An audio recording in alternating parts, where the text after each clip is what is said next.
hari Senin atau Selasa ya, Pak Suli, untuk penerbitan buku ini. Kami bersyukur betul-betul, kami apresiasi. Ini bukan hanya sejarah Jemaat Rantepao, ini bukan hanya sejarah Gereja Toraja, ini bahkan sejarah Toraja 100 tahun lalu. Oh, saya pikir itu poin penting yang kita pikirkan sama-sama.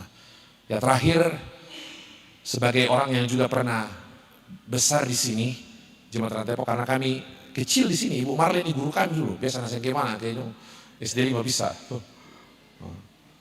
So, tahu mayut yang masih bobo atau yang melenula kan biasa tuh. Ibu Loretta Palinggi, biasa bebosan mau kira normalnya montir kata kantor polisi. Nah, kami dulu kecil di sini, ini tempat kami main bola dulu. Deh, sebelum ada Gunung Pradaya, Om Panggalo ya. Om Panggalo waktu itu baru pulang studi dari Jerman nggak salah ya. Nah, ini sepeda, kami selalu main bola di sini. Atau di depan situ ada bunga 3 besar itu.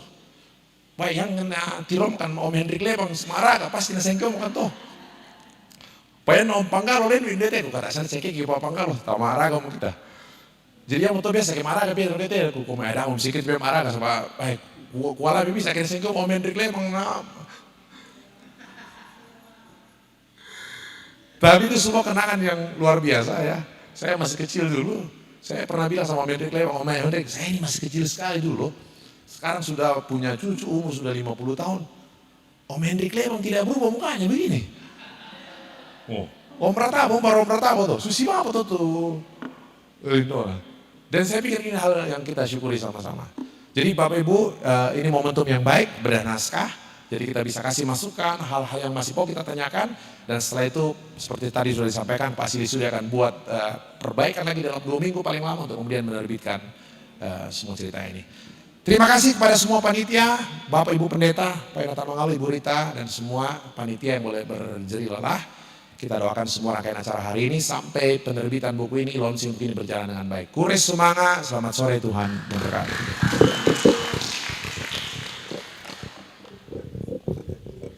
Ya baik, terima kasih atas pandangan umum.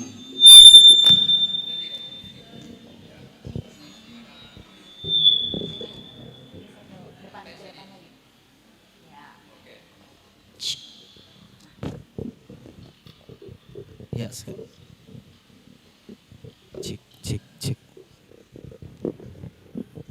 Ya, sekali lagi kami ucapkan terima kasih kepada Bapak Pendeta Alfred Angui atas pandangan umum tentang Gereja Toraja Jemaat Rantepao. Dan Bapak Ibu Saudara yang terkasih dalam Tuhan, baik yang ada dalam Gedung Bunga Lalan maupun yang mengikuti acara ini dari Solidio Rantepao Channel dan Zoom Meeting, kita akan masuk dalam acara bedah naskah buku sejarah Gereja Toraja di sesi yang pertama dengan topik Pelayanan Perdana GZB di Toraja. Boleh tepuk tangannya Bapak Ibu? Ya, sebelum kita dimulai, kami akan menjelaskan alur dari bedah naskah ini. Yang pertama, presentasi dari penulis. Kemudian, tanggapan dari narasumber. Dan dilanjutkan dengan tanggapan dari peserta. Dan terakhir, tanggapan balik oleh penulis. Adapun yang bertugas sebagai moderator pada sesi pertama, yaitu Dr. Melanie Annaihov, PhD. Dan yang akan menjadi narasumber kita pada sore hari ini yaitu Dr. Teologi Van den N. Izinkan saya untuk membacakan biografi singkatnya. Moderator kita, Dr. Melanie Annaihov, PhD, mendapat gelar PhD dari University of Pittsburgh di jurusan Psikologi dan saat ini menjabat sebagai Associate Professor di Carthage College dan pernah menjabat sebagai asisten profesor di Northwestern College dan sebagai peneliti di University of Oxford, Inggris, Fuller Theological Seminary, dan di Indiana University, South Bend. Penelitian-penelitian yang dilakukan terkait dengan psikologi perkembangan anak. Selain itu, meneliti tentang psikologi agama dan psikologi budaya. Baik, kepada yang terkasih, pada moderator, kami persilakan untuk memandu jalannya sesi bedah naskah buku sejarah Gereja Toraja Jemaat Rantepao. Silakan untuk naik ke atas. Ya, sekali lagi tepuk tangannya Bapak Ibu. Ya, terima kasih.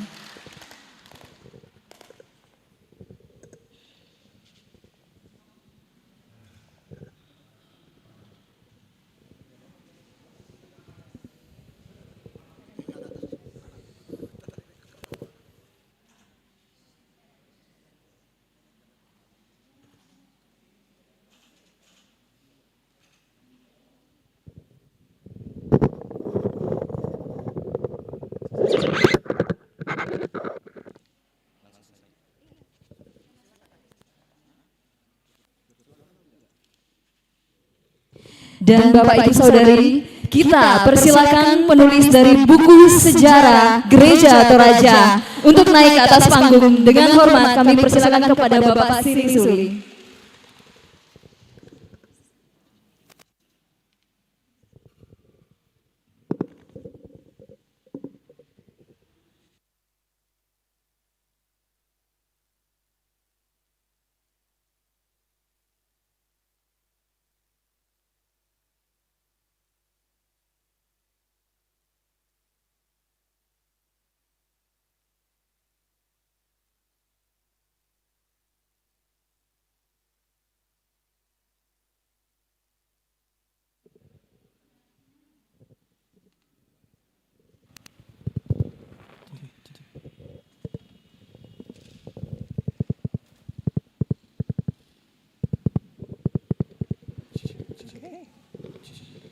Selamat sore, ya Bapak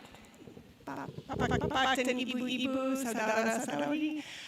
Ya, terima kasih banyak untuk kesempatan untuk menjadi moderator.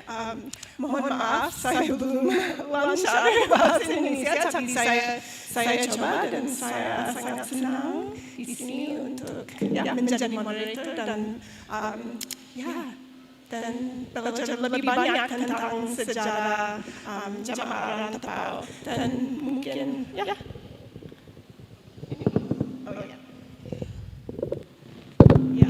jadi kita akan mulai dengan Pak Suli dan setelah itu Pak Thomas.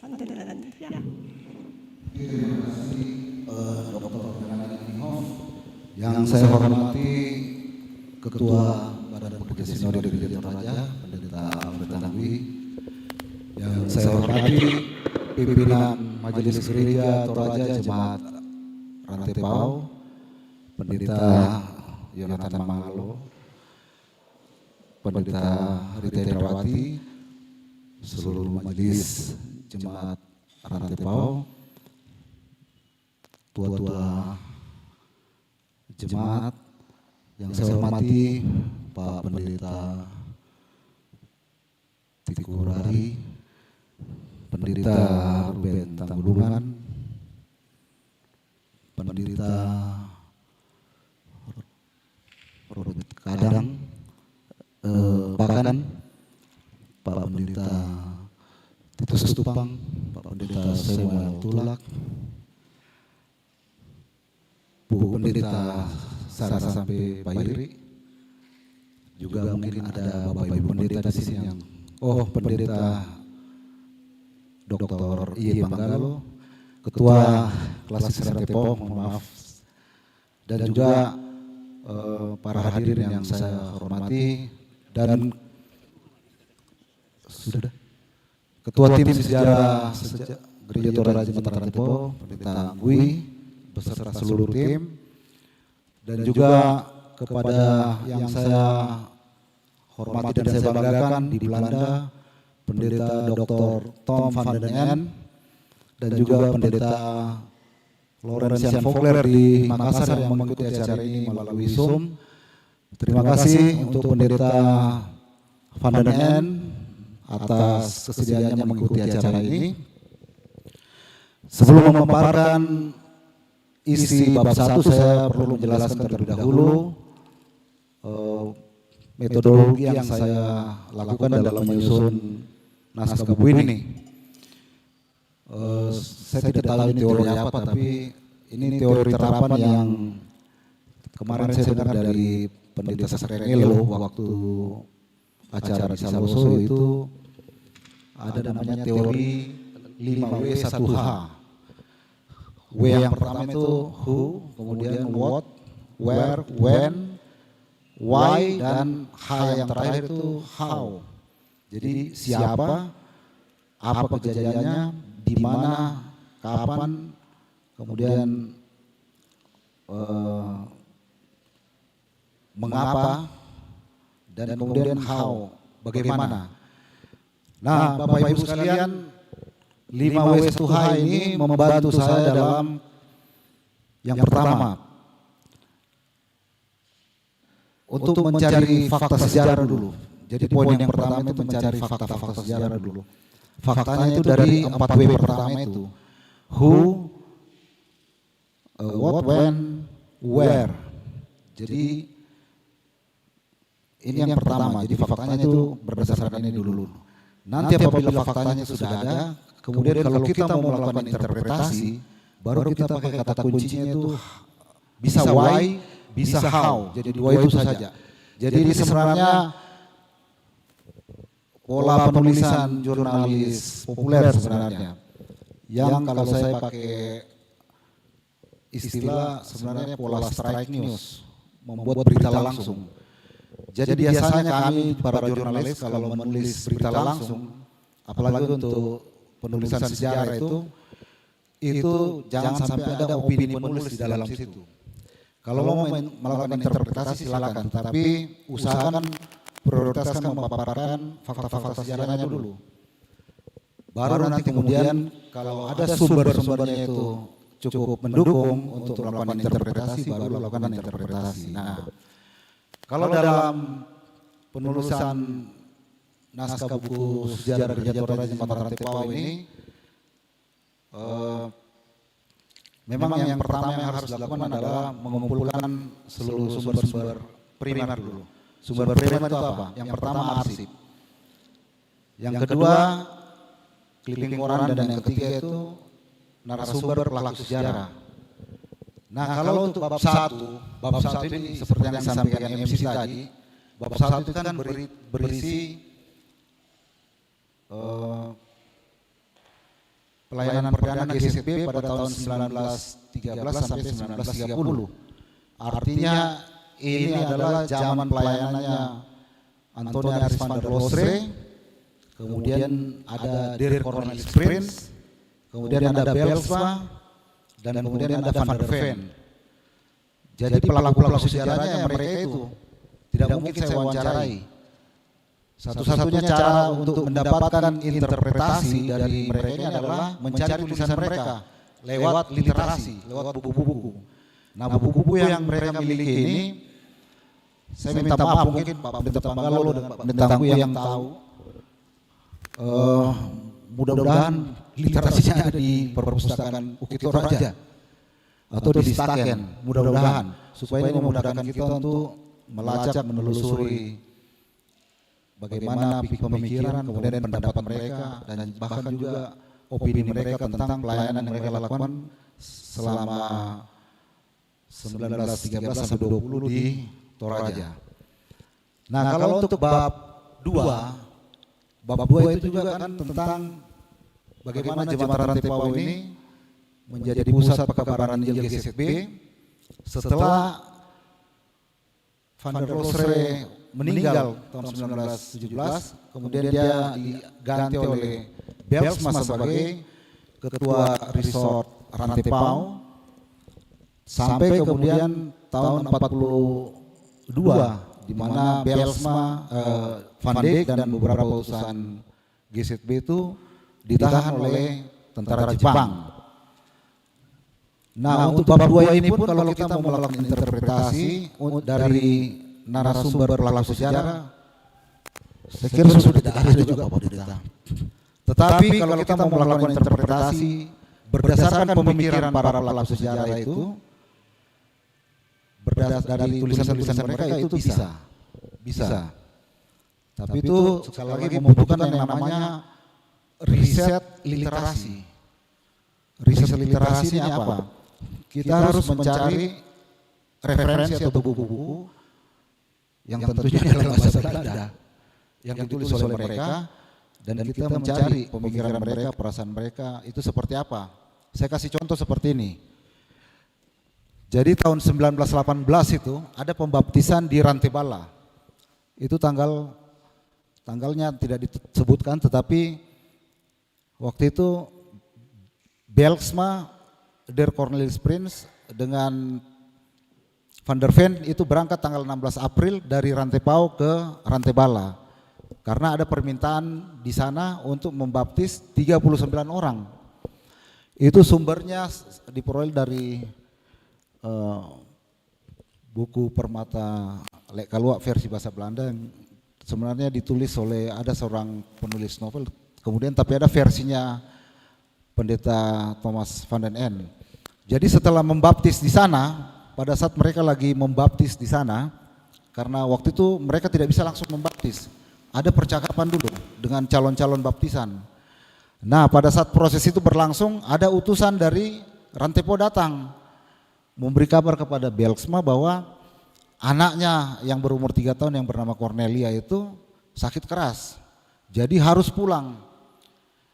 Nah, memang disebutkan dalam tulisan itu bahwa Bylsma tahu bahwa istrinya itu tidak pernah akan memanggil dia secara mendadak kalau tidak ada sesuatu yang genting. Jadi dia langsung pergi pulang ke Barana dan beberapa hari kemudian anaknya meninggal. Nah, yang terjadi itu adalah fakta-fakta sejarahnya, itu kejadiannya. Nah, yang kalau kita mau mencari interpretasi, itu kita harus tahu bagaimana perasaannya Bylsma pada saat itu. Apakah setelah anaknya meninggal itu semangat pelayanannya drop, atau justru dia semakin tertantang untuk terus melayani di Jemaat Rantepo. Itu interpretasi. Jadi Bapak Ibu sekalian, dalam naskah ini 3 bulan pertama itu saya lakukan untuk mengumpulkan arsip dulu. Jadi saya berterima kasih sekali, arsip dari sini ada, kemudian dari BPS ada. Sisanya itu saya berterima kasih kepada keluarga almarhum J. Asarira, ada sedikit di sana. Saya berterima kasih kepada keluarga almarhum Pendeta Andreas Rumpa, saya dapat juga sedikit di sana. Kemudian ada istilahnya cubit-cubit ya, ada sedikit-sedikit saya dapat dari Pendeta Satria Sirupa, kemudian Pendeta Henry Karya, karena orang tuanya pernah menjadi pendeta di sini. Saya dapat juga dari keluarga almarhum Frans Karangan, karena Pak Frans Karangan itu dengan Sarah Sampetoding itu menikah dilayani di sini, anaknya juga dibaptis di sini. Jadi ini seperti mengumpulkan mosaik yang tersebar di mana-mana. Nah, yang sudah dikumpulkan saat ini, Bapak Ibu, saya harus akui itu belum lengkap. Ini masih, saya tidak tahu, masih ada yang tercecer di tempat lain. Saya juga berterima kasih kepada Pendeta van den Ende yang sudah mengirimkan beberapa arsip dan juga tulisan yang sangat berharga. Tadi malam terakhir saya dikirimi naskah PDF Ragi Carita dengan catatan tidak boleh di-share ke orang lain. Jadi saya akan pegang ini untuk menjadi referensi. Karena buku itu saya hanya baca di STT Intim, di perpustakaan STT Intim. Kemudian ada beberapa arsip lainnya yang saya terima dari Pendeta van den Ende tadi, kemudian dari Pendeta Lawrence juga Lawrence Jan Volkler, saya mendapatkan sebuah akses ke majalah GZB Aleiden Volke, sehingga saya bisa membaca banyak hal di Aleiden Volke.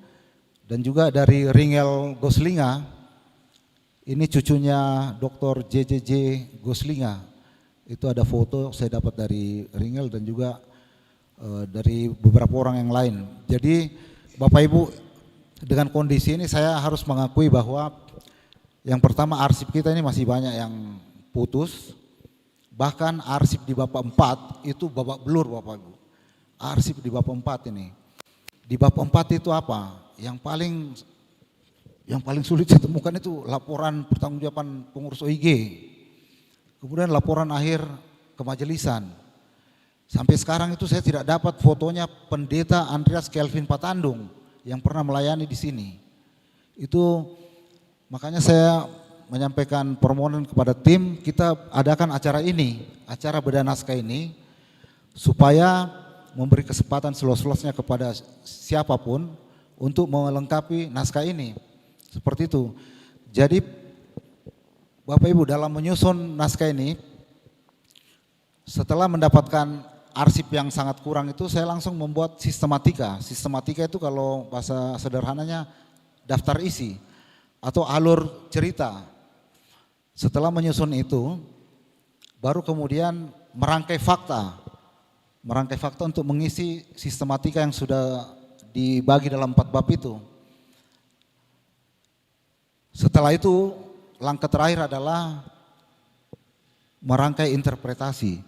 Tapi saya belum masuk ke situ, karena proses untuk merangkai fakta ini pun sampai sekarang ini belum selesai Bapak Ibu. Saya jujur saja mengatakan itu. Saya lebih senang melakukan interpretasi apabila rangkaian fakta ini itu sudah saya anggap utuh. Sebagai contoh begini, waktu membuat sejarah Jemaat Satria Kasih, saya tidak membandingkan ini hanya pengalaman. Itu 28 hari bisa selesai, karena arsipnya itu runtut Bapak Ibu. Tapi kalau di sini ada, di sini tidak ada, masuk ke sini tidak ada, ini tidak ada lagi, di sini ada, jadi putus. Akhirnya tadinya bab 5 itu khusus untuk sejarah pelayanan OIG Jemaat Rantepao, akhirnya saya buang. Karena kalau disusun tidak utuh. Ini mirip nanti seperti apa? Seperti videonya Pak JK yang dipotong-potong itu. Akhirnya orang kemudian berinterpretasi macam-macam. Akhirnya karena salah interpretasi dilapor ke polisi. Seperti itu. Jadi saya tidak mau terlalu cepat membuat interpretasi, itu kadang-kadang membahayakan. Jadi lebih baik itu rangkaian faktanya disusun utuh dulu, setelah itu baru kita melakukan interpretasi. Kurang lebih seperti itu Bapak Ibu. Jadi itu prinsip saya dalam menyusun naskah buku ini. Tapi walaupun demikian, di bab 1 itu ada interpretasi, terutama pada saat tanggal 23 Mei itu Van der Losre membaptis 4 orang itu. Tanggal 23 Mei 1915 ada pembaptisan pertama di sini, yaitu Karel Kadang, Willem Boko, Cornelis Polobo dan Yones Taru. Di situ ada pendapat atau perasaannya Van der Losre. Waktu itu Van der Losre bilang bahwa ini adalah sesuatu yang sangat berharga bagi dia dan juga bagi masyarakat Toraja. Karena apa? Karena setelah pembaptisan ini itu tidak terbendung lagi. Maksud saya pekabaran Injil di Toraja itu sudah tidak terbendung lagi walaupun ada perlawanan. Saya pakai interpretasi ini dari pendapat Van der Losre, bukan dari pendapat interpretasi saya pribadi atau opini saya. Jadi tetap ada. Tapi saya tidak akan royal melakukan seperti itu. Saya membiarkan fakta itu berdiri walaupun dia garing dan barangkali terlihat tidak bermakna, tapi lebih baik itu dipaparkan apa adanya dulu. Nanti apabila memang rangkaian fakta ini sudah utuh, nanti kita bisa kasih kosmetik, kita bedaki, kita bumbui dengan interpretasi. Tapi kalau untuk bab 1, 2, 3 agak susah karena itu butuh riset. Tapi kalau di bab 4, di periode misalnya periode yang sekarang ini, interpretasi itu mudah Bapak Ibu, karena masih banyak pelaku sejarahnya. Contohnya begini, faktanya misalnya ini misalnya ya PWGT, jangan marah ya. PWGT tahun lalu setiap bulan itu ibadah 4 kali sebulan. Tapi kemudian tahun ini misalnya 2 kali. Itu fakta sejarah. Tidak ada yang berkomentar, tidak ada interpretasi. Nah, interpretasi itu gampang. Saya tinggal tanya ke pengurusnya. Kenapa dulu ibadahnya 4 kali? Sekarang kenapa tinggal misalnya 2 kali? Dia akan tanya, karena pertanyaan saya dimulai dengan mengapa. Dia akan menjawab bahwa sekarang ini ibu-ibu ini lebih suka nonton drama Korea, mengutamakan artikulasi dan seperti itu. Itu contoh interpretasi. Jadi saya bisa langsung menutupi fakta itu, fakta sejarah itu, menambahkan fakta dengan interpretasi berdasarkan wawancara dari pengurus PWGT. Jadi bukan interpretasi saya pribadi tapi berdasarkan narasumber, berdasarkan sumber primer seperti itu. Jadi Bapak Ibu kita langsung masuk ke bab 1 karena Pendeta Van den End sudah menunggu di Belanda. Di bab 1 ini tolong dibuka Bro Habib, langsung paparkan saja yang bab 1. Bab 1 memang saya awali dengan perjalanan kedatangan Van der Losre bersama istrinya ke Toraja. Mengenai tanggal tibanya itu memang ada 3 versi. Saya kira nanti Pendeta Van den Ende akan bisa menjawab. Saya tidak bisa mengatakan dia tiba tanggal segini, saya paparkan saja. Ada 3 tanggal, ada tanggal 7, 8, dan 10. 10 versi Van der Ven, kemudian tanggal 8 itu bisa dilihat sendiri di atas. Saya tidak akan memihak tanggal berapa karena saya tidak tahu kapan dia tiba. Jadi biarkan nanti pembaca yang memilih tanggal berapa dia tiba. Jadi saya hanya memaparkan apa yang fakta-fakta yang saya dapatkan. Kemudian setelah tiba, saya melihat bahwa Van der Loosre ini, karena dia tidak tahu bahasa Toraja, tapi dia harus berkomunikasi dengan masyarakat Toraja, jadi dia belajar dulu. Dia belajar bahasa Toraja. Dia kemudian pergi ke Poso, belajar sama yang tadi disampaikan Pendeta Anggui, belajar sama Adriani dan Kruit di sana, kemudian menyusun beberapa persiapan sebelum kembali ke Toraja, dan setelah di Toraja baru dia mulai fokus untuk membenahi sekolah-sekolah yang sudah dibangun dan yang akan dibangun. Jadi menurut data yang diperoleh itu, terutama dari catatannya Pak Sarira, sketsa pendidikan di Tanah Toraja, tahun 1915 itu sudah ada sekitar 11 sekolah yang ada. Juga ada data beberapa muridnya yang bersekolah di situ. Tapi ketika Van der Loosre mau memulai ibadah di sini, itu kan sudah ada ibadah di belakang STT yang sekarang itu jadi kampus UKI Toraja itu, dulu kampus STT. Kalau saya lihat di petanya Van der Ven, namanya Sonderkerke Pak Pendeta ya, Sonderkerke ya. Itu aula pertemuan sebenarnya yang digunakan untuk ibadah minggu, dan di situ ibadah minggunya itu dilayani oleh seorang Minahasa, mungkin ini pamong, saya tidak tahu Ko Janso ini guru atau apa, tapi dia orang Minahasa. Itu ada di dalam bukunya Pendeta Van den Ende. Dia yang menjadi penghantar di sana, dan itu ibadah itu agak eksklusif karena hanya pamong-pamong yang ibadah di situ. Kemudian ada ibadah kedua itu di landscape school. Kemungkinan itu hanya diikuti oleh para siswa. Nah dari situ, setelah kembali dari Poso, itu Van der Loosre punya inspirasi untuk mengadakan ibadah minggu seperti yang di Poso. Jadi dia mengadakan di rumahnya. Nah tanggal 14 Juni 1914 itu diadakan kebaktian pertama di rumahnya. Dan pesertanya itu rata-rata murid-murid dari landscape school. Yang mungkin termasuk Karel Kadang barangkali. Kemungkinan. Nah, cuma ada kelebihannya. Karena saya membaca bahwa waktu itu Van der Loosre datang itu membawa orgel, juga ada trompet. Jadi ibadah yang dilakukan di aula pertemuan kantor controller itu kemungkinan besar memang tanpa iringan musik. Sedangkan yang di rumahnya itu diiringi orgel oleh istrinya Van der Loosre dan kadang-kadang oleh iringan trompet. Jadi mungkin nuansanya seperti nuansa ibadah jam 6 sore di sini nih, kalau di sini barangkali seperti itu. Jadi memang saya kira Van der Loosre itu waktu datang ke sini juga sudah punya persiapan khusus lah, terutama yang terkait dengan musik gereja ya. Karena mungkin dianggap ini penting juga.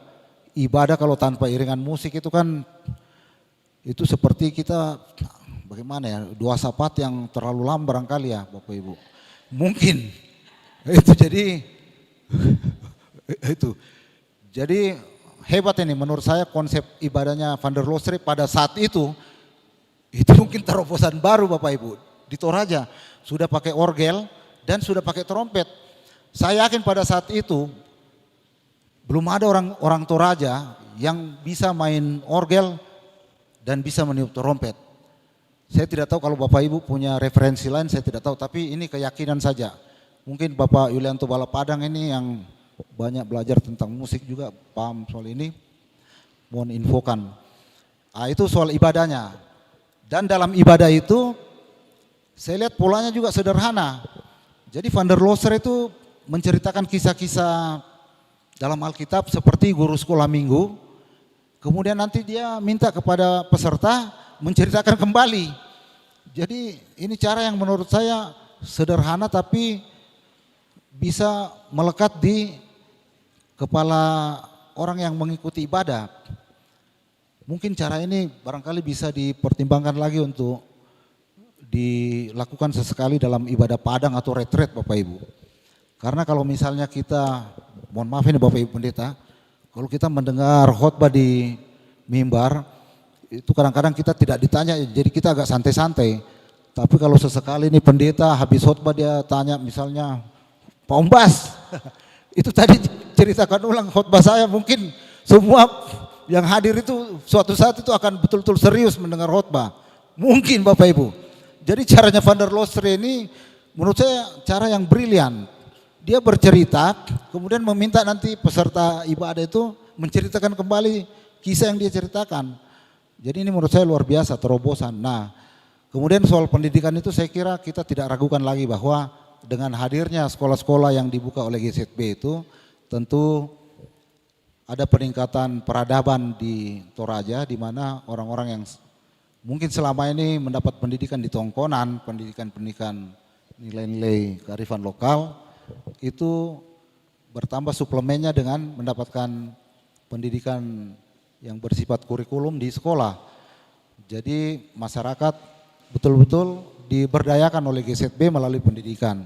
Kemudian yang sakit juga pada saat itu saya membaca dari bukunya Van den End bahwa ada dulu klinik yang ditangani oleh pemerintah, kemudian diserahkan kepada, saya tidak tahu apakah diserahkan kepada GZB atau diserahkan kepada Van der Ven, kemudian istrinya yang mengelola itu klinik. Nah, dari klinik ini kemudian masyarakat Toraja juga bisa mendapatkan pelayanan kesehatan. Tapi sebenarnya Van der Loser juga di Barana itu punya stok obat-obatan.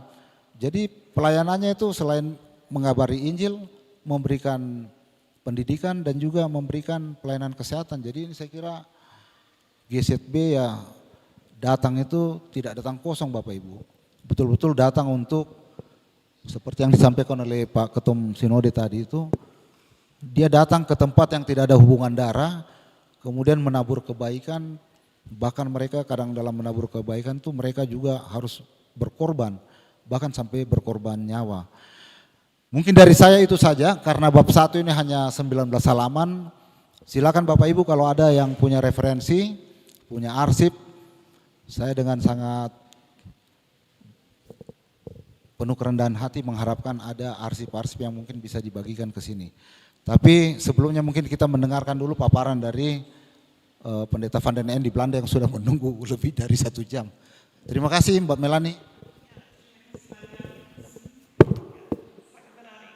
Oke, selanjutnya Pak Pendeta Dr. Thomas Van den Ende akan membalas. Pendeta Dr. Thomas Van den Ende adalah seorang teolog, sejarawan gereja dan penulis yang terkenal karena kontribusinya yang besar dalam mendokumentasikan sejarah kekristenan di Indonesia. Jadi silakan Pak Thomas di Zoom. Selamat sore semua Bapak. Di sini karena sudah sore mulai malam. Saya dengar dari Gemang, mudah-mudahan saya bisa dimengerti dan didengar. Saya senang sekali berhadapan dengan Pak Anggui. Kami bertemu pertama kali tahun 2001 dan pada waktu itu dia menjadi bos saya selaku ketua UBD kalau tidak salah, dan kami sekali-sekali bertemu. Ada satu kenangan yang tidak terlupakan. Pada siang hari kedua pukul 12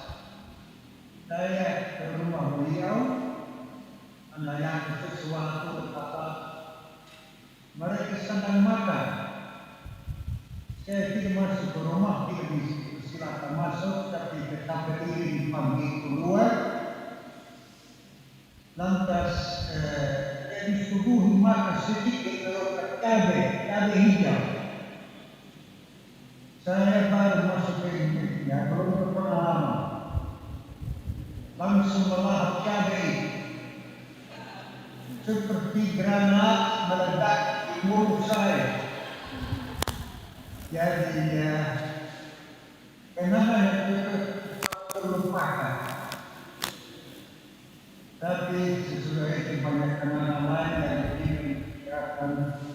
Pokoknya sekarang saya sungguh tenang dan bersyukur karena setelah begitu banyak teman dari zaman itu sudah meninggal, teman yang ini masih tetap ada di tengah kita, yang bisa saya saksikan di sini. Sekarang mengenai pertanyaan yang diajukan tadi mengenai tanggal tibanya penolong di dalam kapal, saya cepat-cepat melihat dalam buku berisi surat-surat mereka sendiri, keluarga penolong sendiri kepada orang tua di Belanda.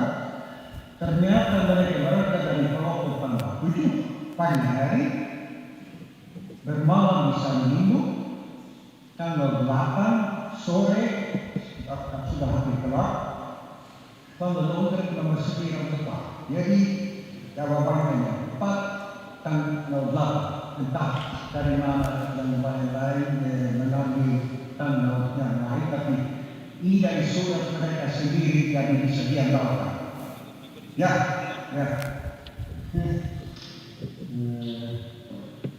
Dari benih terkecil tumbuh menjadi pohon dan halamannya sudah tidak bisa lihat lagi.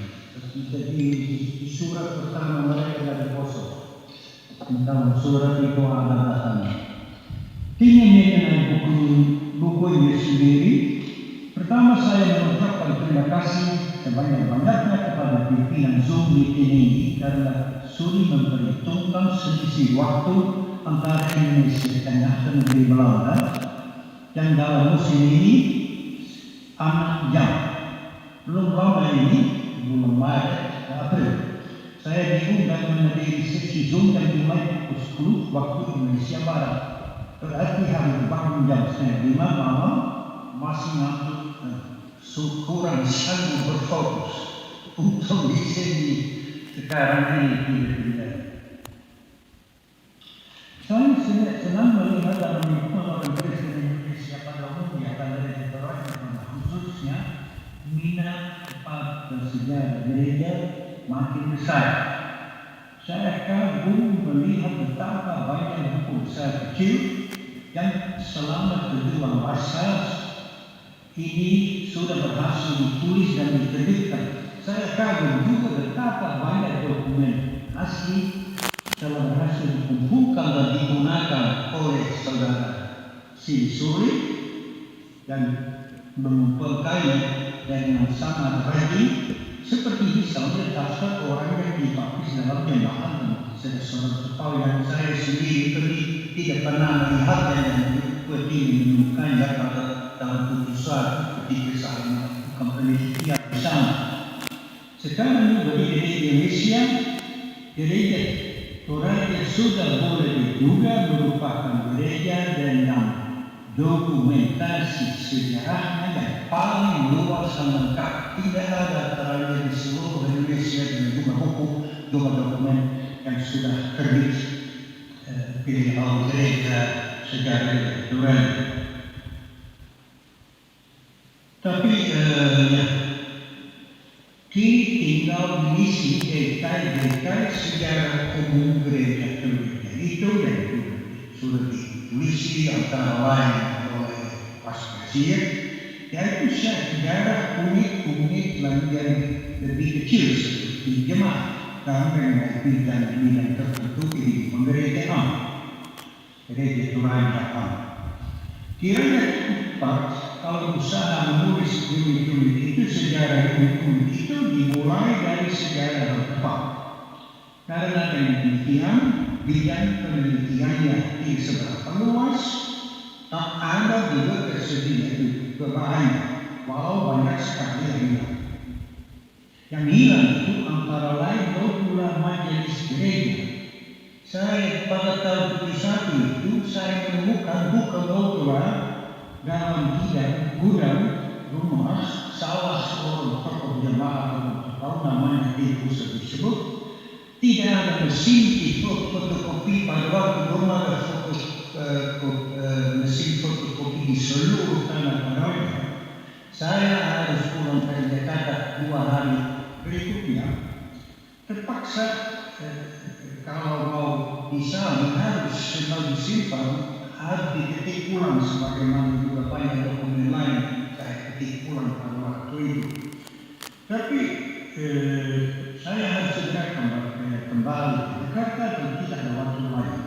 Beberapa tahun kemudian, tahun 75, saya kembali ke rumah tokoh tersebut, menanyakan notula itu sudah tidak bisa ditemukan lagi. Hilang. Notula majelis awal satu dengan pokok. Selain itu, pada masa sendiri, Rantepau menjadi jemaat Al-Alam yang cukup aktif pada tahun 20 dan 20-an dan 30-an. Jemaat tidak membutuhkan dukungan keuangan dari pihak GZB. Mereka bahkan membiayai seorang guru Injil di bagian lain Tanah Toraja. Lebih-lebih saya heran melihat bahwa Sending tidak pernah memandirikan jemaat itu. Yang begitu besar dan aktif. Jemaat pertama di Tanah Toraja yang dimandirikan berarti boleh memanggil seorang pendeta dan tidak lagi diatur oleh Sending adalah Salutalang. Di daerah pinggir wilayah Toraja dengan jumlah anggota tidak sampai 100 orang. Bukan Rantepau dengan warga yang pada saat itu 700 orang, di antaranya sudah cukup banyak yang berpendidikan relatif tinggi. Pada tahun Salutalang yang berukuran mini itu boleh memanggil pendetanya sendiri, sehingga secara formal tidak tunduk lagi kepada Sending. Saya pernah bertanya kepada pendeta Van Dijk yang masih sempat saya wawancarai pada tahun 70 sebelum berangkat ke Indonesia. Dia sendiri pada waktu itu sudah berumur sekitar 70 tahun. Apa sebabnya Sending tidak memandirikan Rantepau lebih dulu? Beliau tidak dapat menjawab pertanyaan itu. Kalau saya sendiri, saya merasa bahwa yang menjadi kuncinya 2 kata yang ditemukan terus-menerus dalam arsip-arsip Sending Belanda, belum matang. Bahasa Belanda, zij zijn nog niet rijp. Not yet ripe. Artinya pembinaan watak mereka dan kehidupan rohani mereka belum maju sedemikian, dianggap belum maju sedemikian rupa hingga mereka dapat dilepaskan dari perwalian Sending. Tapi 2 tahun kemudian mereka memang lepas karena kedatangan orang Jepang dan orang Toraja harus wajib dan terpaksa dan ternyata sanggup mengurus diri mereka sendiri dan menjalankan kehidupan gereja sejauh dimungkinkan oleh situasi zaman itu. Kalau diminta tanggapan saya dalam arti yang lebih sempit mengenai buku ini dan khususnya bab 1 ini, saya perlu menyebut beberapa bidang yang belum cukup mendapat perhatian. Pertama, peranan gereja Protestan Hindia Belanda dan pendetanya di Makassar. Perlu GZB dipuji-puji terus karena datang ke Toraja dan seterusnya, tapi harus diingat bahwa yang menjadi perintis Injil, perintis perkabaran Injil di Tanah Toraja bukan GZB, melainkan gereja Protestan, khususnya pendetanya pendeta Keftenbelt di Makassar. pembaptisan yang berlangsung pada tahun 1915, bukan yang pertama yang berlangsung di Tanah Toraja. 2 tahun sebelumnya berlangsung acara baptis sekitar 20-25 orang, sebagian besar anak muda murid sekolah pemerintah, landschapsschool, yang sudah disinggung tadi, di Toraja Selatan. Itu terjadi pada tanggal 16 Maret 1913, tidak sampai 8 bulan sebelum kedatangan pertama seorang utusan pertama GSB, yang meyakinkan orang muda itu agar masuk Kristen, bukan seorang Belanda juga, melainkan seorang Timur, seorang guru sekolah dasar pemerintah yang berasal dari daerah Kristen. Namanya Ndun, asal Timur. Persiapan mereka ala kadarnya. Seperti tidak jarang terjadi dalam Indische Kerk. Bagaimanapun, mereka, karena ke-20 orang itu, mengaku dirinya orang Kristen. Dari kelompok orang itu, hanya satu yang di kemudian hari mengingkari imannya. Yang lain tetap setia walau mereka mengadakan perlawanan. Mengalami pengalaman. Selain itu, gereja Protestan juga menjadi sumber merekrut tenaga yang dapat ditempatkan di pedesaan selaku guru, sekolah, kerakyat, merangkap penginjil. Selama beberapa dasawarsa, mereka ikut menentukan kehidupan rohani warga Kristen Toraja. Hal itu antara lain nyata dari munculnya nyanyi rohani di samping mazmur-mazmur dalam ibadah hari Minggu. Nyanyi rohani itu yang baru saja ditemukan kembali dan diperbanyak di Tanah Toraja, Penanian Dolo.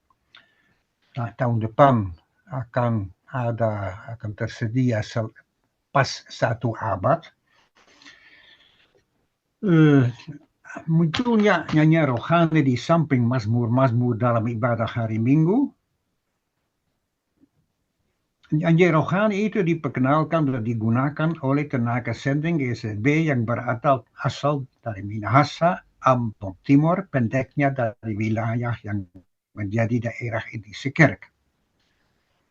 Ada juga dampak lain kehadiran tenaga asing. Orang dari luar Toraja itu pada awal abad ke-20 cenderung memandang rendah bangsa Toraja, orang Toraja. Kemudian bahasa mereka itu bahasa primitif katanya. Apakah saya masih didengar? Oh ya, oke. Ada gangguan sedikit.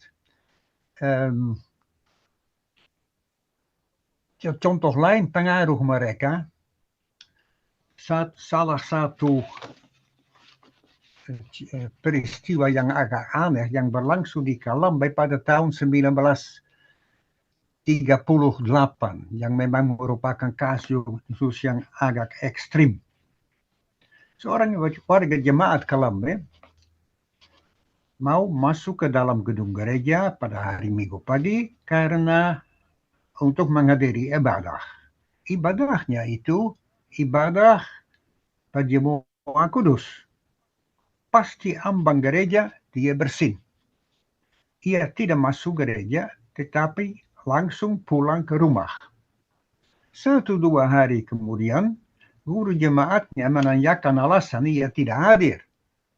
Jawabnya, saya bersin, aku tidak boleh masuk gereja kalau sudah bersin, apalagi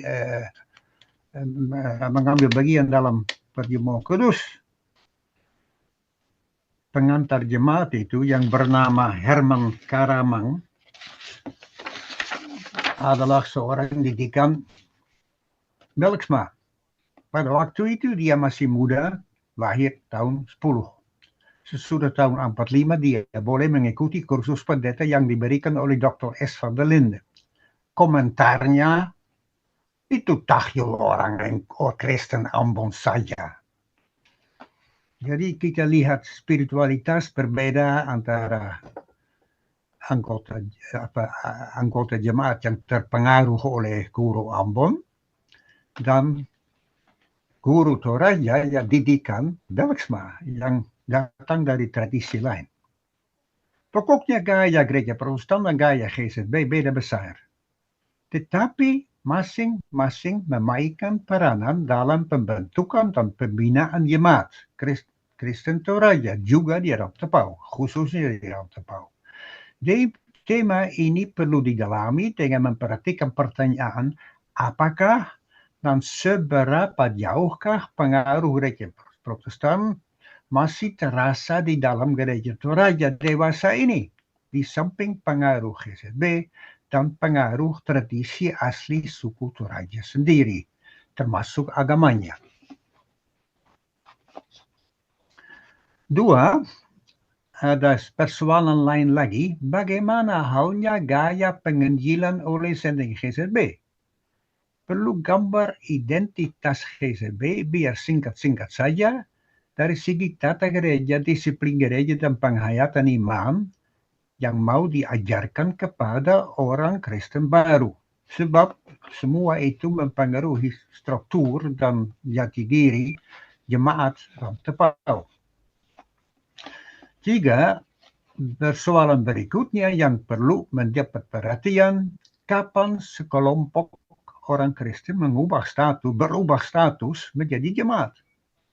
Pada saat mulai, dengan kata lain, apa tanggal kelahiran jemaat Rantau Tepau? Pada saat mulai diadakan ibadah gereja kah? Kalau itu definisinya, sejarah jemaat Rantau Tepau malah mulai sebelum kedatangan Van der Loosdrecht dengan adanya ibadah walau berbentuk sederhana tanpa perayaan sakramen perjamuan dalam aula kantor pemerintah. Kapan persisnya? Entahlah, mungkin sekitar tahun 1910. Dihadiri oleh pegawai negeri dan guru sekolah yang beragama Kristen orang Ambon Minahasa Timur, yang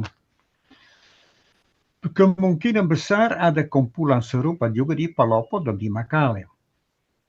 Pada tahun 14 baru diteruskan oleh Van der Loosdrecht, kemudian juga Prince.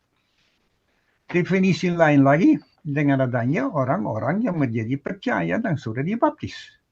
Itu pun mendahului kedatangan GZB seperti sudah disinyalir tadi.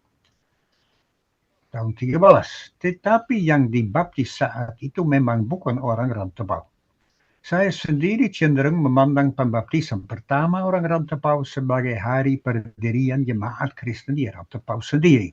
Berarti tanggal 23 Mei, tanggal 15 seperti yang dikatakan tadi.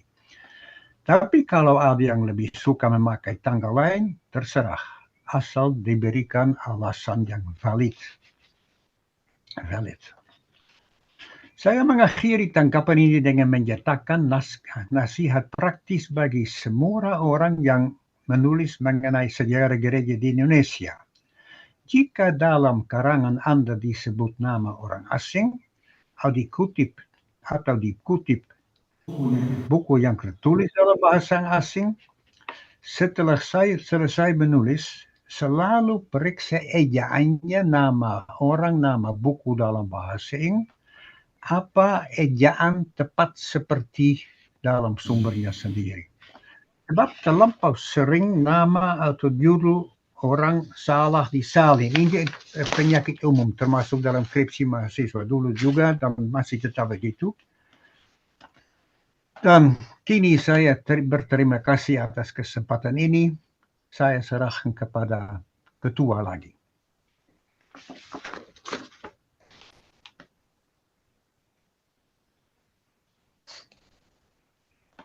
Pak Thomas, sekarang ada sedikit waktu untuk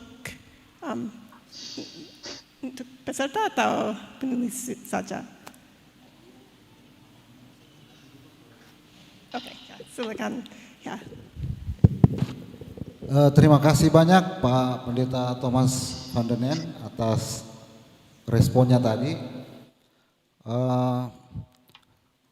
Dengan mengungkapkan surat dari Van der Loosdrecht tadi, maka nanti di dalam naskah ini saya akan menghapus yang 2 tanggal itu dan menggunakan tanggal 8 November. Karena ini masukan langsung dari Pendeta Van den En. Itu yang pertama. Dan dengan mengutip sumbernya ya. Dengan mengutip sumbernya. Ini yang tumbuh. Iya, iya Pak Pendeta. Nanti saya langsung edit yang tanggal kedatangan Van der Loostre itu menjadi tanggal 8. Yang kedua mengenai buku Bas Placer itu menjadi salah satu referensi saya. Kemudian mengenai dokumen yang hilang, dokumen kemajelisan yang hilang, itu memang saya juga sudah lacak di alang di halaman kantor BPS. Itu tidak ada memang. Saya tidak tahu hilangnya kapan, tapi dalam bukunya Pendeta Van den En itu yang buku sumber-sumber sending memang dijelaskan bahwa ada dokumen yang hilang pada tahun 1942 sampai 45 pada saat tentara Jepang datang. Kemudian ada yang hilang waktu di kantor KUGT waktu pasukan DITII. Kemudian ada lagi satu peristiwa itu pada saat peristiwa di Sose. Jadi memang ini dokumen gereja memang ya seperti itulah. Saya kira Pak Pendeta Panggalo waktu menjadi sekretaris BPS juga pasti memahami ini dengan Pak Pendeta Anggui. Kemudian mengenai data jumlah jemaat, nah ini terus terang saja Bapak Ibu sekalian, saya ketika saya menyusun bab 2 itu tentang pusat Jemaat Rantepao sebagai pusat pekabaran Injil di Resort Rantepao, itu terus terang saya merujuk pada bukunya Pendeta Van den En di halaman kalau saya tidak salah 775 sampai 779 itu ada satu tabel yang menuliskan wilayah-wilayah pelayanan Resort Palopo, Resort Makale, Resort Rantepao. Nah dari situ saya mengambil yang Resort Rantepao saja. Nah di situ ada memang datanya Pendeta Van den En yang menyebutkan data jumlah anggota jemaat. Makanya saya membuat sistematika di bab 2 itu merintis pelayanan ke daerah-daerah. Ada 19 tempat. Kalau saya tidak salah ya Bapak Ibu, saya mulai dulu dari mana ya? Kalau Baranak Kalambe cepat, angin-angin masuk ke daerah Penanda, padahal Penanda itu dekat dari wilayah Rantebala. Kemudian ada di Sakdan terus ke Lempo, Toyasa, Pangalak Barupo, kemudian juga ada Madandan, Nonongan, Dende, Piongan Salu. Nah cuma terus terang saja ketika saya membuka buku register yang ditulis oleh Melkias Sipasulta tahun 57, saya susah menemukan orang dibaptis di Salu Pak Pendeta.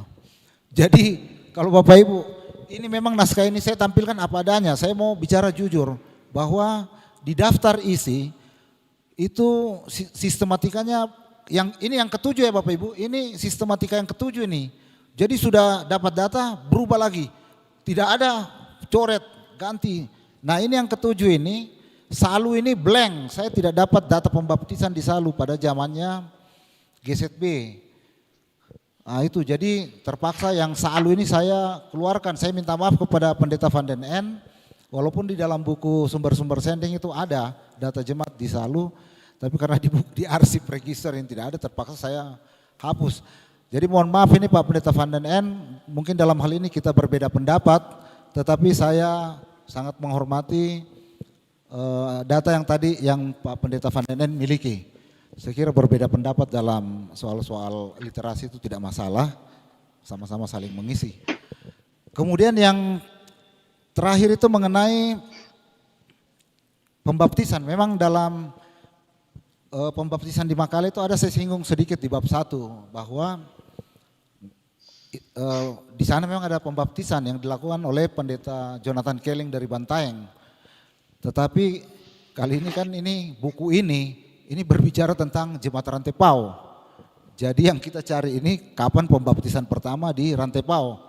Jadi soal Makale itu memang kalau dalam ini ranahnya rantai pau yang kita mau tulis ini di buku ini. Jadi memang saya hanya istilahnya kalau berita pembaptisan 1913 itu hanya kalau di televisi itu kayak itu running text yang lewat itu ya. Kalau ada berita itu biasa Bapak Ibu lihat running text. Ini juri cerdas cermat mengatakan bahwa itu jawabannya salah. Itu running text itu. Kayak iklan sambil lewat saja. Tetap saya sampaikan tapi itu menjadi informasi tambahan saja. Seperti itu. Tapi memang Jonathan Kelling itu melakukan pembaptisan di Makale 20 orang.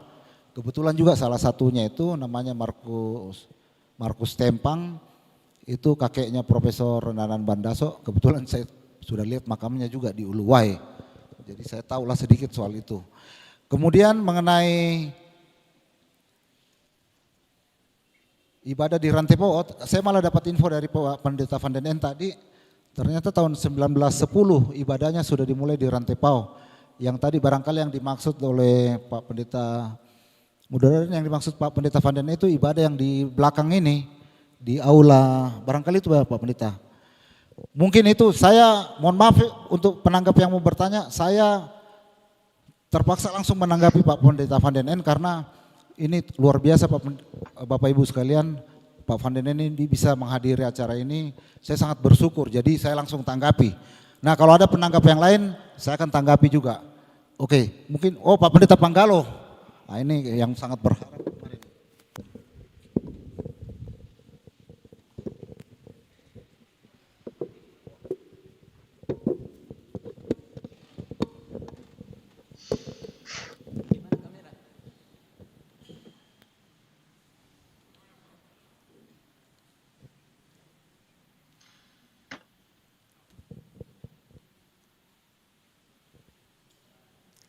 Terima kasih. Salam hormat untuk penulis, untuk orang tua kami Bapak Anggui dan moderator. Juga salam hormat untuk Pak Van den End. Suatu saat di tahun 2010 kalau tidak salah, Pak Van den End datang membawa dua album tua sekali dari sebuah jemaat di daerah Bokin, dan beliau mengatakan ini harta karun karena mencatat apa yang dilakukan dalam lingkungan gereja di jemaat itu pada masa Jepang ketika kepemimpinan dalam gereja termasuk gereja Toraja itu dalam peralihan. Jadi itu harta karun menurut Pak Van den End. Pak Van den End dokumen itu kalau tidak salah masih ada di Saudara Ranu Sanderan. Terima kasih banyak untuk informasi yang paling penting dari Pak Van den End. Yang pertama saya minta mungkin sedikit dipertegas karena dalam dokumen yang dimiliki dan dipublikasi pada ibadah syukur 100 tahun Injil masuk Toraja, baptisan pertama di Makale itu 20 orang. Kemudian ada yang mengaku orang tuanya juga dibaptis jadi menjadi 21 orang. Tadi Pak Van den End menyebut angka 25. Saya pikir sumbernya penting sehingga data-data itu makin lengkap dan makin akurat. Kemudian poin penting dari Pak Van den End tadi ialah sejarah hubungan antara Indische Kerk yang sudah memulai penginjilan di Toraja dan ibadah-ibadah sebelum GZP datang. Mungkin suatu saat ada orang yang bisa menulis itu supaya sangat jelas bahwa GZP bukanlah pembawa Injil yang pertama di Toraja, tapi mereka sebagai sebuah badan sending yang bekerja begitu serius melanjutkan apa yang sudah ada sebelumnya. Sehingga generasi muda Toraja yang akan datang tahu sejarah yang begitu penting ini. Lalu sebetulnya saya juga mencatat dalam tanggapan saya Pak Suli tentang kedatangan Van der Lostre, karena sudah memang ada sumbernya, jadi tidak perlu lagi ditawarkan data-data yang lain, sudah disepakati tadi, jadi sudah oke. Terima kasih. Dan kalau apa yang Bapak Van den Ende tadi sampaikan itu bisa dikirim ke Suli, akan sangat penting. Karena ini akan memberi bobot pada bab pertama. Itu akan sangat penting. Nanti Pak Suli masukkan di mana itu akan sangat penting. Sehingga kelihatan bahwa buku sejarah ini adalah sangat berbobot. Apalagi kalau lihat nama Tom Van den Ende di situ sudah tidak ada lagi yang ragu-ragu. Itu saja dulu. Terima kasih Pak Van den Ende. Semoga suatu saat kita bisa bertemu.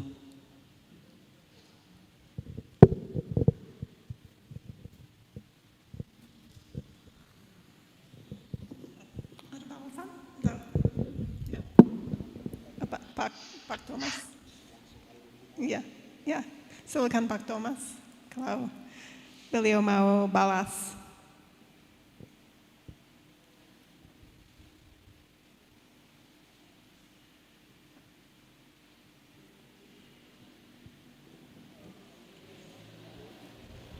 Pak Thomas, silakan. Ya, saya di sini. Tidak ada masalah. Saya masih bisa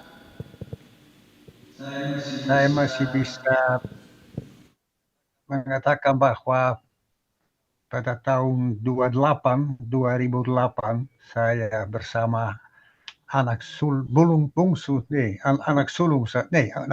saya diundang makan di rumahnya. Nah, kami berempat, istrinya, istrinya dan saya dengan anak saya, putri saya, makan bersama dengan dia dalam suasana yang sangat menyenangkan.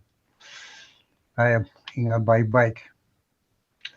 Dan saya harap sebenarnya tiga menurut saya, ketiga buku notula klasis Bung Tau Pantilang waktu itu, mulai tahun 39 sampai akhir tahun 60-an barangkali, supaya dia di-scan dan digitalisasi supaya tidak bisa hilang lagi.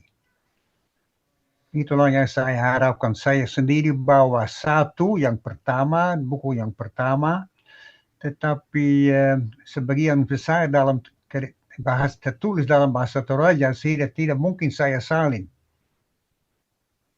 Nanti saya suruh scan sehingga nanti bisa dikirim ke Toraja. Dan mudah-mudahan kedua jilid berikutnya juga nanti diselamatkan dengan cara itu.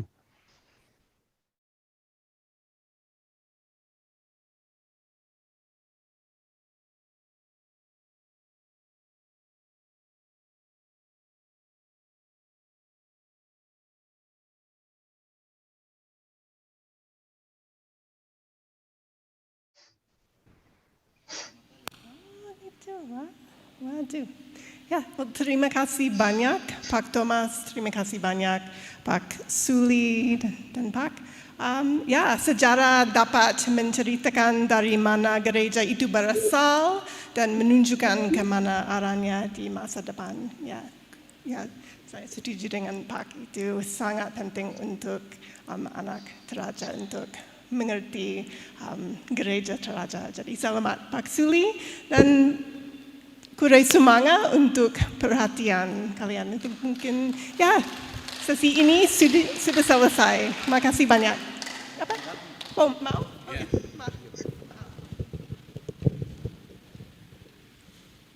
Sudah ada.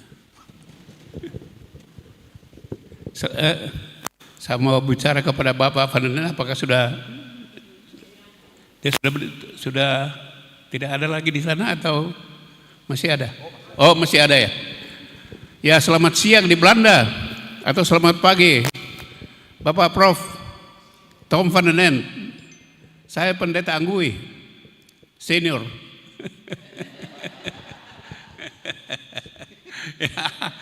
Wah, saya selaku ketua tim di sini sangat berterima kasih. Ada tanggapan dan perhatian, masukan dari Anda untuk kami semua di sini sudah sangat menggembirakan. Apalagi Sili-Suli, wah luar biasa gembiranya di samping saya ini. Ya, sangat senang bahwa ada input, ada bimbingan. Jadi ya barangkali apa yang disebutkan tadi dalam hubungannya dengan Indesekerek saya kira memang benar ada. Tetapi sejak dari awal dengan sengaja, sesudah kebaktian hari Minggu itu di gereja Indesekerek itu di Rantepao, Van der Loostre sendiri mengadakan lagi ibadah hari Minggu di rumahnya yang dikatakan cukup luas. Dan di dalam ibadah itulah dibaptis. Jadi itulah yang menyebabkan sehingga mereka tidak semua terus ada di dalam ibadah Indesekerek, tetapi dia sendiri sesudah ibadah Indesekerek dia mengadakan lagi kebaktian. Ya terima kasih juga atas penegasan karena ini selalu menjadi polemik di kalangan kami ketika buku dari benih terkecil tumbuh menjadi pohon belum ada. Ada yang menyebutkan tanggal 10, ada yang menyebutkan tanggal 7 dengan tibanya Van der Loostre. Tetapi memang waktu peringatan 100 tahun Injil masuk Toraja memang sudah ditetapkan waktu itu bahwa kita mulai dengan tanggal 8. Sekalipun masih ada yang meragukan, tetapi sebenarnya kalau diteliti apa yang tertulis dalam benih terkecil tumbuh menjadi pohon, maka itu sudah sangat jelas dan tadi Pak Van den sudah dukung bahwa itu adalah data terakhir. Jadi memang kalau dilihat seperti data 10 November yang dikatakan oleh Van der Veen, ya dia sendiri tidak ada waktu Van der Loostre datang, tapi itu data itu disebutkan pada tanggal waktu peringatan 25 tahun HZB di Toraja, 25 tahun kemudian baru dia bilang tanggal 10. Nah itu kemudian datang yang lebih mirip lagi seperti tulisan dari Pak Praisir ya, yang menyebutkan tanggal 7, tapi itu pun dengan demikian benar tanggal 7 berangkat dari Palopo, tapi harus bermalam di Salulimpu baru besoknya tiba tanggal 8 itu pun sore dalam bentuk dia kehujanan. Nah, itu pun dia tinggalkan semua yang mengikul barang-barangnya, dia duluan cepat karena mau melihat Rantepao di waktu petang. Nah, jadi itu saya kira kalau itu ceritanya. Jadi sekali lagi Pak Prof Tom Van den. Maaf, saya bukan prof, tidak pernah menjadi prof. Ya.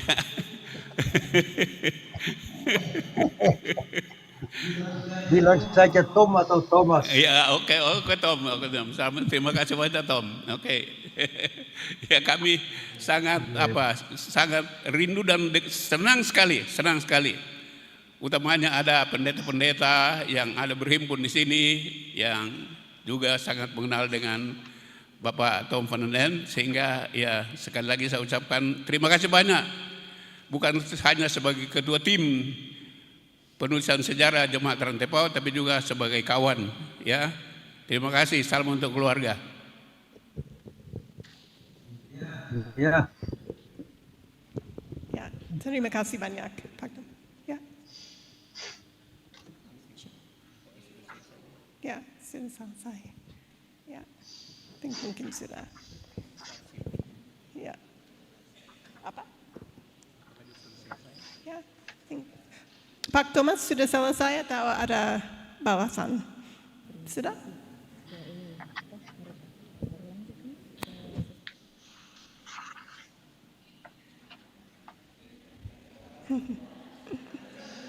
Ya, mungkin sudah. Ya, terima kasih banyak Pak Thomas, terima kasih banyak Pak Suli dan Pak Anggui. Ya, terima kasih banyak semuanya. Ya, ini sesi ini sudah selesai.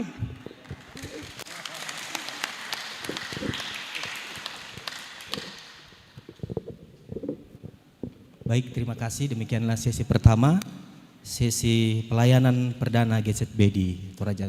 Kepada moderator dan penulis kami ucapkan banyak terima kasih.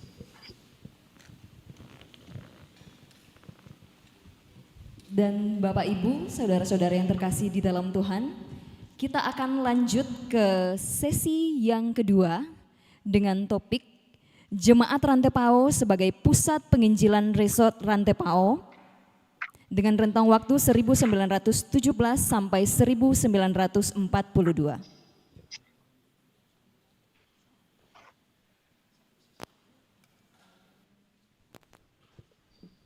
Namun sebelumnya itu akan ada penyerahan piagam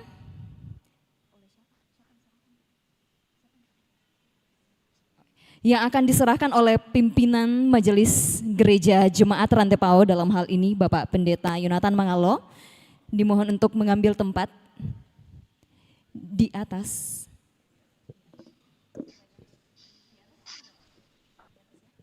Ya.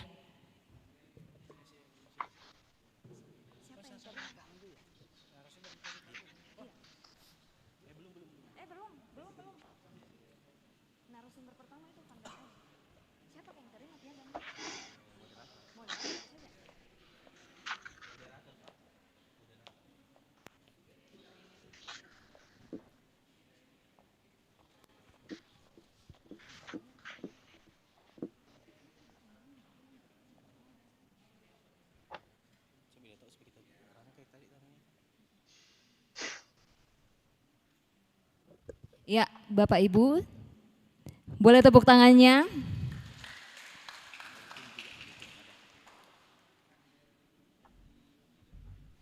Dan juga ada penyerahan piagam kepada narasumber kita di sesi yang pertama, kepada Dr. Van den N yang akan diwakili oleh Bapak penulis kita, Bapak Sili Suli.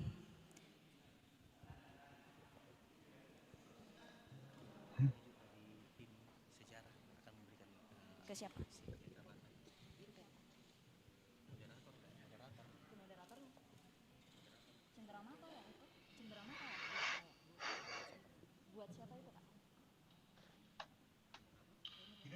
Tidak terbaca.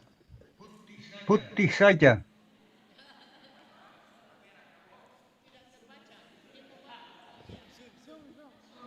Oh ya. Oh ya ya ya ya.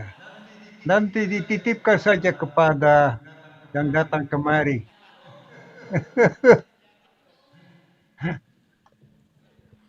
Ya, demikianlah penyerahan piagam dan masih ada tambahan lagi penyerahan cenderamata yang diberikan oleh tim sejarah kepada moderator kita, Dr. Melanie Ann Nijhoff. Dan akan diberikan oleh Ibu Pendeta Rita Indrawati.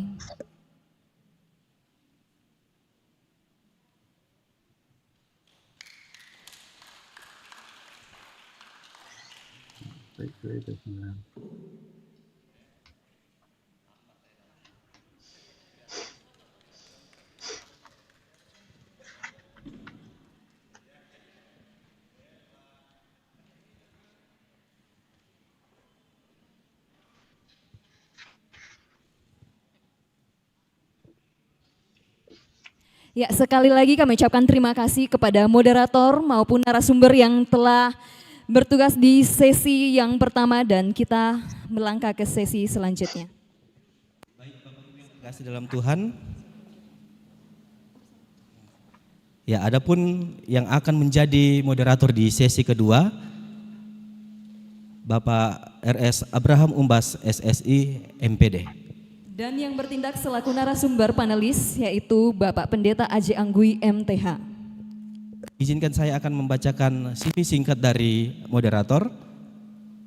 RS Abraham Umbas SSI Sains MPD, Sekretaris YPKT tahun 2003 hingga 2009 dan 2011 hingga 2016.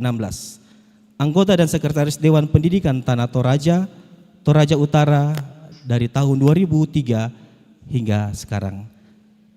Kepada Bapak moderator disilakan dengan kasih.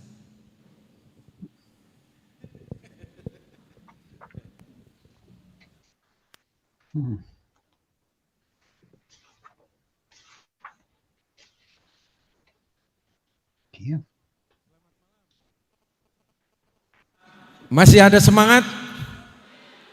Luar biasa. Apalagi orang tua kita, Pak Pendeta Tikurari, Pak Pendeta Iye Panggalo, Pak Pendeta Titus Tupang, dan mungkin beberapa yang saya lihat hadir bersama-sama dengan kita.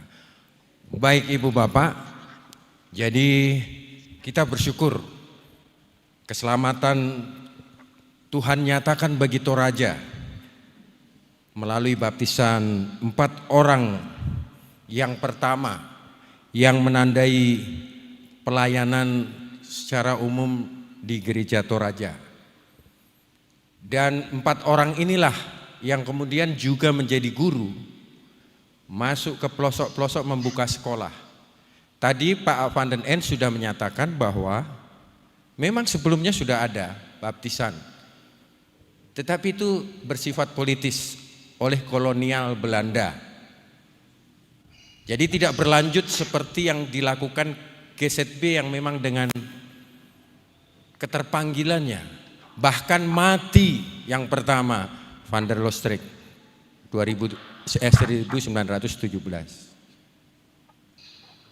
Kemudian diikuti berapa martir lagi. Di Seko, tadi kebetulan saya ketemu anak muda dari Seko. Jadi luar biasa, di Seko berapa yang mati. Dan selanjutnya sampai 53, berapa yang mati di perbatasan dengan perang KH Musakar. Kemudian 58, berapa yang mati di tahun 58. Berapa banyak darah tertumpah dan jiwa, nyawa. Tetapi kita tetap semakin kuat. Jadi harapannya dalam sejarah kita adalah dengan buku sejarah ini mendorong kita semakin semangat, bukan semakin loyo. Kita sudah bertahan dengan berbagai ujian, Toraja tetap eksis. Dan nama Tuhan dimuliakan. Baik, untuk tidak membuang waktu lebih jauh, pada sesi ini tadi sudah dipaparkan, akan disampaikan pertama oleh penulis. Nanti kita simak, kemudian akan dilengkapi dan mungkin kalau ada yang kontroversi, panelis narasumber utama kita, pelaku sejarah beliau Bapak Pendeta A.J. Anggui, itu 2 kali sekretaris KUGT, masih Belanda, KUGT. Kemudian ketua KUGT, dalam proses transisi beliau sekretaris dan ketua umum BPS setelah menjadi Badan Pekerja Sinode. Kita bersyukur Tuhan masih izinkan beliau duduk bersama dengan kita, menjelaskan kepada kita bagaimana perjalanan sejarah berdirinya jemaat mula-mula ini. Jemaat yang pertama, baptisan yang pertama di lingkungan GZB yang kemudian menjadi Gereja Toraja. Saya sebagai pelaku pendidikan sebenarnya terharu, merinding waktu membaca berapa korban yang mati. Betul, di ruangannya Pak Sili, saya bilang sama Pak Sili, rasanya mau meneteskan air mata. Mereka yang sudah mati untuk kita juga bertahan, mempertahankan, membela iman. Dan saya bersyukur konsisten Badan Pekerja Sinode Gereja Toraja dan Gereja Toraja memberikan pelayanan kontekstual, bukan PI khotbah di mimbar, tetapi benar-benar kontekstual melayani pendidikan, kesehatan, kemudian pola hidup masyarakat jemaat, termasuk ekonomi. Berapa sekolah gereja di Jawa yang mati? Gereja Toraja tetap eksis. Berapa poliklinik, rumah sakit di Jawa yang mati? Gereja Toraja tetap eksis. Itu karena Tuhan memakai hamba-hambanya. Tuhan yang juga sudah menerima pengorbanan pendahulu kita. Nanti lebih lengkapnya kita akan mendengar dari beliau. Beliau mengalami perjalanan yang luar biasa ini. Dan betul-betul saya terharu kalau membaca banyak referensi. Kita bersyukur. Kesempatan pertama kepada penulis, mohon waktunya hanya 15-20 menit saja. Nanti dilanjutkan oleh panelis narasumber, pelaku sejarah. Waktunya sama Pak, nanti hanya 15-20 menit saja. Kami persilakan dengan kasih Pak Sili Suli. Penatua Abraham Umbas. Sebelum saya memaparkan sedikit tentang konten bab 2 ini, mudah-mudahan Bapak Pendeta Thomas van den Ende masih mengikuti di Zoom, karena tadi ada pertanyaan dari Pendeta Panggalo yang masih belum terjawab, yaitu soal pembaptisan di Makale itu yang benar itu 20, 21 apa 25 orang. Itu yang pertama Pak Pendeta van den Ende. Kemudian sebenarnya ada juga pertanyaan dari saya, ketika Van der Loosre meninggal dan kemudian istrinya kembali ke Jawa, ke Solo, itu orgelnya itu dibawa ke Jawa atau ditinggal di sini? Itu orgel, ya ditinggal ya. Oke, jadi itu saja untuk Bapak van den Ende. Mungkin bisa dijawab dulu yang pertanyaan dari Bapak Pendeta Panggalo tadi yang soal pembaptisan di Makale, Bapak van den Ende. Sebelum saya lanjut bab 2 dulu. Yang 20, 21 apa 25 orang, karena ini menjadi referensi baru ini kalau 25. Terima kasih Bapak van den Ende.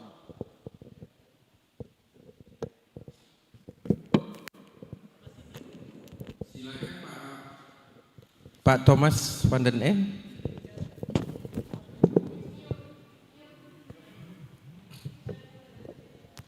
Bisa dinyalakan mic-nya? Pak Tom? Ya, terima kasih. Ya, jadi asal Hairunggit ada catatan kaki dalam buku sumber dan bisa diperhitungkan dari sana. Dengan bertolak dari sana.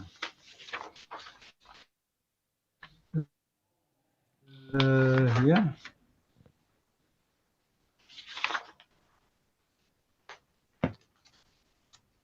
Apa acara sekarang? Harus saya bacakan catatan pada bab 2 atau bagaimana? Jadi hanya menjawab pertanyaan Bapak Pendeta I. Panggalo tadi. Silakan Pak. Ya. Pertanyaan mengenai jumlah orang yang dibaptis pada tahun 13? Iya, betul. Oh. Ada catatan kaki dalam buku sumber yang menyebut jumlahnya sekian, tapi kemudian ada publikasi, saya belum mempelajari catatan itu, bagaimanapun jumlahnya antara 20 dan 25. Jumlah yang tepat tidak begitu penting, yang penting ada kelompok yang cukup substansial yang dibaptis dan yang tetap setia, sehingga di Toraja Selatan sudah ada ya jemaat katakanlah, walau belum ada strukturnya, jemaat Kristen sejak tahun 13.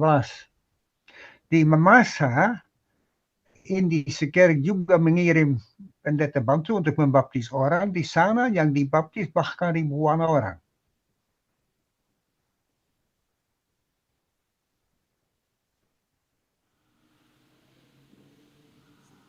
Cukup? Ya, baik. Demikian Pak penulis, bisa dilanjutkan sesuai dengan konteks kita. Oh, iya.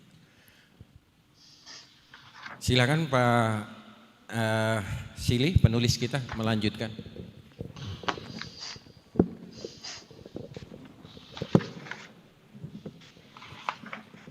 Oke, terima kasih Bapak Mas. Jadi terima kasih atas tanggapannya Pak Pendeta van den Ende. Jadi begini Bapak Ibu sekalian, untuk bab 2 ini saya mengambil judul Jemaat Rantepao sebagai pusat pekabaran Injil di Resort Rantepao. Nah yang pertama saya ambil dulu, mengapa saya ambil Resort Rantepao?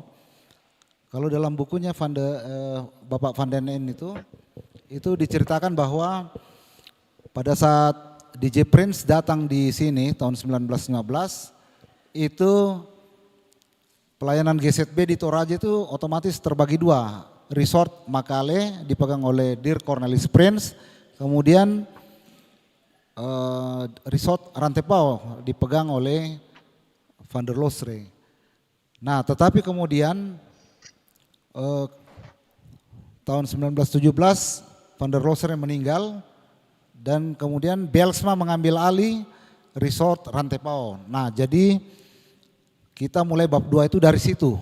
Tapi saya ambil dari tahun 1920. Nah, jadi saya ceritakan dulu sedikit bahwa Belsma ini diutus dari GZB sebagai seorang utusan guru atau guru utusan. Jadi dia ini bukan sendeling lerar atau pendeta utusan. Jadi walaupun dia itu koordinator pelayanan GZB di Resort Rantepao, pada saat itu dia belum boleh memimpin atau melayani sakramen baptisan kudus, sidi, orang menikah, seperti itu. Jadi waktu itu yang diandalkan untuk melayani sakramen-sakramen seperti itu adalah Dir Cornelis Prince. Nah, nanti setelah Peter Silstra datang, karena Peter Silstra ini adalah seorang sendeling lerar, maka dia berwenang untuk melayani sakramen baptisan kudus, pemberkatan nikah, seperti itu. Nah, jadi saya batasi era pembatasan bab 2 itu mulai dari 1920, dimulai ketika Belsma memimpin Resort Rantepao, sampai tahun 1942, di mana pimpinan Resort Rantepao saat itu yaitu Dirk Jan van Dijk, itu ditahan oleh tentara Jepang. Tapi bukan cuma Van Dijk, semua utusan GZB waktu itu ditahan. Dan ditahannya menurut yang literasi yang saya baca itu dijemput di halaman gereja. Seperti itu, jadi halaman gereja kita ini memang saksi mata banyak peristiwa Bapak Ibu. Dan itu dialami oleh para sendling. Nah, seperti yang saya sampaikan tadi bahwa bab 2 ini saya bagi dalam beberapa subjudul. Tentu saya bagi yang pertama ialah masa pelayanan J. Belsma di Resort Rantepao dulu. Itu 10 tahun dia memimpin Resort Rantepao dari lebih 10 tahun sejak Van der Losser meninggal sampai 1930. Nah, setelah 1930 Belsma konsentrasi untuk mengurus pendidikan. Karena pada saat itu sudah dibuka sekolah guru Injil di Barana. Jadi Belsma menyerahkan Resort Rantepao untuk ditangani oleh Van Dijk dan kemudian Belsma fokus di Barana. Tetapi saat itu Belsma juga tetap membantu pelayanan khususnya di daerah-daerah Kalambe, Barana dan sekitarnya. Jadi Belsma itu tidak meninggalkan Van Dijk untuk sendirian mengurus Resort Rantepao, tetapi dia juga masih memiliki kepedulian untuk membantu Van Dijk mengurus Resort Rantepao. Nah, saya melihat dari bukunya Bapak Pendeta Tom Van den Ende, itu di halaman 775 itu ada beberapa kolom, beberapa daerah yang menjadi wilayah pelayanan Resort Rantepao. Nah, dalam buku itu memang dipaparkan bahwa pada tahun 1920-21 itu di resort di daerah-daerah itu sudah ada anggota jemaat. Nah, tetapi dalam istilah Belanda itu kalau yang saya baca mungkin nanti mudah-mudahan bisa diluruskan oleh Bapak Pendeta Van den Ende atau mungkin Pendeta Lorenz Jan Vogler. Itu ada istilah kalau sekarang kita bilang jemaat, mungkin juga pada saat itu mungkin statusnya itu masih cabang kebaktian atau mungkin masih tempat kebaktian atau bahkan mungkin masih pos pelayanan, mungkin ya. Saya kan tidak pernah lihat, jadi ini masih menduga-duga. Tapi kalau dalam istilah Belanda yang saya dapat di literasi itu, jemaat itu dinamakan gemeenten. Sedangkan yang sifatnya hanya seperti persekutuan-persekutuan biasa, itu dinamakan kring atau kringan. Nah, itu harus buka kamus bahasa lagi, saya tidak terlalu paham ini. Tapi mungkin kita bisa bayangkan kira-kira seperti itu. Gambaran kondisi pelayanan GZB pada era Belsma dengan Van Dijk. Jadi ini dulu memang tidak dinamakan Jemaat Rantepau, tapi dinamakan saja Gereja Rantepau. Gereja Rantepau, dan dari sinilah Belsma dan Van Dijk itu mengabarkan Injil ke seluruh resort Rantepau. Dan apabila misalnya ada permintaan dari resort lain untuk membantu, Van Dijk juga sesekali ke sana. Nah, cuma memang kalau yang namanya, kalau dalam benak kita itu kan Gemeenten atau jemaat itu biasanya selain punya anggota jemaat, tentu punya majelis, minimal ada penatua atau diakon. Cuma memang terus terang saya tidak dapat ini, yang namanya penatua dan diakon pada saat itu saya tidak dapat terus terang Bapak Ibu. Jadi mohon maaf, jangan marah kalau dalam pemaparan ini saya tidak dapat itu nama-nama majelis. Cuma dalam register baptis yang ditulis oleh si Pasulta itu ada nama-nama orang yang dibaptis, ada nama-nama. Jadi begini Bapak Ibu, arsip utama di bab 2 ini selain bukunya Bapak Pendeta Thomas van den N, itu arsip yang penting itu adalah register baptis yang ditulis ulang oleh Melkias Simasulta tahun 57. Karena apa? Karena di dalam register baptis itu ada nama-nama orang yang dibaptis di Penanda, di Tondon, di Nonongan, pokoknya ada 19. Ada 19 yang saya heran itu kecuali Salu. Padahal di Dende ada, di dalam bukunya Bapak Pendeta van den N itu ditulis di Salu itu ada sekian orang Kristen.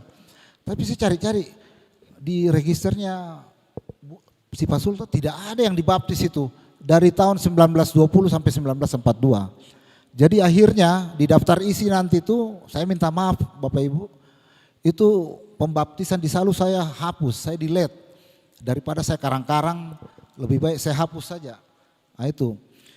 Kemudian di Sakdan. Di Sakdan itu ada data pembaptisan di sana. Itu dari sini, dari Gereja Rantepau. Kemudian saya pergi ke sana, mewawancarai orang yang paling tua. Saya ditemani oleh Pak Daniel Biring, mantan Kakanwil Kementerian Hukum Sulawesi Selatan. Menemui orang yang sudah 90 tahun. Dia juga tidak tahu di mana gereja pertama di sana. Jadi saya keliling-keliling. Aduh, ini memang apa ya? Syukurlah kalau misalnya kita punya orang tua seperti Pendeta Anggu yang umur sekian ini daya ingatnya masih bagus. Di sana itu Bapak Ibu, saya wawancara berapa orang itu yang baru kepala 7 hang semua itu Bapak Ibu. Jadi ini problem. Saya pergi di Dende, saya tanya, kebetulan Pendeta Yunus Palelu ini masih terhitung kakek saya juga. Dan 19 tahun menjadi ketua wilayah 2. Artinya apa? Kompetensi dia untuk menjadi narasumber itu sudah tidak diragukan. Dia pelaku sejarah 19 tahun di sini. Tapi kalau daya ingat misalnya sudah menurun, tidak bisa dipaksakan. Jadi nenek saya itu, Nek Palelu bilang, wah, tapi mau apain dia ampo? Kalau sudah bilang begitu bagaimana Bapak Ibu Tom? Arsip juga tidak ada. Nah jadi untuk membackup bab 2 ini dengan narasumber, saya terus terang hanya satu orang Pak Pendeta, saya minta maaf. Hanya Pendeta Soleman Bati yang saya wawancarai. Itu pun hanya saya bertanya tentang penginjilan di Sakdan. Dan beliau hanya bercerita begini bahwa, wah dulu waktu zaman GZB itu, kalau kita jam sekolah, kalau kita masih di sawah, itu guru datang pergi jemput di sawah. Kalau kita lagi manglatedong, kita disuruh bawa pulang dulu kerbaunya ke rumah, baru disuruh pergi ke sekolah. Itu ceritanya Pendeta Bati. Hanya itu yang saya berani input. Itu pun karena memang bapaknya beliau itu, Pak Julius Simabati itu, ya saya yakin namanya juga terdaftar dalam arsip data Van den N soal guru-guru. Jadi cuma itu, yang lain itu saya tidak berani untuk wawancarai. Seperti itu. Kalau Pak Pendeta Anggui lahir tahun 1936, tapi waktu sampai tahun 42 itu kan mungkin masih berumur, ya masih kecil, jadi memang tidak bisa diwawancarai untuk bab 2. Tapi kalau bab 3 atau bab 4 saya berani. Jadi seperti itu logika saya untuk mengambil narasumber. Nah kemudian untuk bab 2 ini memang ada saya tambahkan info ekstra.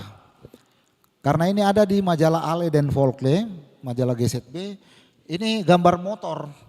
Gambar motor. Saya penasaran waktu itu mencari arsip, ini sebenarnya kapan ini jalan dari Palopo itu tembus ke Rantepao.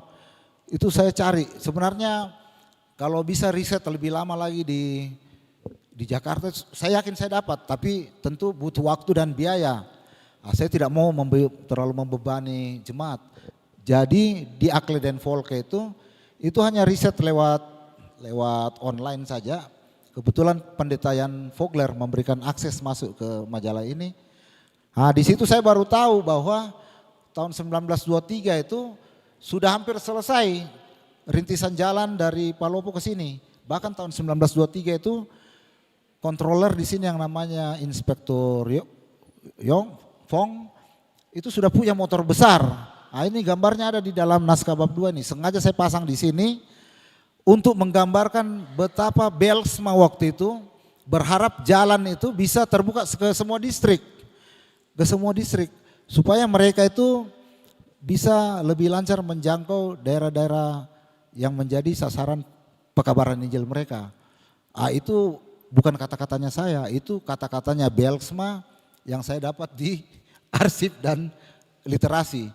Jadi saya masukkan ini karena ini kaitannya dengan mobilitas pekabaran Injil.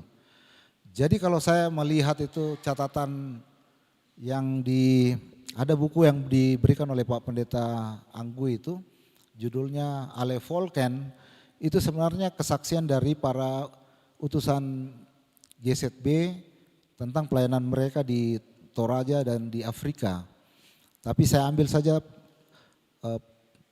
pengalaman empiris mereka di Toraja. Jadi ketahuan itu menurut mereka bahwa kalau jalan kaki dari sini, dari Rantepao ke Makale pada saat itu 4 jam Pak Pendeta. Kalau naik kuda 1 sampai 2 jam. Nah, jadi dari situ kita bisa membayangkan bagaimana itu mereka pergi menginjil dari Rantepao ini zaman segitu ke Barupu, ke Rembon, ke Simbuang. Ini betul-betul suatu totalitas yang luar biasa yang saya kira kalau Tuhan tidak membackup ini pelayanan seperti ini memang sangat berat. Seperti juga Pendeta Anggui bagaimana dia berjalan ke Seko selama 3 hari dan harus tidur di hutan. Kemudian pulang hampir dihadang oleh gerombolan. Saya kira semua ini pekerjaan Tuhan yang luar biasa. Mungkin dari saya itu saja Pak Ombas, ini kita buka untuk diskusi saja. Gambaran umumnya nanti paling lengkapnya Ibu Bapak bisa dapatkan dalam bukunya. Baik, kita akan berikan kesempatan pada panelis narasumber utama kita, Bapak Pendeta Aji Anggui. Dengan kasih kami silakan. Ya, ini memang menggambarkan kegiatan-kegiatan dan terutama untuk berdasarkan pada fakta. Karena gaya penulisan dari Bapak Silisuli ini adalah gaya jurnalistik populer. Jadi kalau mau cari mengenai data-data yang akan merupakan kenapa tidak begini, tidak begitu, rupanya itu bukan, tapi hanya berdasarkan pada fakta yang ada. Misalnya dalam menulis bagian-bagian ini, kalau itu tidak dengar langsung, kalau tidak ada data pendukung atau tidak ada orang yang diwawancari khusus yang memang mengenal atau berpengalaman, itu kalau cuma diomongin aja pasti sulit untuk dimasukkan dalam bagian ini. Nah, itu yang merupakan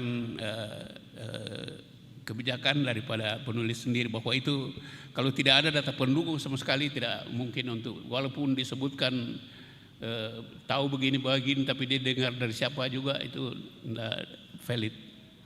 Dan oleh karena itu kalau kita melihat pendekatan Hesed memang pada awalnya memang itu ada semacam yang disebutkan dari dalam Pengkhotbah 4 ayat 12 itu. Tiga tali yang terpilin bersama-sama tidak mudah putus. Nah, tiga tali ini adalah pekabaran Injil, pendidikan guru, dan kemudian kesehatan. Nah, ini tiga berjalan seiring. Kalau di dalam bahasa Belanda, pastilah sekarang tidak begitu pemahaman, tapi dulu pemahamannya itu pekabaran Injil itulah yang utama. Memberitakan Injil kepada bangsa. Jadi memberitakan Injil kepada bangsa, tetapi yang dua ini, bidang pendidikan dan bidang pelayanan kesehatan, itu disebut hulpdienst. Artinya tugas penunjang sebenarnya untuk pekabaran Injil. Jadi kalau orang akhirnya kemudian memang sekolah yang oleh Bergson disebut sekolah kemudian menjadi ujung tombak pekabaran Injil. Guru-guru malah dalam jenjang karier waktu itu ialah harus dimulai dengan guru yang namanya dulu ya taruhlah mungkin sekarang ini guru penolong, guru bantu, baru menjadi guru kelas. Sesudah itu kalau guru kelas, kalau diangkat menjadi lebih baik dia dari guru kepala. Guru kepala harus merangkap menjadi, orang mama saya bilang guru tondok, atau dulu namanya guru jalan, yang disebut juga di situ selain daripada dia mimpin jemaat sebagai yang kita kemudian guru jemaat, dia harus juga menjadi guru jalan atau guru Injil yang kemudian dari kepala sekolah, guru jemaat menjadi guru Injil. Kalau dia berhasil dalam pengembangan guru Injil, kemudian dididik menjadi masuk untuk sekolah pendeta. Nah, itu jenjang-jenjang mereka dulu. Tapi kalau kita lihat apa yang terjadi di sini, karena Van der Loosdrecht sesudah rumahnya selesai di Barana, mereka pindah. Itu catatannya di sini, mereka pindah pada tanggal 14 bulan 8 tahun 16. Jadi rumahnya di sini kosong, tapi besar. Dari itulah Belsma pindah dari rumah yang kecil masuk dalam rumahnya Van der Loosdrecht yang besar.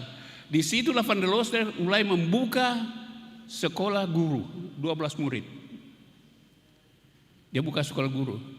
Yang dulunya Belsma minta supaya membuka sekolah yang namanya semacam quick school, ya. Kalau waktu itu jadinya SGA atau SPG membuka quick school itu, tapi tidak diizinkan oleh konsulat dari Jakarta, belum mungkin katanya. Jadi akhirnya dia buka yang namanya normal kursus. Jadi kursus 1 tahun. Dan kemudian di antara 12 muridnya itu saya kira ada 4 atau 6 yang jadi guru. Itu sehingga salah satu yang dikatakan ujung tombak dalam penginjilan ini adalah memang pendidikan. Sehingga Van der Loosdrecht waktu datang sendirian waktu itu datang di sini, tapi langsung ke Tonga ke mana mencoba untuk, dan dia bawa waktu datang pesertanya, dia sudah bawa guru Manembu dan lain, dia sudah bawa guru.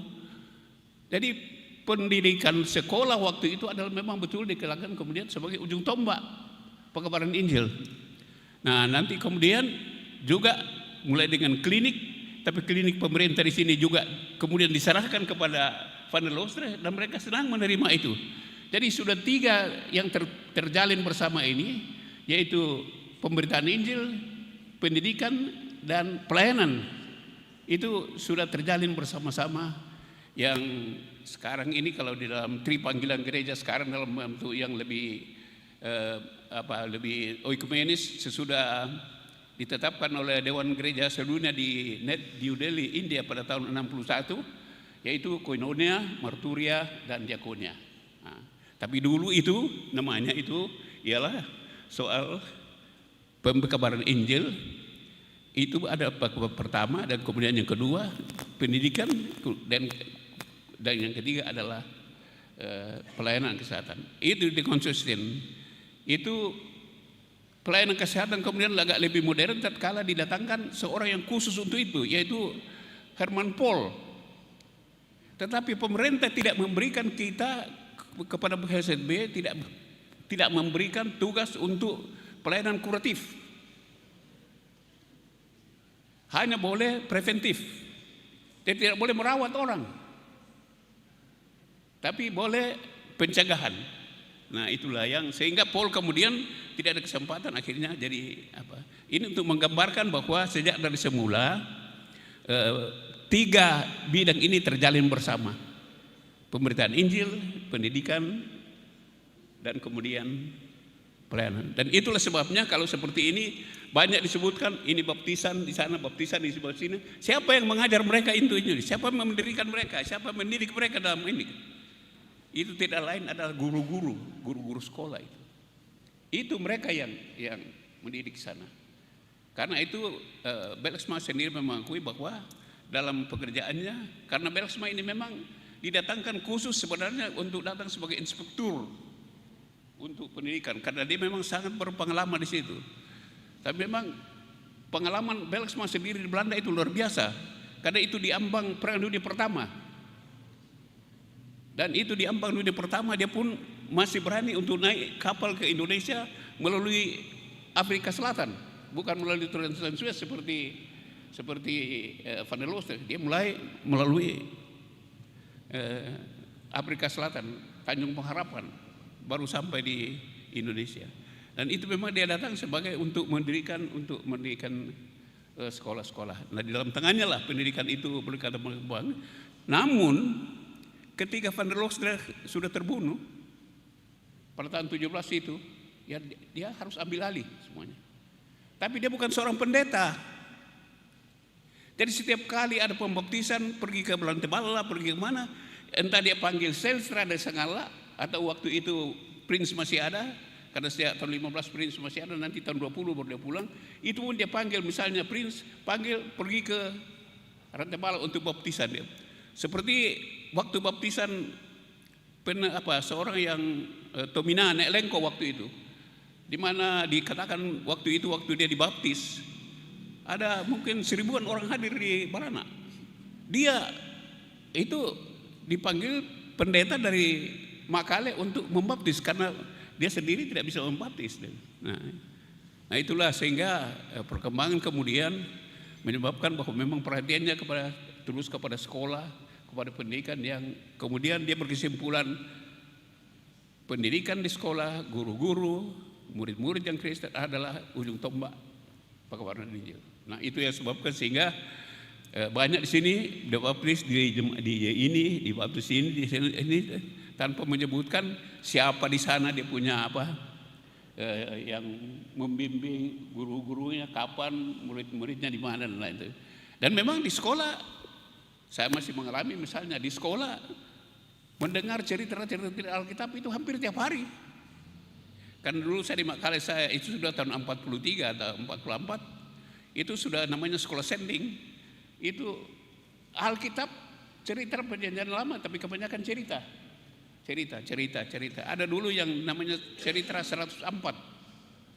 Cerita 104 itu 52 untuk perjanjian lama satu minggu, dan 52 untuk perjanjian baru, sehingga dikatakan 104. Tapi 104 dalam bentuk aslinya, tapi yang dibawa ke Indonesia waktu itu dibawa terutamanya tidak sampai 104, masih ada, belum yang termasuk, hanya selektif. Nah itu cerita-cerita yang kita selalu dengar di sekolah, dan itu yang saya kira diteruskan, sehingga itulah tanpa menyebutkan terlalu banyak siapa sebenarnya mengadakan perkanan Injil di pemberitaan Injil di daerah-daerah yang di mana sekolah langsung dibuka. Nah, sebenarnya seperti bidang kesehatan itu sudah ada, yang kemudian akan berlanjut tahun 20 berapa di sini ada dokter khusus datang untuk dihubungi oleh Van der Veen punya istri di Jerman, karena istrinya orang Jerman, maka datanglah dokter Simon itu yang mendirikan rumah sakit yang disebut dulu memang sudah disebut rumah sakit Elim, tapi lama Elim itu hilang, sama Jepang hilang, nanti kemudian dibangkitkan kembali nama Elim ini oleh Dr. Hoslinger pada sinode ke-3 barangkali atau Dr. Hoslinger minta kepada pendeta Linting, boleh kami nama ini rumah sakit Elim. Kemudian ditaruhlah namanya di salah satu rumah sakit. Tapi sebelumnya sudah. Nah, saya kira ini yang kalau mau bertanya mengenai soal mengapa misalnya ada di jemaat-jemaat itu kita tidak terlalu banyak mengelaborasi ya. Siapa bagaimana perlu gitu. Tapi tinggal karena di jemaat bahwa itu termasuk dalam pekerjaan dari jemaat yang bertolak dari jemaat Rantepau di sini ke daerah-daerah itu.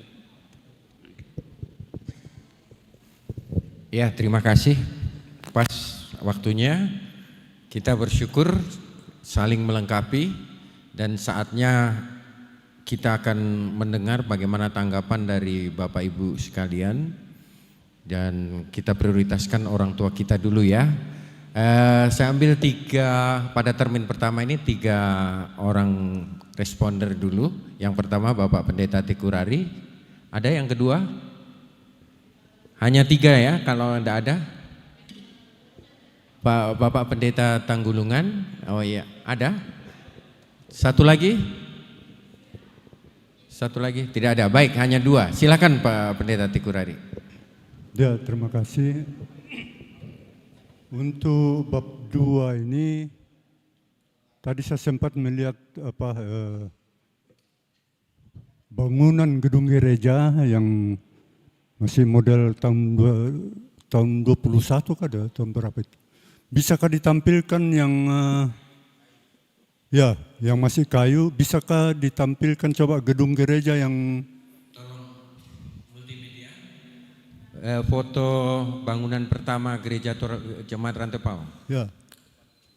Karena begini, menurut saya kalau kita mau betul-betul mencatat sejarah ini termasuk kapan itu dibangun dan mengapa mereka membangun itu, sebab yang saya lihat ya dari segi seni saya mau mengatakan begini, dulu waktu gedung gereja ini di sekitarnya tanah itu masih dalam, kelihatan dari jauh itu seperti berada di atas bukit. Tapi setelah kelilingnya ini ditimbun takut atau apa, apakah rokok. Nah ini mungkin perlu dicatat. Yang saya ingin tahu dulu ialah siapa yang mulai berpikir bahwa gedung gereja ini harus menghadap ke timur.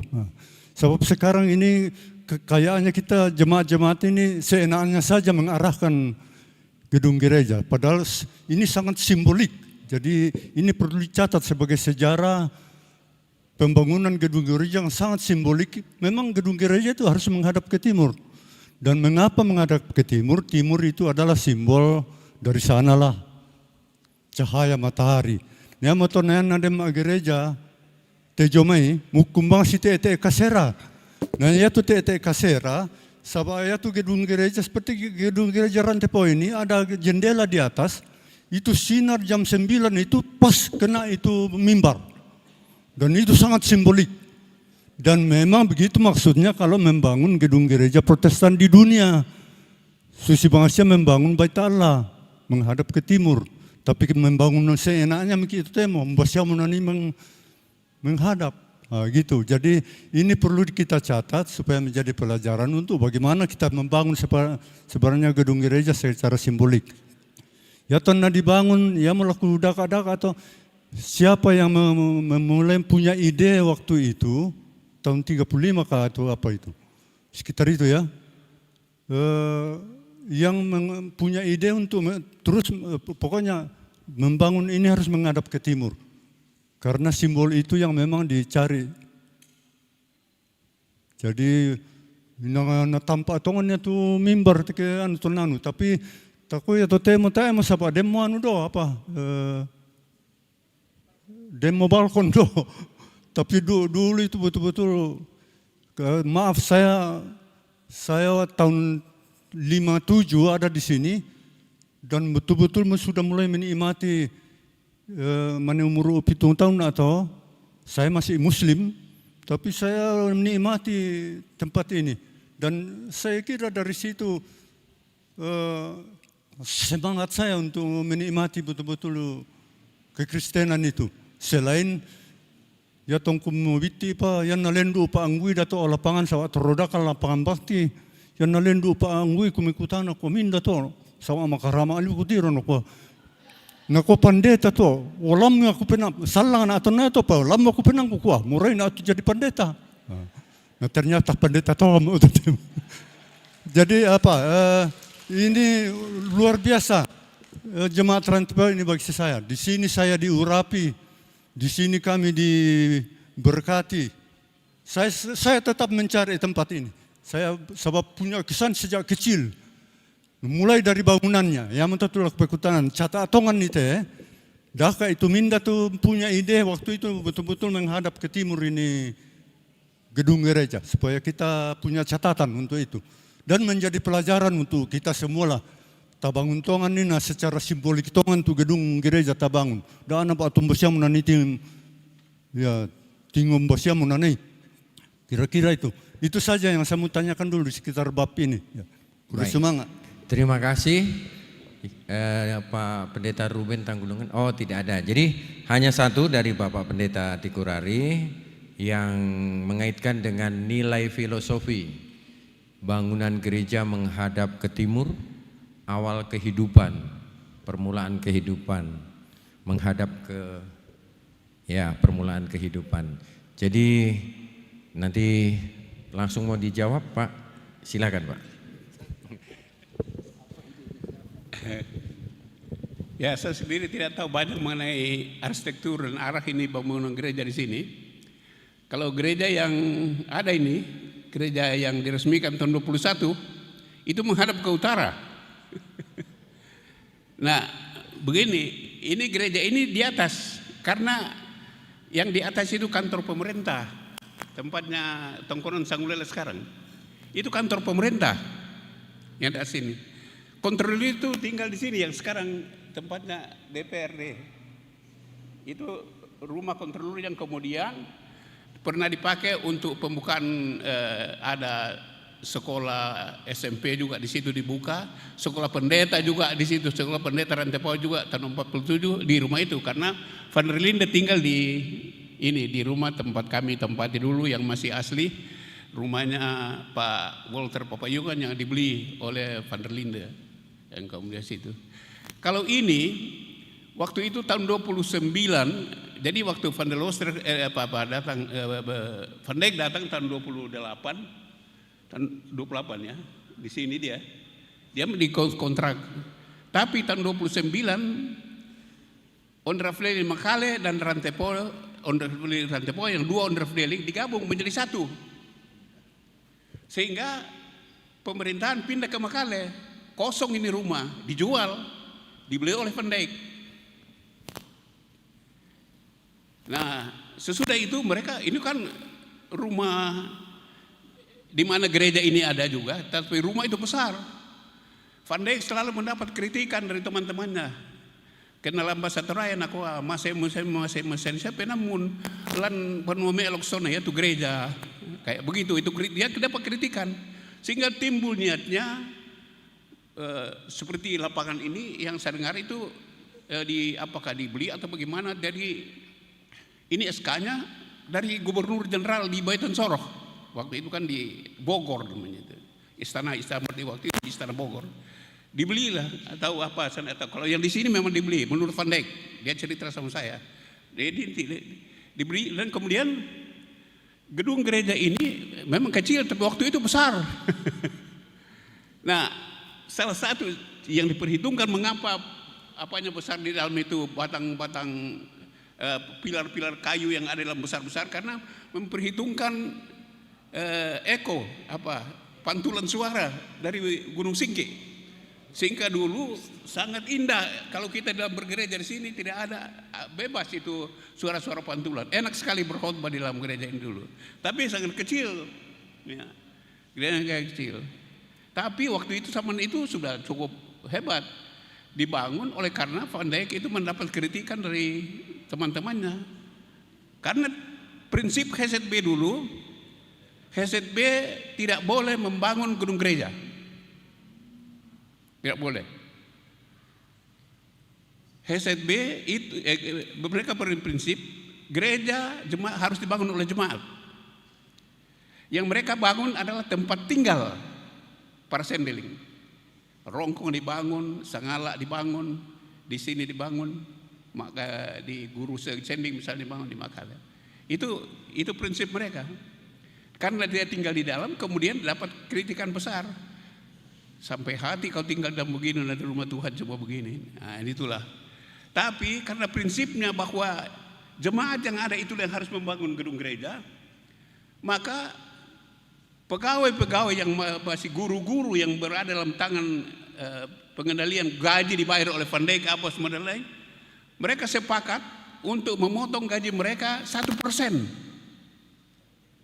tiap bulan, 1% tiap bulan, dan itu diberlakukan selama 3 tahun, 36. Jadi itu berarti 36% kali gaji seorang guru. Tapi gaji guru kan dulu besar. Kepala sekolah bisa beri kerbau 2 tiap bulan. Dan mana kita dapat sekarang bisa beli kerbau 2 bulan, itu tiap 2 kerbau tiap bulan sekarang. Kalau kungan ada bisa nilai. Dari itu besar, sehingga kalau dulu dikatakan guru-guru banyak kan punya uang dalam, memang benar begitu uangnya di sini. Nah itulah sehingga kemudian baru dibangun, diresmikan, diletakkan batu pertama pada 18 September tahun 35 dan kemudian diresmikan pada Januari tahun berikutnya dengan pesta yang besar. Dan Van Dijk mengatakan kepada saya, tidak ada 1 sen uang sending yang ada di dalam gereja ini. Tidak ada 1 sen pun, dia bilang. Ya, di dalam gereja ini. Memang dia pinjam uang dari HZB sebagai tambahan dari gaji guru-guru dan lain yang dikumpul, tetapi dia kemudian bayar setelah banyak uang lelang yang masuk sesudah peresmian. Itu Van Dijk mengatakan, tidak ada 1 sen uang sending pun yang ada dalam sini. Nah itu memang kemandiriannya. Jadi ya mudah-mudahan jemaat Rantepao selalu ikutlah. Bahwa dari dulu memang jemaat Rantepao ini diajar untuk ya, mandiri. Tapi yang namanya gereja ini dulu yang punya seluruh wilayah Rantepao, resort Rantepao. Karena itu prinsip agak beda dengan misalnya yang terjadi di Rongkong. Karena mereka sama-sama datang di sana, itu agak dipaksa untuk terus diorganisir, di drilling begitu. Tapi di sini tidak. Dia mulai dengan membuat satu jemaat induk yang kayak model Belanda. Di Belanda misalnya 1 kelas hanya boleh 1 gereja yang besar, jemaat yang besar. Yang lain itu merupakan pelayanan bersama. Nah itulah karena sistem klasikal namanya. Nah itulah yang dulu dipraktekkan di sini dan akhirnya ya tumbuhlah akhirnya Van Dijk di sini yang boleh kata lebih banyak mengorganisasi karena jadi akhirnya jadi walaupun ada resort Makassar, Sangala, ada resort Rantepao, ada resort Rongkong, ada resort Palopo, tapi akhirnya boleh kata dalam perkelanjutan selanjutnya jemaat Rantepao ini atau resort Rantepao inilah yang merupakan salah satu ya namanya kalau dalam istilah primus inter pares. Jadi yang setara di antara yang utama di antara yang setara. Jadi dia kembangkan memang itu, tetapi akhirnya menjadi pusat dan itulah kemudian menjadi di sini bahwa sinode pertama yang itu diadakan di sini, dan kemudian selanjutnya sinode keempat juga banyak beberapa kali diadakan di sini. Itu saya kira karena perkembangan selanjutnya terjadi. Nah itu barangkali yang menyebabkan sehingga kalau gereja ini gereja yang pertama dulu. Kalau di GPI gereja perusahaan dulu itu yang namanya karena ini mereka gereja negara sehingga jabatan penatua dalam itu kayak jabatan jabatan juga hierarkis. Sehingga di Belanda misalnya gereja reform itu tinggi itu. Tinggi itu tempat-tempat seperti gereja Immanuel di Jakarta. Tinggi itu apa? Ya, dan juga tempat khotbah tinggi juga. Tapi di sini waktu dibangun tempat majelis gereja tidak tinggi, rata. Itu adalah satu filosofi juga waktu itu. Tidak. Nanti kemudian seperti kami di beberapa gereja, entah di mana mulai tinggi itu tempat majelis gereja dan mimbar. Dulu tidak ada. Kalau dalam tempat, saya kira masih sekarang juga masih tidak tinggi kan? Nah itulah yang untuk memperlihatkan bagaimana perkembangan. Ya, saya kira begitu cukup ya. Ya, kesempatan termin kedua terakhir dari Bapak Pendeta Robertus Pakan. Silahkan dengan kasih Pak. Oh, ada juga. Ya, nanti kedua Pak ya. Ya, silahkan Pak Robertus dulu.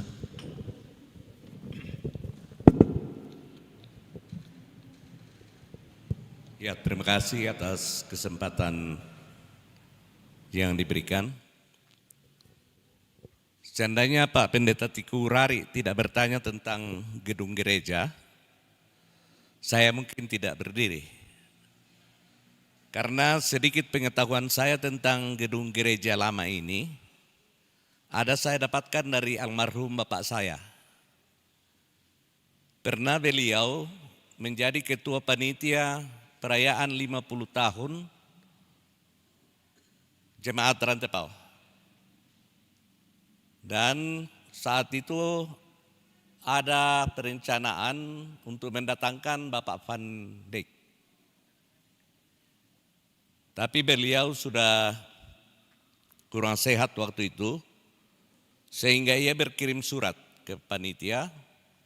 Sayang surat itu hilang dari arsip saya, rusak pada waktu saya ke Batam dan tempat saya menyimpan arsip kena banjir. Jadi di situ sempat saya mengetahui sedikit cerita tentang gedung gereja. Yang dipertanyakan oleh Pak Pendeta Tikurari tadi, arsiteknya kemungkinan dari mana? Kalau dari surat itu, saya perkirakan memang dari Belanda. Tetapi kepala tukang pada waktu itu adalah bapaknya almarhum Dr. John Kiang.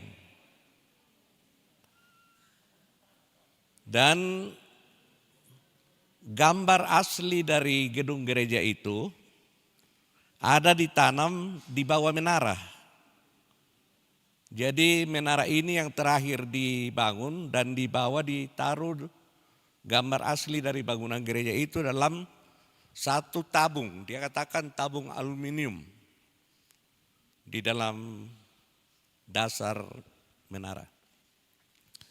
Nah, kemudian pada waktu perayaan 50 tahun itu juga Pak Pendeta Anggui Senior yang memimpin ibadah. Mimbarnya diletakkan di sudut sana dalam bentuk perahu. Dan saya ingat Bapak waktu itu mengambil dari perikop pada waktu Nabi Elia merasa frustrasi dan datanglah firman Tuhan untuk menyuruh dia bangun makan karena perjalananmu masih jauh. Dalam acara itu juga dihadirkan Bapak Insinyur Victor Sampebulu almarhum. Dan dia memberikan kajian ilmiah tentang gedung gereja. Di situ dia singgung sedikit tentang posisi gedung gereja ini yang bukan membelakangi buntu Singki sepenuhnya tetapi agak menyamping, jadi tidak sepenuhnya. Kemudian pada waktu itu masih ada kolam di depan. Ya, dan halaman ini gedung gereja di atas dan halaman di bawah. Tempat kami sering main bola dulu. Ya. Jadi dia bayangkan pada waktu itu bahwa Belanda GZB membangun ini dengan melihat menjadikan seperti yang dikatakan Pak Pendeta Anggi tadi, menjadi sound system. Dan saya memang dulu kalau datang menjemput bapak saya mengambil bagian kebaktian sore, saya tunggu di rumah sakit Elim. Tapi memang waktu itu kendaraan belum banyak. Baru 1-2 mobil lewat. Tapi kedengaran suara pengkhotbah yang pimpin ibadah ke dalam rumah sakit Elim, ke depan rumah sakit Elim. Jadi merupakan, ya tidak tahulah bagaimana dari arsitek melihat tentang itu. Dan juga Pak Victor waktu itu katakan bahwa interior gedung gereja ini dia bahasakan bahasa arsitek, saya sudah lupa juga. Tapi kalau kita masuk gedung gereja ini, kita merasa kecil di hadapan Tuhan. Karena adanya pilar-pilar di atas yang membuat kita bahwa sedangkan kayu di atas lebih besar dari saya. Ya, enggak tahu dari mana datangnya kayu-kayu itu dulu. Jadi memang kita bandingkan dengan gedung gereja yang lain. Berapa kali saya datang beribadah dalam jemaat di gedung di atas. Sepertinya kalau kita masuk paling segan untuk bicara dengan orang di samping kita. Mungkin kita bicara tapi sangat pelan. Tidak seperti kalau di sini. Di gedung sini atau di gedung gereja yang lain. Ada nuansa bagaimana ya? Ia punya aura yang sangat luar biasa kalau kita masuk di dalam dan kita duduk. Langsung kita merasa kecil sekali di hadapan Tuhan. Dan itu ada, itu menurut Pak Victor sampai bulu. Jadi itu saja saya ini sama Pak Pendeta Tikurari tentang kaca di atas itu memang pernah saya saksikan juga dulu. Sebelum dirubah kalau pas jam 9, sinar matahari pas di mimbar. Di mimbar gitu, sinar matahari. Tapi tidak tahu sekarang kan perputaran matahari sudah sangat ini. Terima kasih. Baik, terima kasih. Silakan Pak Pendeta Adi.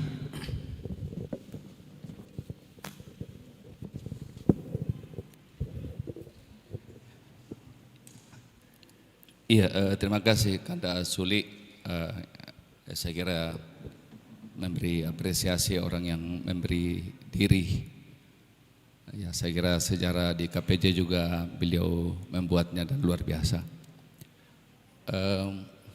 Karena sejarah itu tidak hanya bicara tentang waktu, tapi bicara tentang orang. Dan karena itu saya kira ini penting untuk kemudian menjadi catatan. Tadi saya lagi komunikasi dengan keluarga tentang nama yang disebut di Uluwai.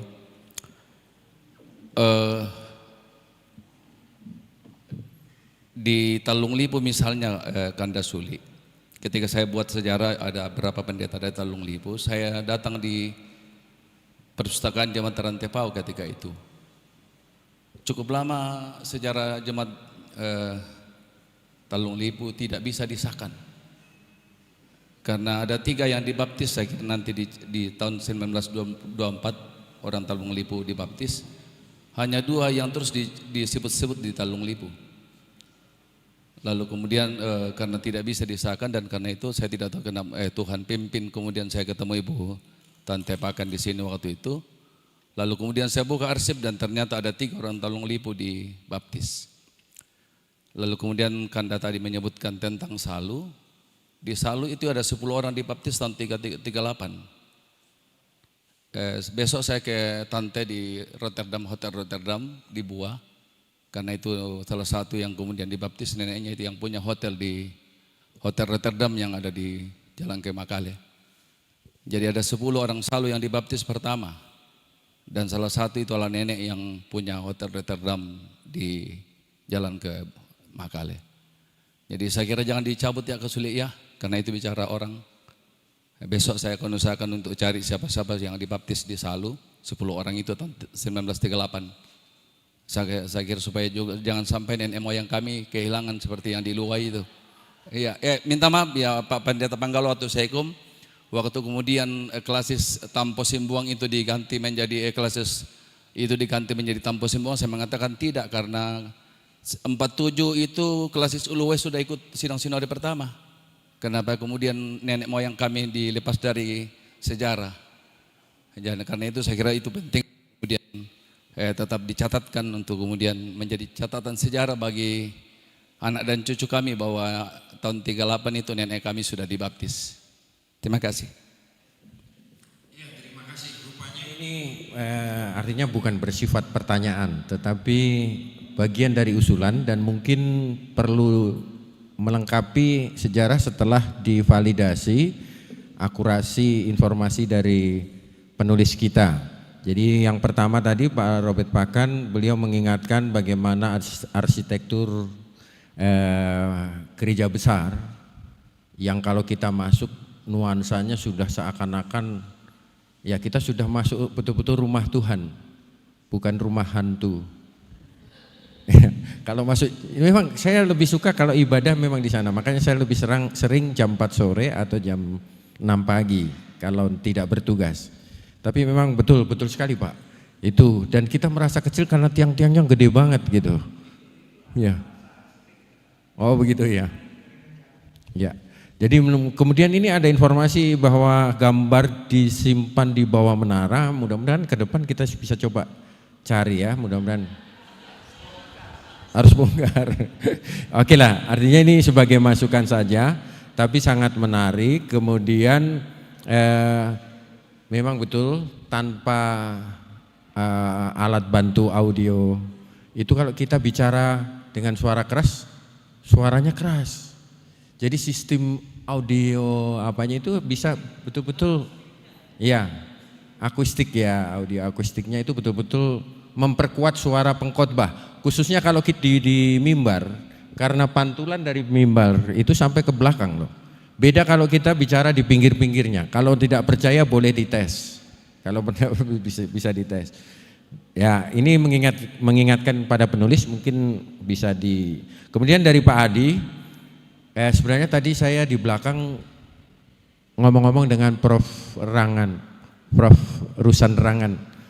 Beliau sebenarnya mau bertanya ketika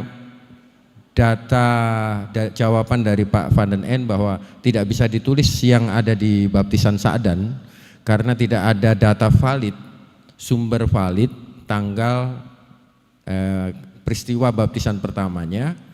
Nah itu kira-kira solusinya apa? Supaya baptisan atau peristiwa sejarah itu tidak hilang karena tidak ada sumber referensi jelas tanggal kejadiannya. Mungkin kan beliau ini pakarnya dalam hal itu, Prof. Thomas Van den N ini. Hello, Mr. Thomas, still with us? Jadi sebenarnya ada pertanyaan Prof. Rusan Rangan tadi. Saya sampai bilang sebenarnya tanya saja, adakah solusinya jika ada satu peristiwa tetapi tidak valid datanya, apakah boleh ditulis dengan disclaimer bahwa peristiwa sudah betul terjadi, yang dibaptis ada, yang membaptis ada, cuma waktunya tidak, ya tidak tempatnya di saldo kah di mana tadi itu yang disebut. Ya, saya kira itu nanti menjadi bahan Pak penulis untuk tambahan. Ya saya kira cukup, sesi kita sudah cukup panjang. Terima kasih akhir kata kepada Bapak Aji Anggui, orang tua ini luar biasa sekali.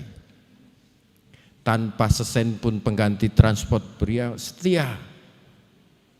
Hujan, kondisi fisik kurang sehat. Ya saya sampai betul-betul terharu. Beliau yang mendorong saya semangat untuk mendampingi.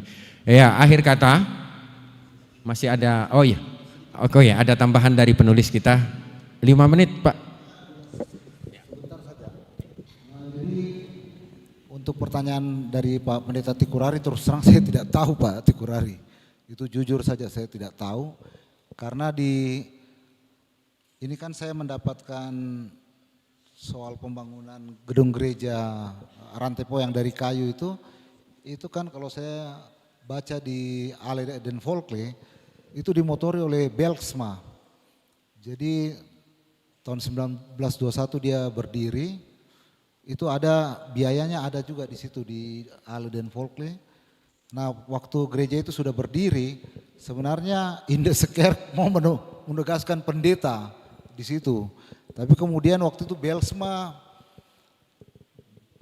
melobi namanya pendeta Kiften Belt di Makassar supaya biar area ini menjadi areanya GZB saja. Seperti itu. Nah tapi gereja ini kemudian tahun 1921 digunakan untuk ibadah, 1929 itu sudah rapuh, sudah mungkin kayunya kurang bagus, sehingga tahun 1929 itu sudah muncul usulan supaya kumpul duit seperti yang diceritakan Pak Pendeta Anggui tadi, kumpul uang, guru-guru bangun yang di sebelah. Nah saya masuk ke Pak Pendeta Robert Pakan, saya baru tahu itu bahwa dulu Penatua Alexander Batok Pakan pernah melakukan komunikasi dengan Van Dijk. Foto yang tadi itu mungkin bisa ditampilkan lagi Bro Habib. Ada foto di sini Van Dijk meletakkan batu pertama.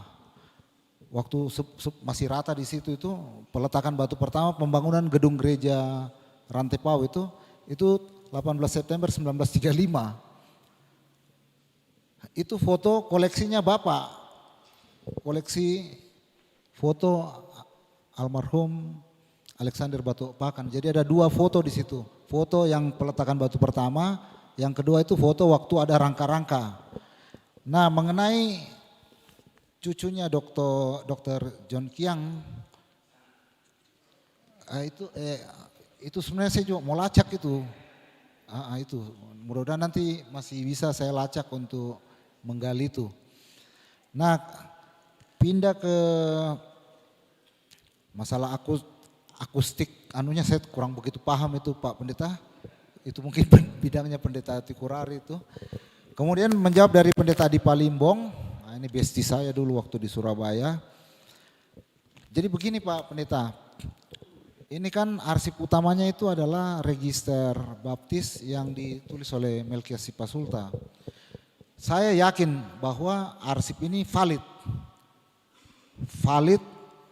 tapi tidak lengkap. Nah itu, kalau bahasanya Pendeta Van den N itu saya yakin tapi 90% saja. Itu bahasanya Pendeta Van den N. Tapi kalau bahasa saya arsip ini valid, cuma tidak lengkap. Nah tidak lengkapnya di mana? Yang pertama itu tidak ada nama 39 orang yang dibaptis di Rantebala pada bulan April 1939. Itu tidak ada nama-namanya ditulis dalam register itu. Yang kedua, waktu Laik Kalua itu dibaptis oleh Belsma di Kalambe tahun 1936, itu yang tertulis di dalam register cuma 5 orang Pak Pendeta. Yang 100 orang itu tidak ada. Nah itu 2. Yang ketiga, itu tahun 1957 itu dulu ada anggota jemaat Rantepo yang paling tua itu namanya Chan Ahong. Ahong ya? Akang ya? Itu ada di dalam, saya masukkan di data anggota jemaat Rantepo tahun 57. Umurnya waktu itu 70 tahun. Nah, ini data tanggal lahirnya yang di register anggota jemaat dengan di register baptis, nama sama, tanggal lahir beda. Nah itu, jadi saya bilang ini sebenarnya Ciang Ahang ini dibaptis tahun 36 atau tahun 26. Nah itu, Jadi saya misalnya mengamati nama orang, saya lihat dulu tanggal, kalau namanya sama, tanggal lahirnya beda, berarti ini orangnya beda. Tapi kalau namanya sama, tanggal lahirnya sama, terus tanggal pembaptisannya beda, itu bagaimana? Nah, terus yang ketiga itu kalau memang data dari Pendeta Adi Palimbong tentang ada pembaptisan di Salu tahun 1938 itu 10 orang, mungkin nanti Pak Pendeta Adi Palimbong saya minta datanya, nanti saya input di sini. Kita semua saksi mata bahwa ada data baru yang masuk dari Pendeta Adi Palimbong. Saya input di bab 2 ini Pak Pendeta. Yang terakhir saya mau tanggapi dulu sedikit untuk memperkuat kenapa saya memberikan judul ini. Tadi Pak Pendeta Anggui sudah menjelaskan bahwa guru-guru ini adalah merupakan ujung tombak pekabaran Injil pada era ini. Dan memang itu dibuktikan kalau dilihat semua momentum pembaptisan di daerah-daerah, mau di Dende, di Sadan, di Barupu, di Pangala, di mana yang saya hafal betul ya, itu rata-rata yang dibaptis pertama itu anak guru memang. Yang dibaptis pertama anak guru. Di Sadan itu ada Fam Bela, J. Bela, ini ada kaitannya dengan Hendrik Bela. Di Barupu itu ada kaitannya dengan Posi Pongrangga. Di Pangala ada kaitannya dengan Silas Boro. Kemudian di Nonongan ada kaitannya dengan sebenarnya ada guru Manado, guru-guru dari Manado itu yang anak-anaknya dibaptis. Mereka ini, jadi mereka ini selain mengajar juga bagaimana ya, berani betul itu memberi anaknya dibaptis di daerah yang sama sekali masih kental, saya pakai istilah GZB itu paganisme. Sebenarnya itu aluk todolo. Nah itu. Yang kedua seperti yang diceritakan Pak Pendeta Anggui tadi, guru-guru ini sawer untuk membangun gereja. Tapi kalau misalnya gajinya bisa beli kerbau 2 ekor setiap bulan, memang wajar juga kalau dipotong tiap bulan Pak Pendeta untuk bangun gereja. Saya juga mau itu sumbang gereja kalau gaji saya bisa beli kerbau 2 ekor. Nah itu. Terus ini salah satu yang mengunci, saya mau mengunci pernyataan saya bahwa kenapa Jemaat Rantepao ini memang pusat pekabaran Injil. Ini bahasa dari Van Dijk, ada di situ. Van Dijk mengatakan begini, pada era itu banyak orang Toja mau dibaptis, tapi dia tidak berani dibaptis di kampungnya. Karena kalau dia dibaptis di kampungnya, kalau tidak diusir, tidak dianggap keluarga, kemudian dikucilkan. Jadi apa? Jadi kalau sengaja saya memang memaparkan tabel pembaptisan ini supaya pembaca bisa melihat bahwa di tabel sebelah kiri ada namanya kolom asal. Dia dari mana? Di sini ini yang dibaptis dari Barupu. Bayangkan anaknya Pong Pasusu, parengenya Barupu itu dibaptis di sini. Anaknya tokoh-tokoh penting dibaptis di sini. Setelah di sini baru menyebar. Walter Papayungan dibaptis juga di sini. Kenapa dia tidak dibaptis di Kalambe sana? Saat itu Pak, di Barana ini ada yang namanya Tandiseru yang bagaimana ganasnya kan. Kemudian ada Pong Arilangi dan kita segan sama orang-orang itu pada saat itu. Jadi lebih baik kita pergi mengalah, pergi di tempat yang tidak ada yang kenal, kita dibaptis di situ, kita lebih damai sejahtera. Jadi Jemaat Rantepao ini memang bahasa saya mungkin tempat pelarian juga Pak Pendeta, supaya enak dibaptis ini. Kalau kita dibaptis di kampung, langsung satu kampung bombe kita, susah kita kerja di sawah, mau pelihara babi susah, pelihara ayam susah, jadi lebih baik lari ke Rantepao saja. Demikian, itu bukan bahasa saya, ini bahasanya Van Dijk, kesaksiannya di Ale den Volken, saya sisipkan di situ dan menampilkan fakta-fakta bahwa memang banyak sekali orang dari daerah seluruh resort Rantepao itu dibaptis pertama kali memang di Jemaat Rantepao ini. Kurang lebihnya saya minta maaf Bapak Ibu sekalian, hanya itu arsip yang saya bisa temukan, literasi. Terima kasih sekali Pak Pendeta untuk bantuannya. Terima kasih Pendeta Thomas van den N. Masih sabar mengikuti acara ini. Dan Bapak Ibu sekalian, terima kasih atas tanggapannya. Sudah jam 8 ini, jam dina. Terima kasih penulis kita sudah menjelaskan. Ibu Bapak masih dapat memberikan masukan apabila nanti di rumah menemukan dokumen atau apa. Karena ini masih akan diedit, masih akan dilengkapi.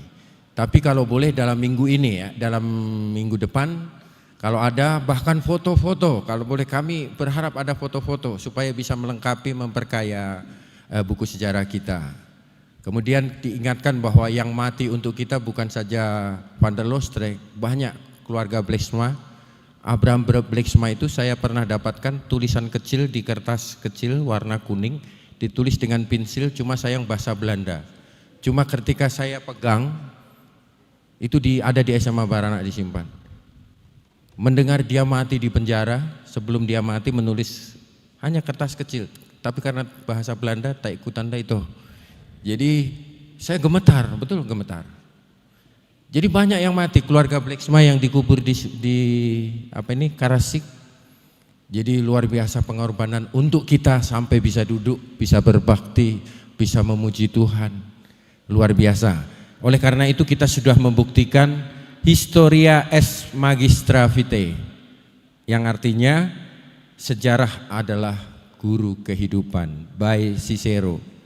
Dan the more you know about the past, the better prepared you are for the future by Theodore Roosevelt.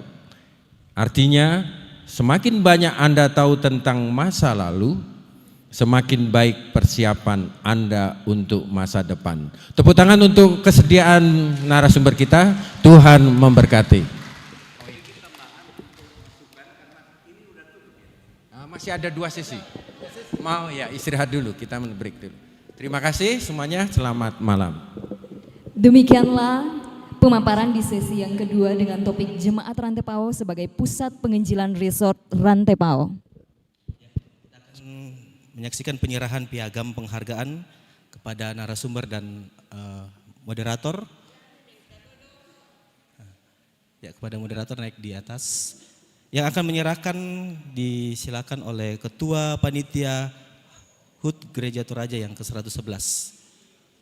Yang pertama akan diserahkan kepada narasumber kita, Pendeta AJ Anggui MTH.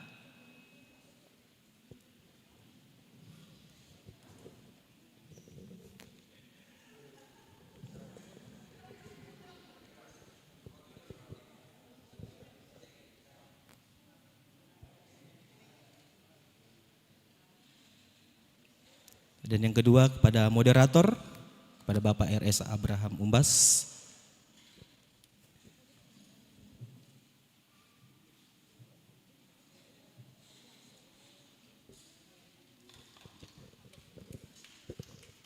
Ya, demikianlah penyerahan piagam. Diucapkan terima kasih sekali lagi kepada narasumber serta moderator kita di sesi yang kedua. Dan selanjutnya kita akan sama-sama menikmati istirahat makan malam. Untuk itu kami mohon kesediaan Bapak Pendeta Titus Tupang untuk memimpin kita dalam doa makan.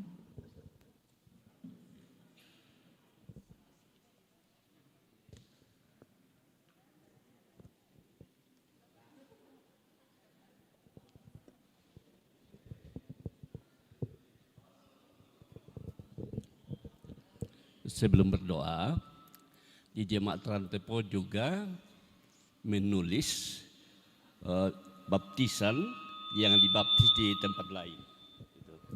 Tapi dibuat suratnya di Rantepao, gitu. Seperti ada dari Randam Batu, orang Randam Batu dibaptis di Penanda, surat baptisannya dibuat di Rantepao, gitu.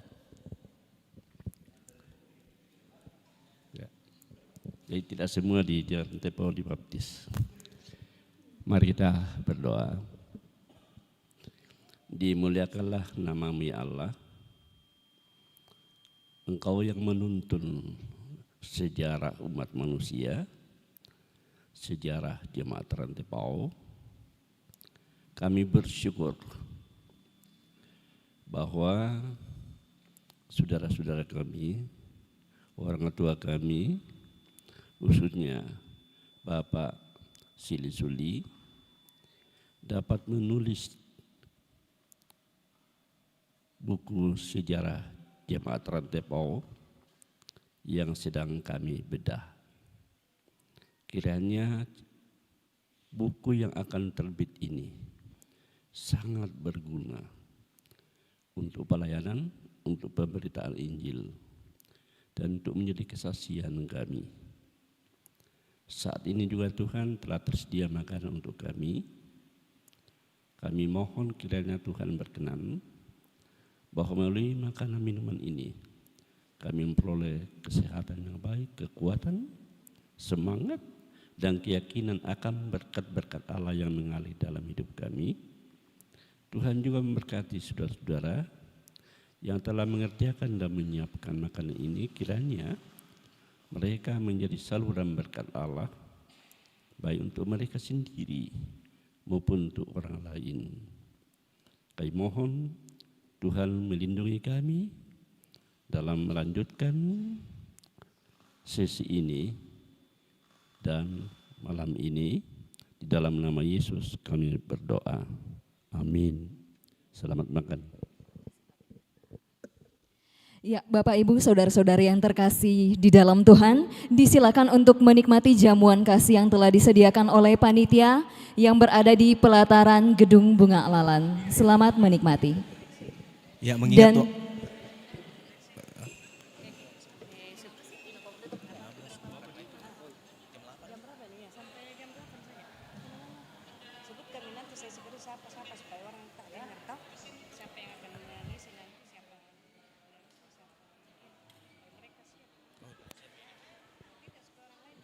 ya, Bapak Ibu, mengingat waktu yang sudah malam, mungkin makannya bisa dipercepat sekitar 15 menit karena mau jam 8. Karena masih ada 2 sesi yang akan dilangsungkan pada saat ini.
Izinkan saya untuk membacakan CV singkat dari moderator kita pada sesi yang ketiga. Nama Pendeta Abraham Tanggulungan MTH, Pendeta Gereja Toraja ke-422 yang diurapi pada tahun 1999 di Klasis Bone-Bone. Dan pada saat ini menjabat sebagai dosen IAKN Toraja sejak 2005 sampai sekarang. Baik, dengan kasih kami persilakan untuk moderator membantu pada sesi yang ketiga ini. Disilakan. Ya, baik. Terima kasih kepada MC yang memberikan kesempatan kepada kami untuk berada di sini memandu acara kita. Selamat malam buat kita semua. Shalom. Ya, saya ulangi, bongi melo. Manasu mereka. Oh, mang kamu mak pedia anarale. Yo, tapi kalau habis Ya, habis makan mestinya lebih energik. Apalagi sesi kita saat ini sudah lebih dekat dengan keadaan-keadaan yang sedikit banyak sudah ada yang banyak mengalami di sekitaran sini. Kalau 2 sesi sebelumnya tadi itu kita hanya mendengar tentang masa lampau, katanya begitu dulu. Nah, kalau yang sesi ini dengan sesi yang terakhir nanti saya kira saksi-saksi hidup sudah lebih banyak ada di sini. Nah, masa yang akan diulas saat ini mungkin tepat kurang lebih disingkat dalam nama Pak Pendeta Tikurari. Masa di mana Gereja Toraja Natikuirari. Lah. Kurangnya duka satu sangan na Pak Tikurari tapi sannya bidisangai Pak Tikurari sama natikui para rari teh. Tentara tuh Bapak anak Natikuirari. Jadi memang tahun 41 sampai dengan tahun 51 yang merupakan season kita saat ini itu masa bergejolaknya dunia, itu Perang Dunia Kedua, masa bergolaknya juga Indonesia saat dimana Indonesia lahir sebagai bangsa, tapi juga Toraja secara khusus mengalami pergolakan semacam itu. Berbagai event-event sejarah hadir dan turut menggoncang Toraja pada waktu itu.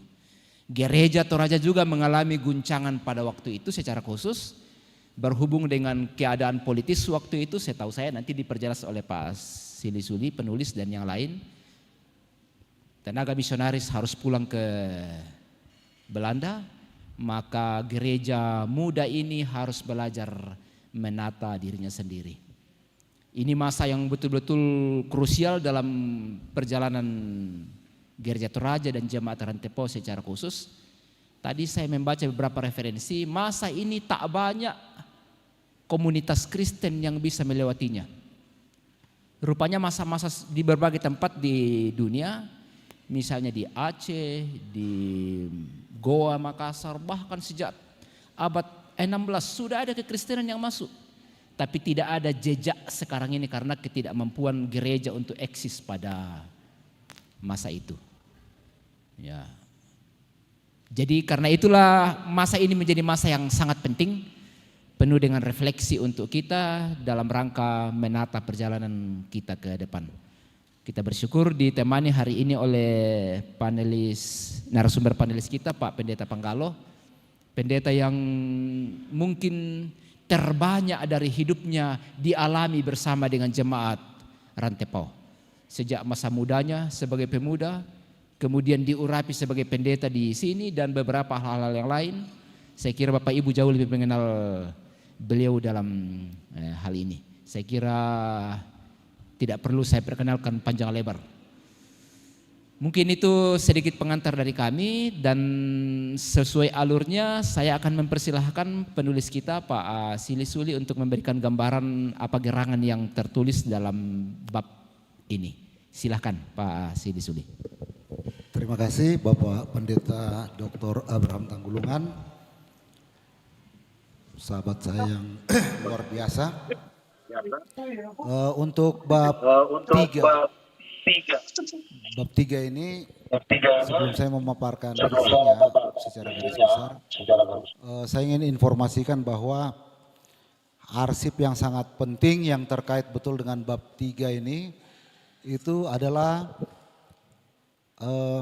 arsip yang pernah dikumpulkan oleh Pendeta Tom van den N pada saat beliau ke Toraja, dan kemudian arsip itu diketik ulang atas permintaan Pendeta van den N kepada salah seorang mahasiswa STT Jakarta, dulu namanya Samuel Kaihatu. Terakhir-terakhir itu Pendeta Samuel Kaihatu ini menjadi Ketua Umum Majelis Sinode GPIB. Nah, arsip ini ada satu bundel itu saya temukan di rumahnya almarhum Pak J. Asarira. Arsipnya itu sudah ada di atas dan saya dapat info dari Pendeta Tom van den N bahwa arsip ini akan diterbitkan oleh BPK Gunung Mulia dengan judul Sumber-sumber sending tentang Toraja pada masa penjajahan Jepang. Jadi dia akan ambil era 42 sampai 1945. Yang 45 ke atas ini kayaknya tidak terlalu banyak dinarasikan dalam arsip itu, tetapi buku ini sangat penting. Kita tunggu kapan terbitnya, nanti mungkin Pendeta Tom van den Ende akan memberi informasi. Nah, jadi Bapak Ibu sekalian, untuk bab 3 ini itu saya awali dengan kumpulan pendeta-pendeta setelah Van Dijk dan semua utusan GZB itu ditawan oleh tentara Jepang. Jadi Van Dijk dengan istri dan anaknya, semua utusan itu ditahan, dibawa ke Makassar, ada yang dibawa ke Malino, ada yang dibawa ke Parepare. Nah, saya tidak akan masuk lagi ke situ, tapi yang menjadi bahasan saya adalah bagaimana saat itu 3 pendeta yang sudah diurapi oleh Sendling sebelum Jepang datang, yaitu Pendeta Tapi, Yusuf Tapi, kemudian Pendeta Estelande dan Pendeta Peter Sangka Palisungan ini mengambil alih kepemimpinan gereja dalam kondisi transisi ini. Kondisi transisi, makanya usulan dari Pendeta Anggui waktu itu beri judul aja era transisi. Jadi disinilah Pandita Toraya, nah ini 3 Pandita Toraya, sebenarnya mereka Pandita Sending. Jadi mereka, di pundak mereka lah waktu itu keberadaan pelayanan gereja itu dipertaruhkan. Nah, pada saat kumpulan pendeta-pendeta, yaitu yang diadakan di rumahnya Pendeta Estelande di sini, itu hadir juga Fritz Basiang. Itu memang kalau saya baca notulensinya itu banyak membahas soal biaya. Karena waktu ada sending, biaya operasional itu masih GZB yang tanggulangi. Tapi pada saat zaman Jepang itu sudah mulai banyak tantangan. Sekolah-sekolah Kristen waktu itu, sekolah-sekolah GZB dilarang untuk mengajar agama. Jadi guru-guru tidak bisa leluasa lagi mengabarkan Injil seperti dulu. Kemudian bahasa Belanda dilarang, harus pakai bahasa Jepang. Jadi yang masuk itu Jepangisme, Nipponisme yang masuk. Kemudian juga pembiayaan. Ini menjadi pergumulan bagi 3 pendeta ini, termasuk ya tentu Pak Fritz Basiang, bagaimana mengelola gereja. Nah, saya tidak tahu lagi bagaimana menelusuri pergumulan ini, tetapi data yang ditulis oleh si Pak Sultan itu menunjukkan bahwa pelayanan di Jemaat Rantepo pada saat itu tetap berjalan. Nah, waktu Pendeta Miyahira datang ke sini, itu dia sudah menjadi, saya tidak tahu apakah cocok kalau saya ibaratkan dia itu ketua Dewan Gereja Jepang Sulawesi. Sulawesi artinya jemaat Rantepo pada saat itu sudah tidak pakai bendera GZB, tapi ini dibawa taktis Federasi Gereja Jepang, Celebes. Nah, jadi waktu itu Pendeta Miyahira, pendeta Jepang ini bisa memindahkan ini ke sana, ini ke sana. Jadi seperti Pendeta Sangka waktu itu dipindahkan dari Rembon kemana. Terus Pendeta Tapi juga dipindahkan. Untungnya waktu itu Pendeta Estelande itu tidak dipindahkan dari Rantepao. Jadi dia masih bisa tetap melayani dengan segala macam tantangan dan pergumulan. Dan waktu itu register membuktikan bahwa dalam kondisi yang sangat berat itu masih ada pelayanan sakramen baptisan. Masih ada malah pemberkatan nikah. Masih ada. Jadi memang kalau orang mau kawin itu memang kayaknya tidak kenal musim Pak, pendeta mau musim sirari atau siapa, kalau memang mau kawin ya kawin. Cuma kalau baptis ini ini biasanya hambatan banyak. Jadi kalau dibuka di bab 3 itu kelihatan di situ pembaptisan yang dilakukan di Jemaat Rantepao. Tetapi dampak dari pergumulan yang berat ini memang pembaptisan di luar di luar Jemaat Rantepo menurun.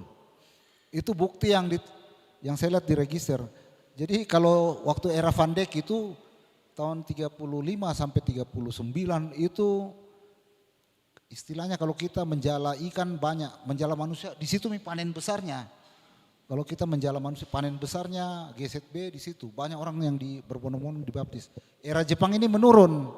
Jadi kalau ada statistik pembaptisan itu fluktuasi, dia langsung terjun ini.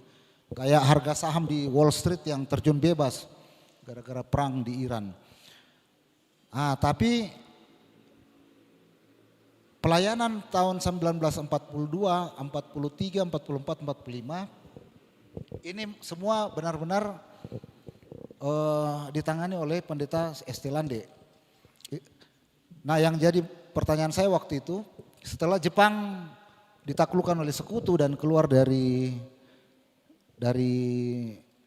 Makassar, itu saya tidak tahu persis kapan Van Dijk dibebaskan dari penjara. Saya tidak menemukan tanggalnya, kapan dibebaskan dari penjara dan dia kapan muncul lagi di sini. Tapi di register itu saya lihat tiba-tiba tahun 1946 akhir dia sudah melayani lagi di Jemaat Rantepao. Jadi Pendeta Estelande mendapatkan lagi suplemen kekuatan baru lagi dari Van Dijk, karena waktu itu Van Dijk datang dan tahun 47 itu ada juga utusan sendling yang luar biasa, itu Pendeta Dr. S. van der Linde. Itu datang tahun 46. Nah, kemudian pada tahun 47 itu diadakan sidang sinode Gereja Toraja yang pertama bertempat di gedung Gereja Rantepao. Itu kalau saya tidak salah bulan Maret 1946.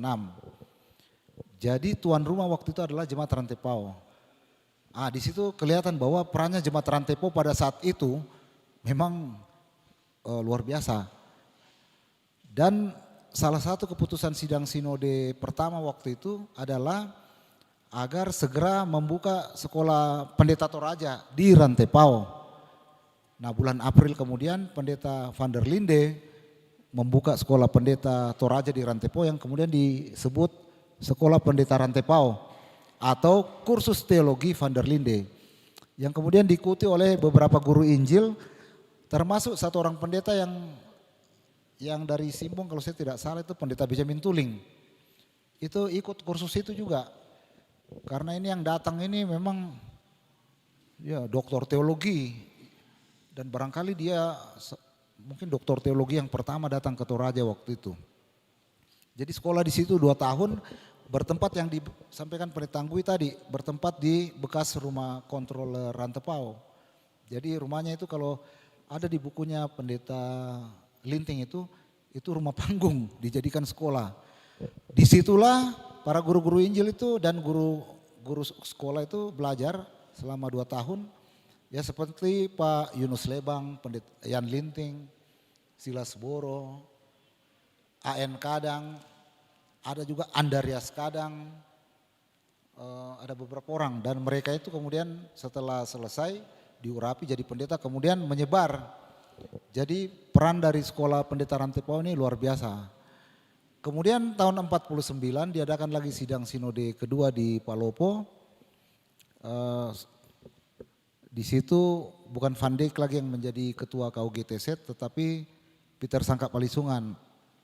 Tapi pengurus KUGTZ pada saat itu karena waktu itu sudah mulai ada gangguan keamanan yang terjadi secara masif sehingga mungkin mereka tidak pernah berkomunikasi. Jadi pengurus KUGTZ ini boleh dibilang setelah deklarasi habis itu tidak ada kegiatan. Akhirnya pada tahun 51 di Makale tampillah ini 3 tokoh ini, Pendeta Linting, Pendeta Domingus Yahaya dan Pendeta Yunus Lebang mengambil alih sebagai pengurus KUGT, diadakan di Makale dan di situ ditetapkan bahwa mereka lah pengurus KUGT, walaupun dipertanyakan dalam sidang sinode siapa yang angkat kalian, tapi akhirnya tidak dipersoalkan lagi. Mungkin dimaklumi bahwa karena kondisi yang saat itu sangat genting sehingga diambil alih. Nah, jadi untuk bab 3 ini saya batasi sampai di sidang sinode tahun 51, di mana pada saat itu KUGTZ, Komisi Usaha Gereja Toraja Sending, itu betul-betul berubah menjadi KUGT, Komisi Usaha Gereja Toraja. Nah, karena ini rentang waktunya sangat singkat, jadi saya kira ini masih enak kita diskusikan. Tapi yang jelas sumber primer saya di sini adalah bukunya arsip yang milik Pendeta Thomas van den tadi. Kemudian ada juga catatan pribadi dari Pendeta Estelande yang saya temukan di rumahnya almarhum Pendeta Andreas Kadang. Ada juga catatan pribadi almarhum Pendeta Andreas Kadang, itu 5 buku kecil dan beberapa arsip yang terkait dengan ini. Tapi yang paling utama sekali lagi saya tekankan arsipnya Pendeta Thomas van den yang ini akan diterbitkan oleh BPK Gunung Mulia. Mungkin dari saya cuma itu Pak Moderator, sebagai pengantar saja. Mengenai isinya bisa dilihat di Videotron. Terima kasih. Ya, baik. Terima kasih Pak Silih Suli untuk apa yang telah disampaikan. Sebelum, ya pasti banyak yang berkomentar nanti kira-kira ini. Sebelum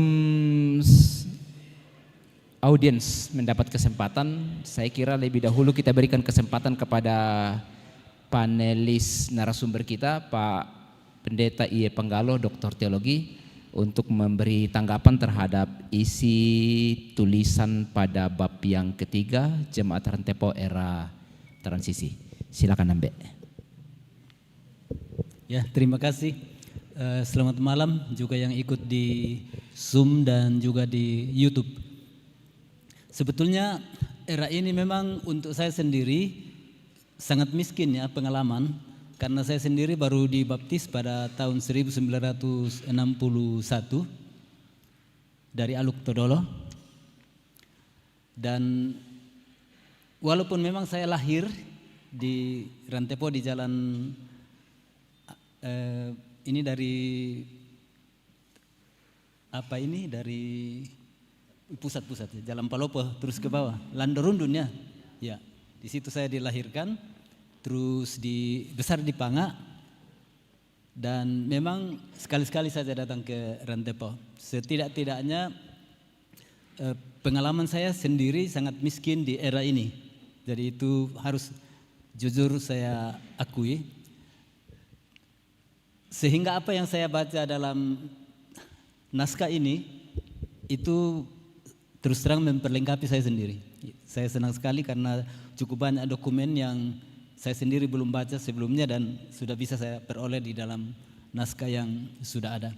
Tapi 1-2 hal saya kira perlu atau bisa setidak-tidaknya ini mungkin macam refleksi saja. Ialah bahwa di era transisi seperti ini, ketika sebetulnya secara otoritas dan kekuasaan gereja sebetulnya sedang goncang, misalnya pendeta-pendeta sending ditahan, sementara pendeta-pendeta kita di sini masih sangat terbatas. Itu justru Tuhan terus bekerja, dan saya betul-betul meyakini bahwa Gereja Toraja dengan kuasa Roh Kudus itu dibimbing selama era transisi yang betul-betul berat.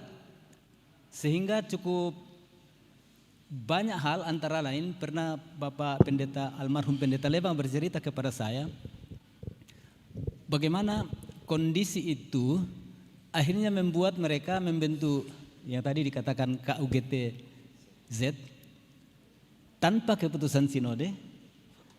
Mereka hanya bertemu beberapa orang dan saling menunjuk, dan itu terbentuk, dan kemudian baru dipertanggungjawabkan di dalam sinode dan orang tidak keberatan. Nah, hal yang terjadi di luar aturan macam ini bagaimanapun juga meyakinkan kita bahwa goncangan apapun yang terjadi untuk sebuah gereja, jangan pernah gentar bahwa gereja itu akan hilang, karena ada cara Tuhan yang akan nyata membuat gereja itu justru terus berada. Saya mengimani bahwa Gereja Toraja sebagai salah satu milik Tuhan di dunia ini betul-betul mengalami otoritas Tuhan yang sangat nyata melalui keterbatasan sumber daya manusia pada waktu itu, juga sumber daya ekonomi, karena masih terasa itu sampai tahun 60-an masih terasa sekali bagaimana sumber daya keuangan Gereja Toraja memang sangat lemah. Tetapi justru di era transisi dan sulit baik secara politik, sosial, tapi juga secara ekonomis sulit, ini ternyata gereja terus bertumbuh dengan langkah-langkah yang ya boleh dibilang sebetulnya menyalahi aturan yang sudah ada sebelumnya. Dan yang penting sebetulnya dari era transisi seperti ini ialah bahwa hal-hal yang utama berhubungan dengan pertumbuhan gereja seperti pembaptisan, pemberkatan perkawinan dan lain-lain itu berjalan walaupun harus dikumpulkan beberapa tahun dan seterusnya. Itu sudah tahun 60-an saya masih dapat, tidak setiap tahun di suatu jemaat bisa ada baptisan. Ya. Sehingga kalau ada pendeta pas datang itu dikumpul semua, baptisan, pemberkatan perkawinan, CD, ya pengucapan suku, ya itu semua digabung semuanya, sehingga pada masa itu memang ibadah berjam-jam itu sudah menjadi hal biasa, tapi memang kita makan di situ. Jadi ini kalau saya interpretasi pengalaman gereja yang sulit selama sekitar 10 tahun itu justru akan menjadi kekuatan otoritas Tuhan makin nyata, bisa kita ceritakan cukup banyak untuk meyakinkan kita bahwa kalau masa sulit seperti itu pun Gereja Toraja bisa jalan. Nah, apalagi sekarang dengan masa yang tidak sulit, walaupun ada kesulitan, tapi dibanding dengan periode 41-51 itu periode yang sangat berat untuk Gereja Toraja, untuk orang Kristen juga. Dan kemudian nanti dilanjutkan dengan masa Kahar Musakar, Andi Sose dan lain-lain, semua menjadi sangat berat. Tapi setidak-tidaknya peralihan kekuasaan dari pemerintah Belanda ke Jepang, kemudian kemerdekaan, ini masa yang betul-betul tidak pasti sebenarnya. Tapi kita bersyukur karena justru kita nikmati sekarang masa sulit itu membawa kepastian kemudian hari. Ya mungkin itu saja yang bisa saya sampaikan, karena terus terang saya kekurangan sumber sendiri, pengalaman hidup pun juga belum real pada waktu itu. Tapi terus terang menurut bacaan saya sumber naskah sudah cukup bagus di situ. Kecuali kalau ada tambahan dari Bapak Van den N misalnya yang masih perlu, karena naskah yang dianggap harta karun itu beliau ingat 3 buku, saya ingat hanya 2 buku. Nanti disampaikan di Ranu, ya di mana itu, ya di mana itu buku untuk didokumentasi, nanti kita simpan juga di sini karena katanya ada juga Rantepo disebut di situ. Ya, terima kasih. Baik, terima kasih Ambe. Mungkin kita kasih kesempatan kepada yang lain dulu, siapa tahu ada dari audiens pun dari YouTube atau dari Zoom, kalau ada yang mau berkomentar, menanggapi, diberi kesempatan juga. Nanti teman-teman yang ada di balik multimedia memberitahu kalau misalnya ada tanggapan dari Zoom atau dari live YouTube itu. Ya, Bapak Ibu yang lain mungkin sudah punya cerita dari orang tuanya atau sudah mengalami sendiri, barangkali ada yang sudah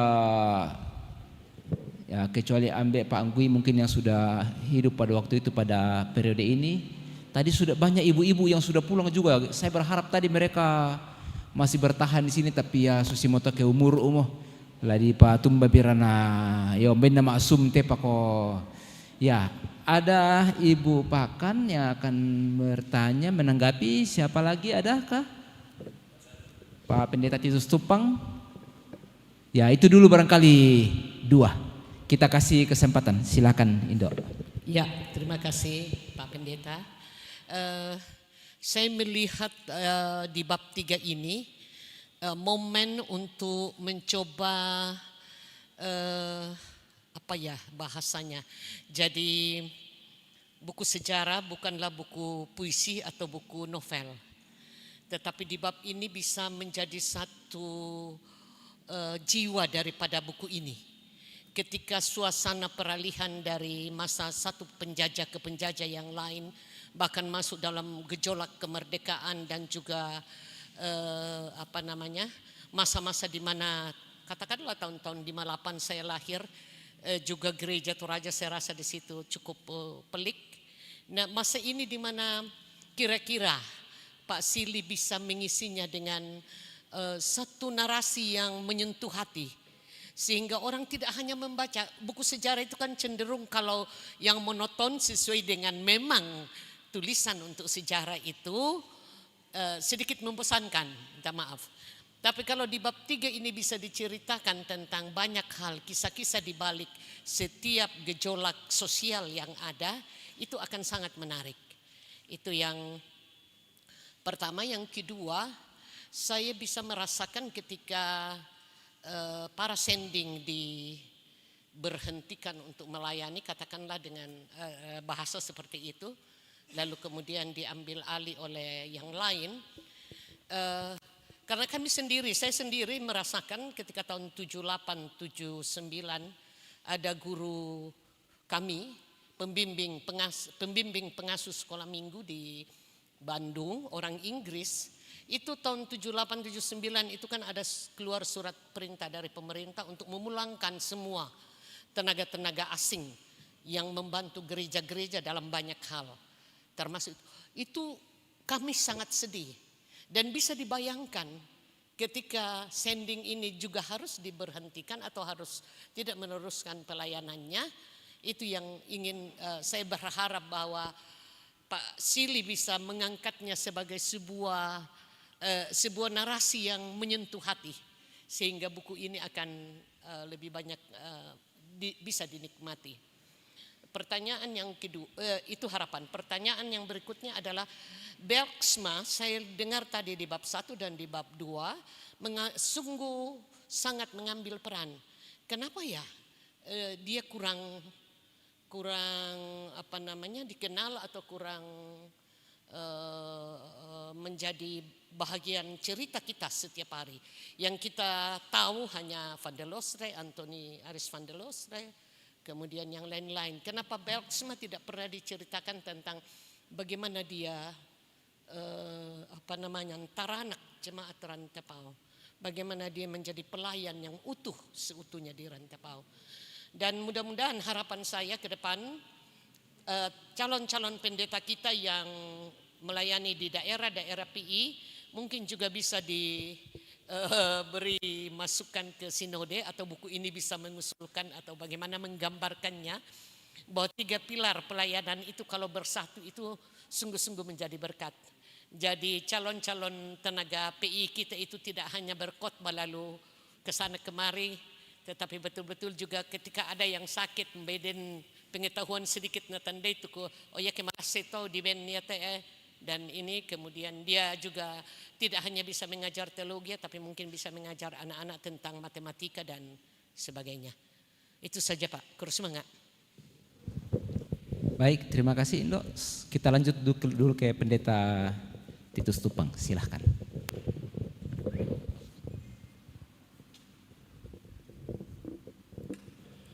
Terima kasih.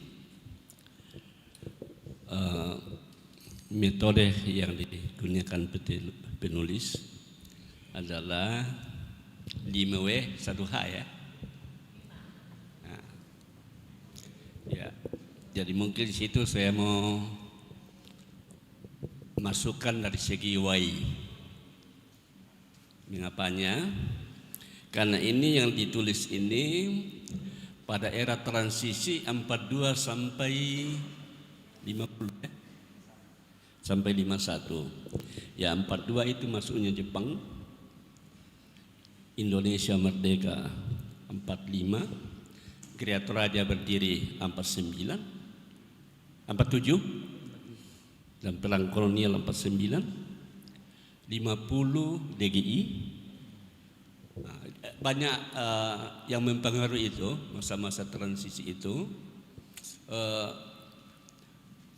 Yang berikut soal nama, apakah mungkin nama-nama itu ditulis lengkap seperti Yusuf tapi tidak ya tapi, karena ada yang ditulis lengkap seperti sampai Tondok Lande atau lengkap itu, supaya kalau dilengkapi lengkap semua, kalau tidak juga semua. Penulisan sepintas tadi ada saya lihat tuh Perumpa. Kalau itu pendeta tua yang dimaksud mungkin Arumpa yang di Makade dulu. Kalau itu pendeta Arumpa kalau salah dari Serumpa. Yang berikut, masa-masa itu masa-masa yang sangat-sangat sulit, transisi. Masa-masa Jepang. Orang Toraja paling susah biar garam susah. Garam susah. Orang Toraja ke Palopo membawa beras jalan kaki barter dengan garam. Sampai ada tetangga kami bilang sama anaknya, makan itu sayur, sayang itu garamnya. Yang disayang itu garamnya, bukan sayurnya. Karena susahnya itu garam. Kemudian orang-orang yang masuk Kristen, yang saya dengar sejak kecil itu sarani sendeng. Sarani sendeng. Ya, rupanya nanti setelah saya belajar di PGA dan teologi, itu sendling. Penganut ajaran sendling, disangami sarani sendeng. Mungkin tidak ada lagi sekarang, tapi dulu di kampung-kampung itu sarani sendeng itu. Nah itu, ini kan masa-masa itu ya. Kemudian orang Toraja kenal juga dengan Tonalendo Kapala. Dulu waktu saya pendeta jemaat di Mengkendek, kalau saya berkunjung dan mau tahu seseorang yang tua, pira memurumi nakwaya Tonalendo Kapala kuda dia DNA. Saya sudah bisa bayangkan tahun 45 Jepang menyerah. Dari bentuk kapala ana Jepang malu jo menjawab suela kotondona dia mentona tak ada ini tira tulang ilangan nah sampai dek kapala ana Jepang ado meto isa di Tonalendo Kapala. Jadi untuk mengetahui tanggal lahir atau kejadian-kejadian mengenai yang dialami pada saat itu, kejadian alam. Bisa Bangsiatona berdiri sendiri Kreator Raja 47 ya. Itu kejadian-kejadian yang biasa orang di kampung kaitkan dengan sesuatu peristiwa. Dan biasa juga saya gunakan itu untuk mengenal orang, itu waktu saya diurapi itu waktu saya dimutasi saat itu. Nah itu gak bisa mengkaitkan dengan hal-hal begitu.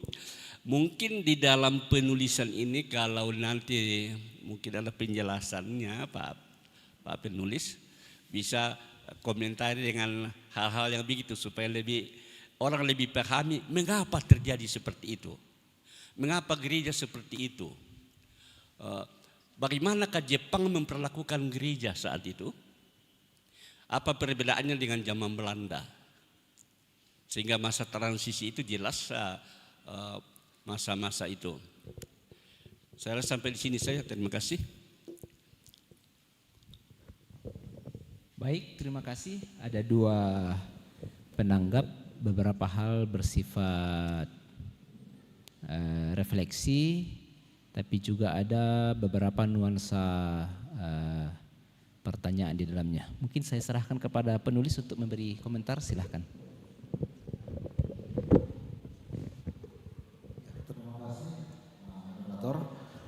Yang pertama saya mau menanggapi dulu dari Pendeta Rita Pakan. Saya tanggapi dulu soal Belsma yang mungkin terasa kurang familiar di kalangan. Bukan pendeta, risih penanyanya karena bukan pendeta. Oh, penatua. Iya, oh, maaf. Oh iya, Bu Rita, sorry Bu Rita. saya tanggapi dulu soal Belsma. Jadi memang Van der Losre itu memang lebih populer karena waktu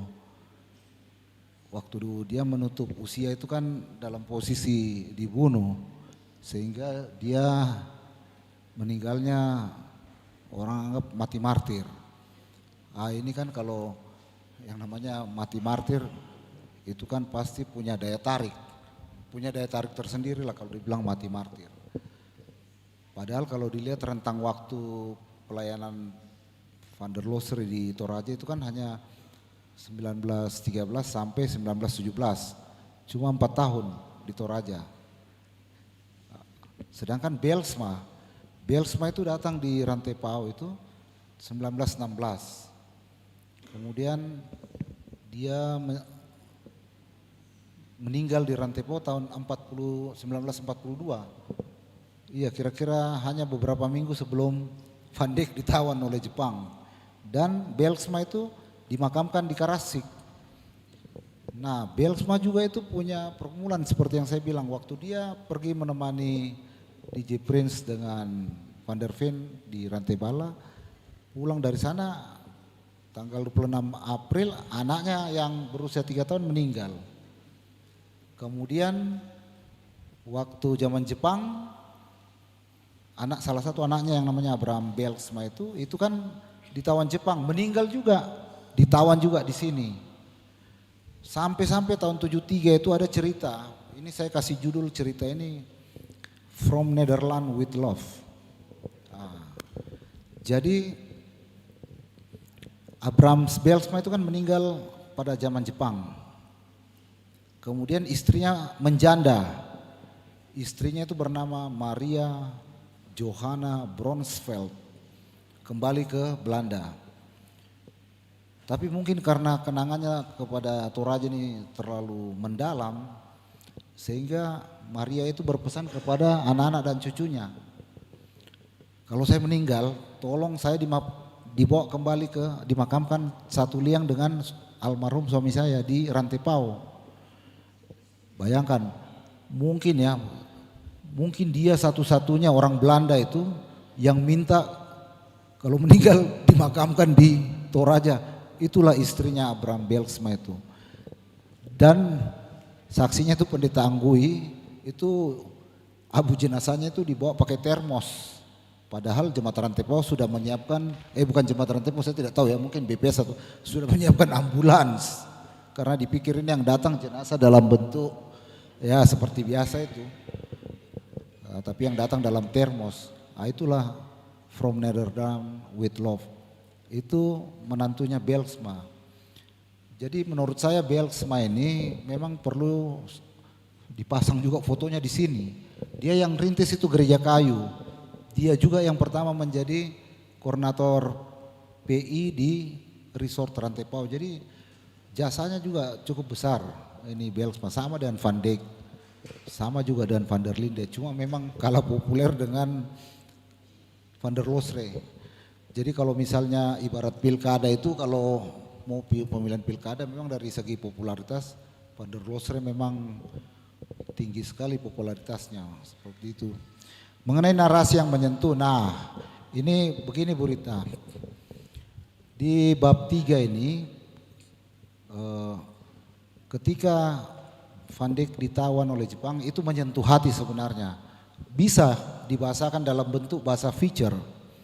Bahasa feature itu bahasa yang ada gaya bahasa penulis bermain sedikit di situ. Tapi itu kadang-kadang, ini yang saya jaga sekali dalam penulisan sejarah itu opini. jangan sampai opini penulis itu melengket di situ. Karena ini sejarah. Sejarah itu lebih baik dipaparkan apa adanya. Walaupun itu kering, walaupun dia garing, tapi kita memaparkan itu apa adanya.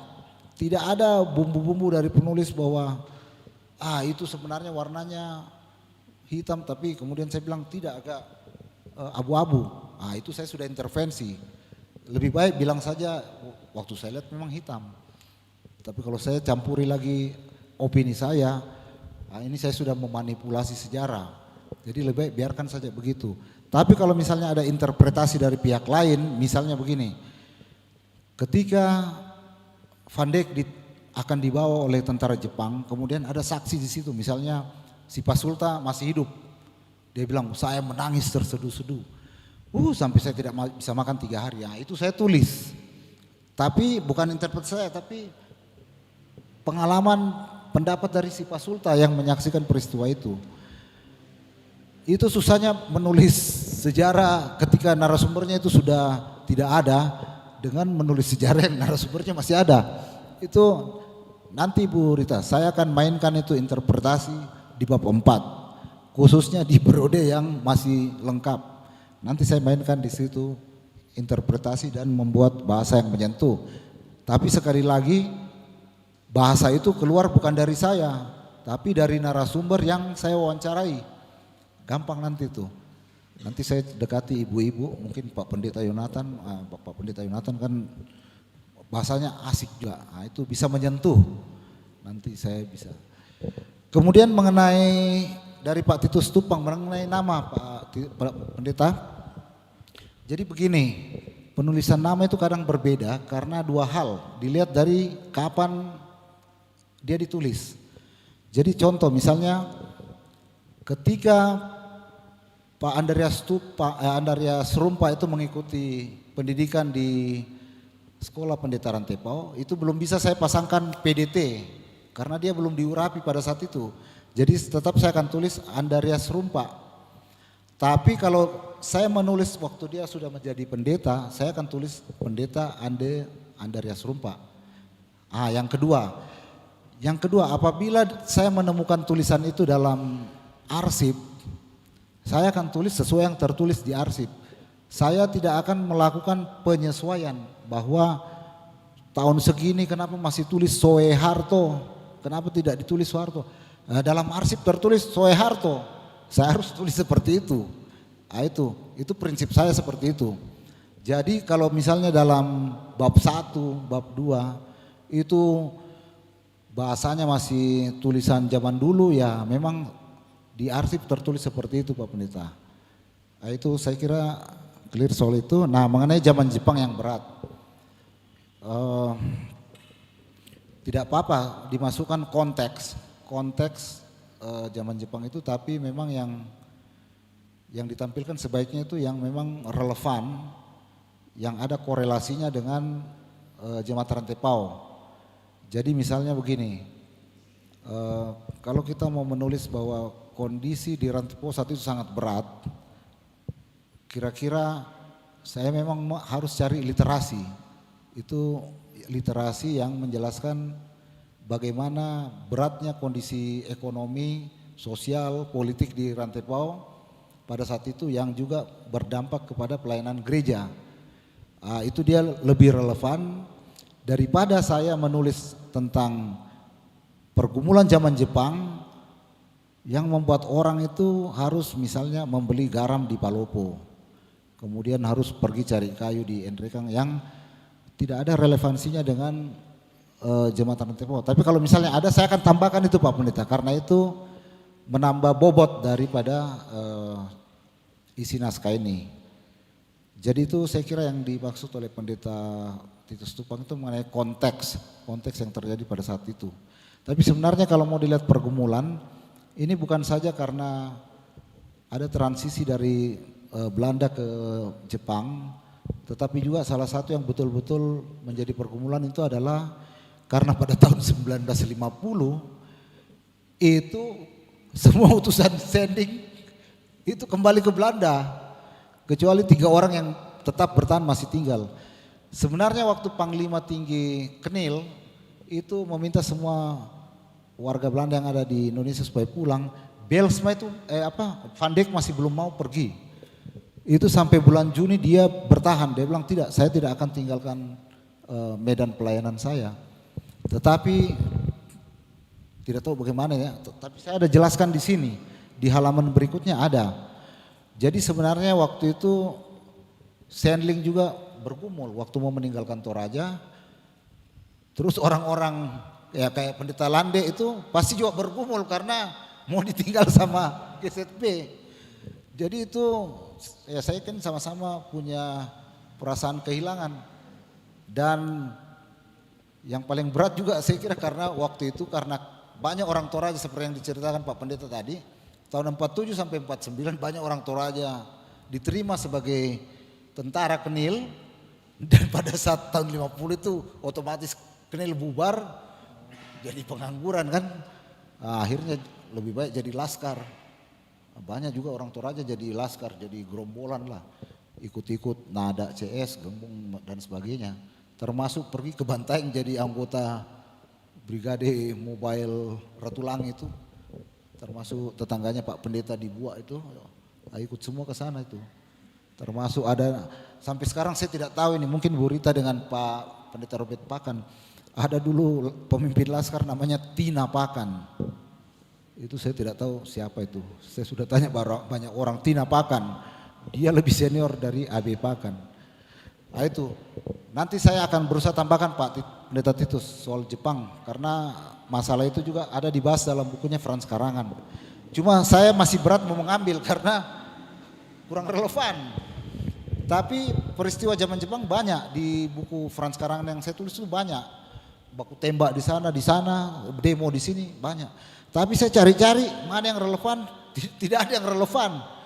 Walaupun itu sangat valid, itu data arsip Tanah Toraja dari mana-mana, termasuk arsip militer.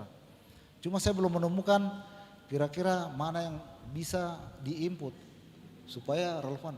Karena kalau saya mau asal kasih masuk ini saya sudah sembarangan ini. Supaya ini naskah panjang, tebal, saya tidak seperti itu. Yang bab 5 saja sudah 50 halaman saya buang itu. Karena saya anggap tidak utuh, tidak relevan, seperti itu. Demikian Pak Moderator. Baik, terima kasih. Akan ada tanggapan dari Pak Pendeta Robertus Pakan, tapi sambil saya menyapa juga, apakah Pak Tom masih ada di Zoom atau bagaimana? Masih ada Pak Tom ya? Ya, siapa tahu ada nanti yang mau ditanggapi Pak Tom, akan saya kasih kesempatan setelah Pak Pendeta Robertus Pakan memberi tanggapan di sini. Silahkan.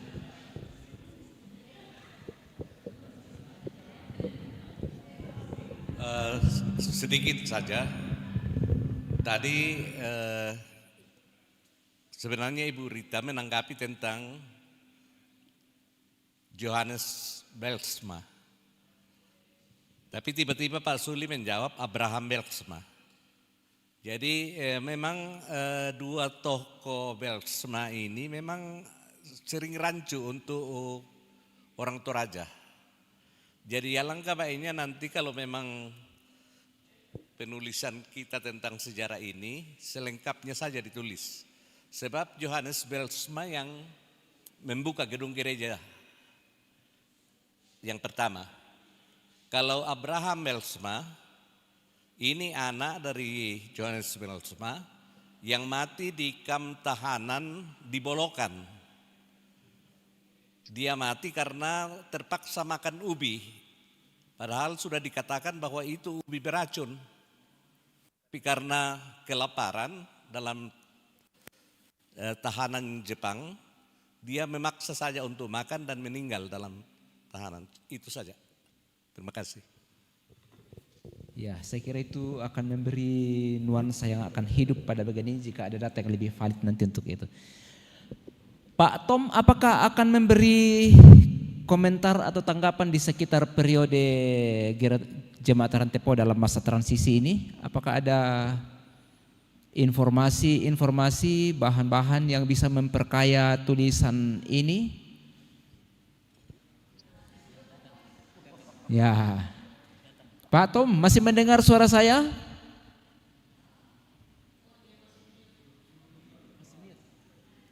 Ya, di unmute dulu kalau ada sesuatu yang mau disampaikan, tolong di unmute.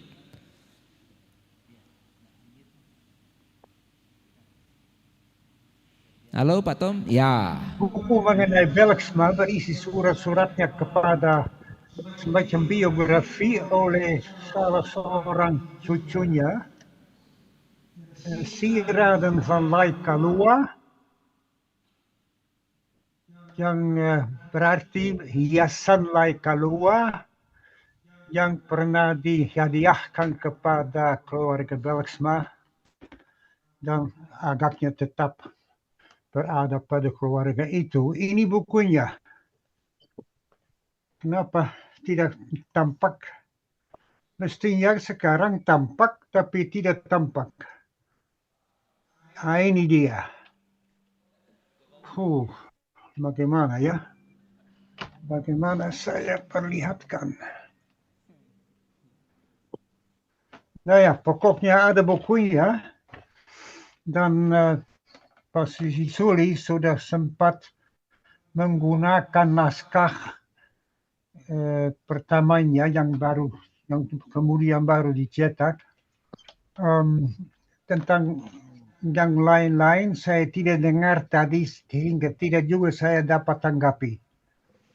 Tapi saya akan memberi keterangan lebih lanjut sejauh diperlukan kepada Pak Sisuli. Baru saja terbit buku berisi 600 halaman, berisi dokumen-dokumen dari dan tentang masa Jepang, dan entah apa sudah sampai ke rantau, tapi bisa dibaca karena semuanya dalam bahasa Melayu, bahasa Indonesia.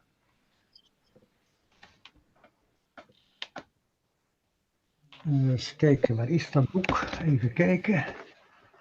Even zien. Nee, dat is het niet.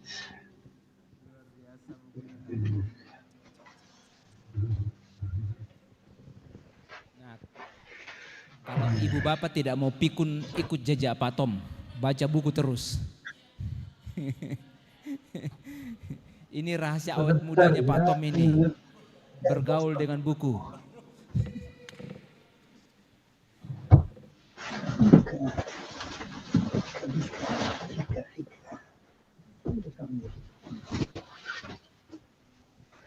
Kayaknya penulis Pak Sisuli ini perlu diajak ke Belanda nanti kalau ulang tahun SFB ya, supaya mendapatkan data-data itu lagi ya kira-kira. Ya saya mengusulkan kepada panitia supaya Pak Sisuli diajak juga ke Belanda nanti supaya lebih mempelajari dokumen-dokumen yang dimiliki Pak Tom. Even kijken hoor. Oh hier, wacht even, ook iets. Saya tidak berhasil menemukan salah satu eksemplar bukunya, tapi sudah terbit dan sudah sampai ke rantau mudah-mudahan. Oke, sudah ya. Niks. Baik, terima kasih Pak Tom. Kalau di suasana ini saja Pak Tom masih mencari bahan-bahan untuk kami percaya masih akan terus mencari remah-remah sejarah Gereja Toraja yang ada di sana yang mungkin nanti akan punya korelasi dengan jemaat Rantepao di sini. Saya kira itu apakah masih ada? Ya, saya kira itu tanggapan dari kita semua. Jadi harapan-harapan yang muncul tadi ini memang ini periode yang singkat dalam tulisan Pak Sili. Hanya 10 tahun, 42 sampai 51. Singkat dari segi waktu, hanya satu dekade. Tapi seandainya kita yang ada di situasi pada waktu itu, ini bagaikan lorong waktu yang akan sangat panjang rasanya. Karena penuh dengan suasana yang menyulitkan. Nah, hal-hal macam begitu, nuansa, suasana kebatinan jemaat waktu itu. Tidak hanya tentang tokoh-tokoh yang disebutkan, tapi mungkin suasana real yang terjadi di dalam jemaat. Itu akan membuat tulisan ini akan menjadi lebih hidup, tapi Pak Sili Suli selalu bertolak dari data yang valid. Nah, makanya tantangan buat kita ini. Siapa tahu masih ada dokumen-dokumen? Dokumen ada di sini di Ya. dalam buku. Siapa tahu ada dokumen-dokumen yang kita punyai, informasi-informasi yang kita punyai, silahkan nanti diserahkan kepada Pak Sili Suli untuk kemudian memperkaya dan membuat bagian ini lebih hidup lagi. Tapi rupanya ada Pak,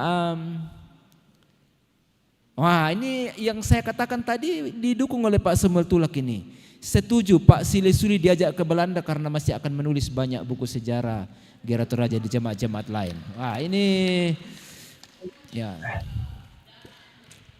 Ya, ya saya juga bisa kan banyak Abraham datang dari sana, Abraham sini juga bisa diajak ke sana nanti. Belsma tadi ya saya kira begitu. Karena sudah malam saya kira masih banyak yang mau kita katakan, tapi kita masih punya satu sesi.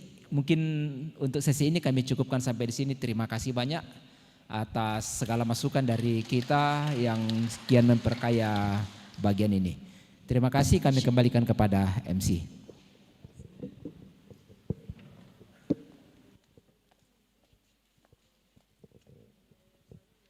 Ya, demikianlah pembahasan di sesi yang ketiga dan dimohon agar tetap berada di tempat. Kami akan, selanjutnya kita akan masuk dalam penyerahan piagam yang akan diberikan oleh Penatua Rio Rita Pakan. Dimohon untuk hadir ke atas panggung, dan yang pertama akan menerima piagam penghargaan ini yaitu narasumber kita Bapak Pendeta Ia Panggalo. Selanjutnya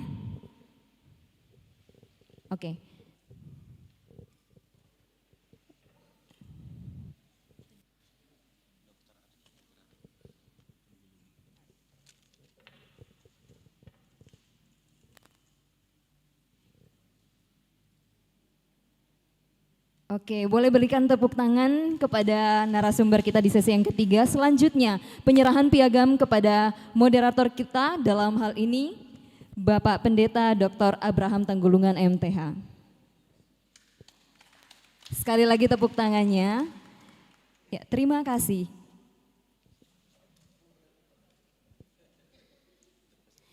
Ya, dan karena sudah semakin larut, kita butuh agar kita yang ada di sini lebih semangat. Ada 2 door prize yang disiapkan oleh panitia perayaan 111 Jemaat Rantai Pao. Pertanyaannya, kita kasih pertanyaan yang pertama ya, siap-siap karena ini door prize-nya lumayan menarik. Pertanyaan pertama, siapa moderator di sesi yang pertama? Boleh sebutkan namanya, boleh maju ke depan dan sebutkan namanya. Ayo maju langsung. Ayo yang pertama mendapatkan mic ini. Maju dulu siapa tahu ya. Bapak Dokter Pendeta Abraham Tanggulungan MTH. Belum sesi tepat yang pertama ya. Emon ya. Kurang tepat yang jawabannya lainnya ya. Kakak Emon. Ibu Dr. Melani Anyo PhD. Ya betul sekali Kakak Reksi, tolong dibawakan door prize-nya.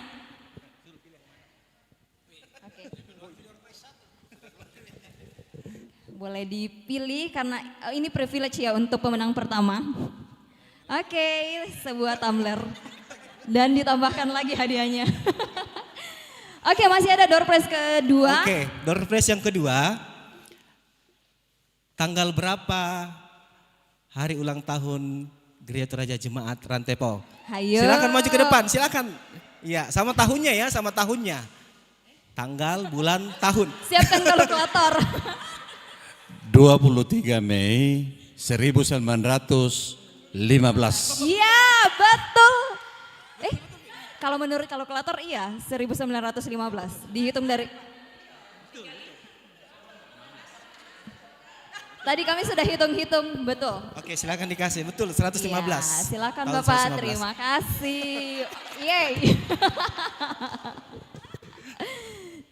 Jadi HUT Jemaat Rantepao itu 23 Mei 1915.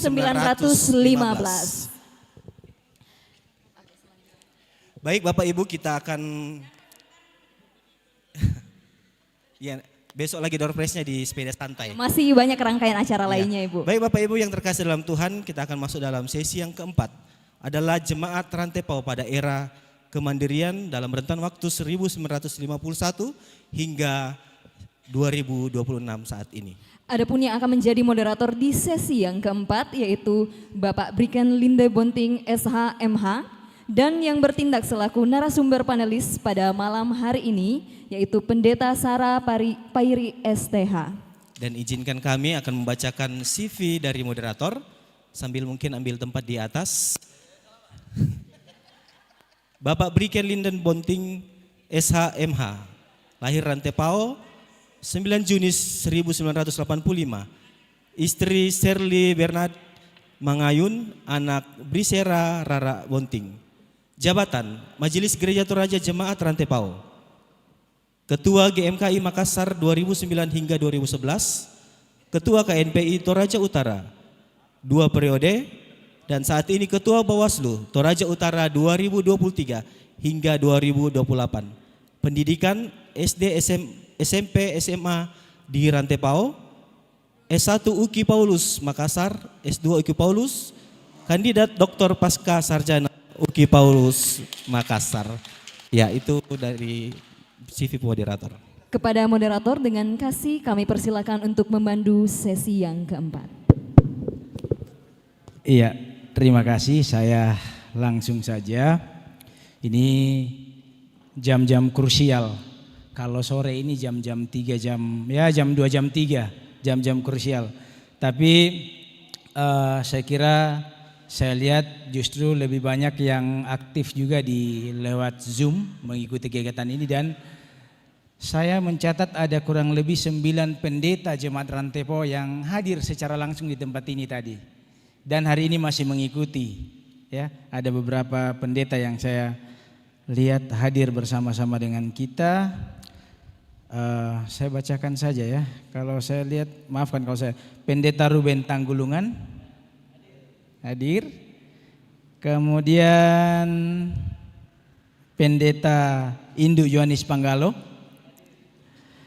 Kemudian Pendeta Dr. Andus Titus Tupang hadir. Ibu Pendeta Sarah Sampai Pairi. Pendeta Samuel Tulak hadir tapi mungkin sudah keluar, tapi aktif di Zoom saya lihat. Kemudian ada Pendeta David Tiranda, Pendeta Yonatan Mangalo, dan Pendeta Rita Indrawati. Sebelum saya memulai, saya mau pantun dulu ini karena masa-masa ini sudah mulai mengantuk dan lelah dan dikasih waktu yang terakhir, dan saya kira mudah-mudahan di waktu yang terakhir ini bisa maksimal. Bisa dibalas dengan cakep saja nanti. Pagi cerah di Gereja Toraja Jemaat Rantepao. Kabut tipis turun perlahan.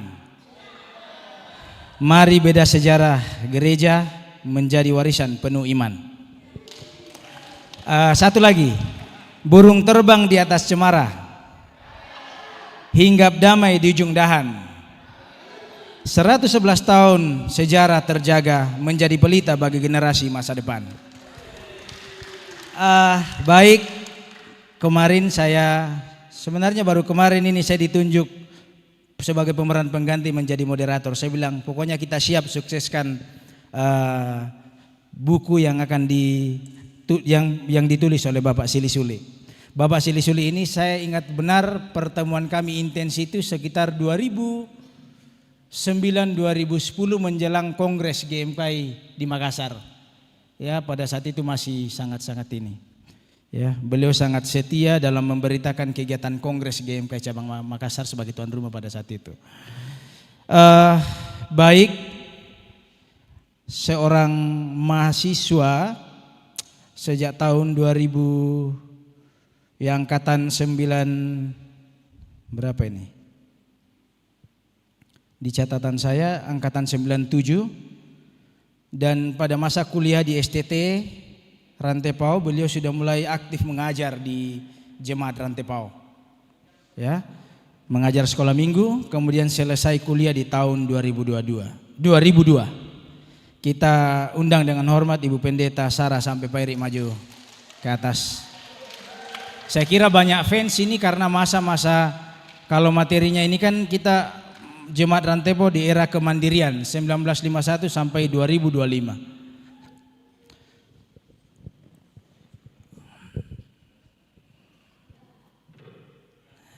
Iya, 1951 itu sampai hari ini kalau membaca catatan singkat dari Bung Sili Suli itu ada 23 pendeta yang secara berganti.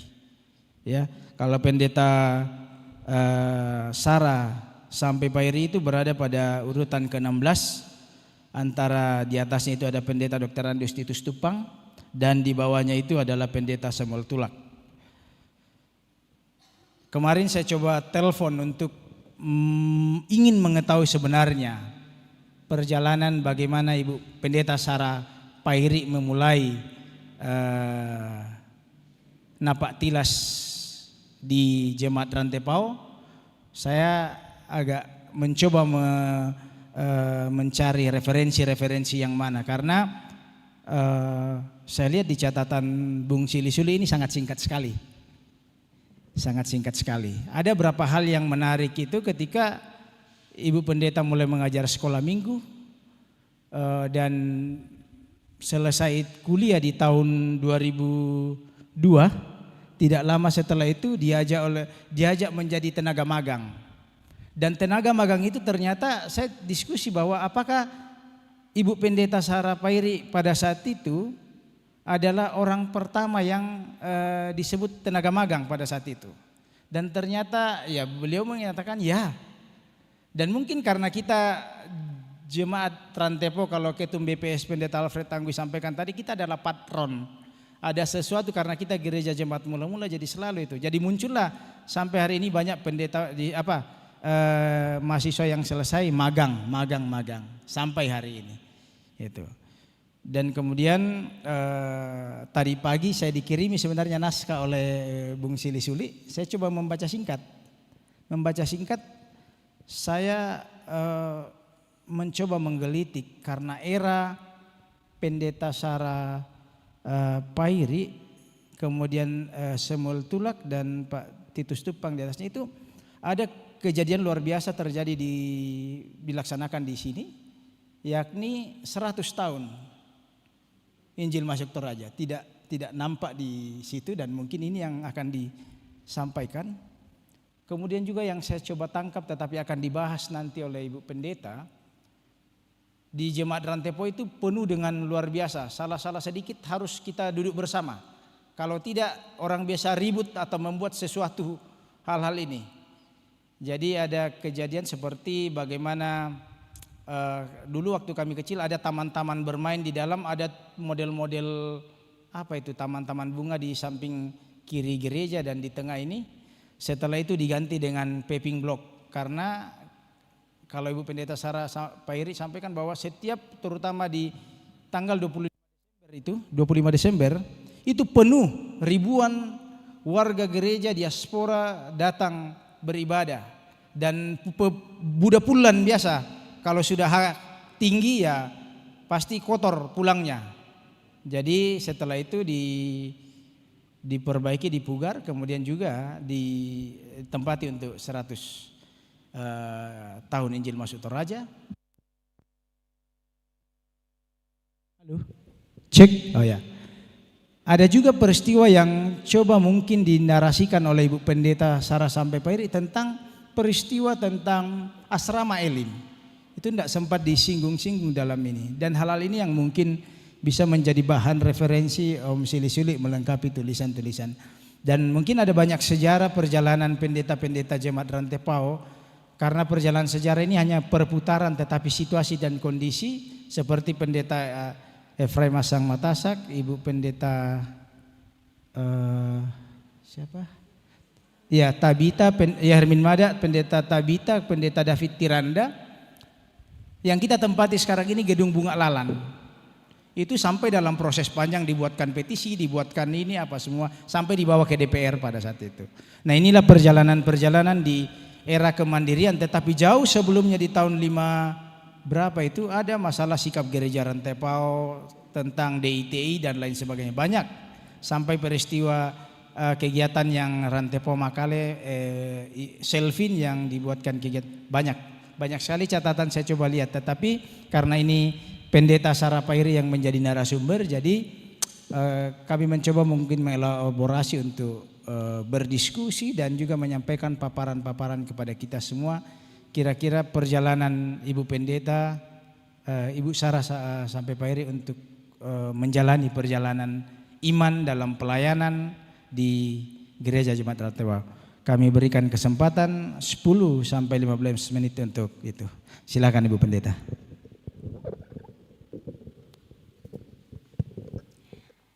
Terima kasih moderator. Selamat malam Bapak Ibu, saudara-saudara sekalian. Sebenarnya ini saya deg-degan, kenapa saya? Ya, tetapi ya sekira kita semua paham. Dan memulai ini saya mau mengatakan bahwa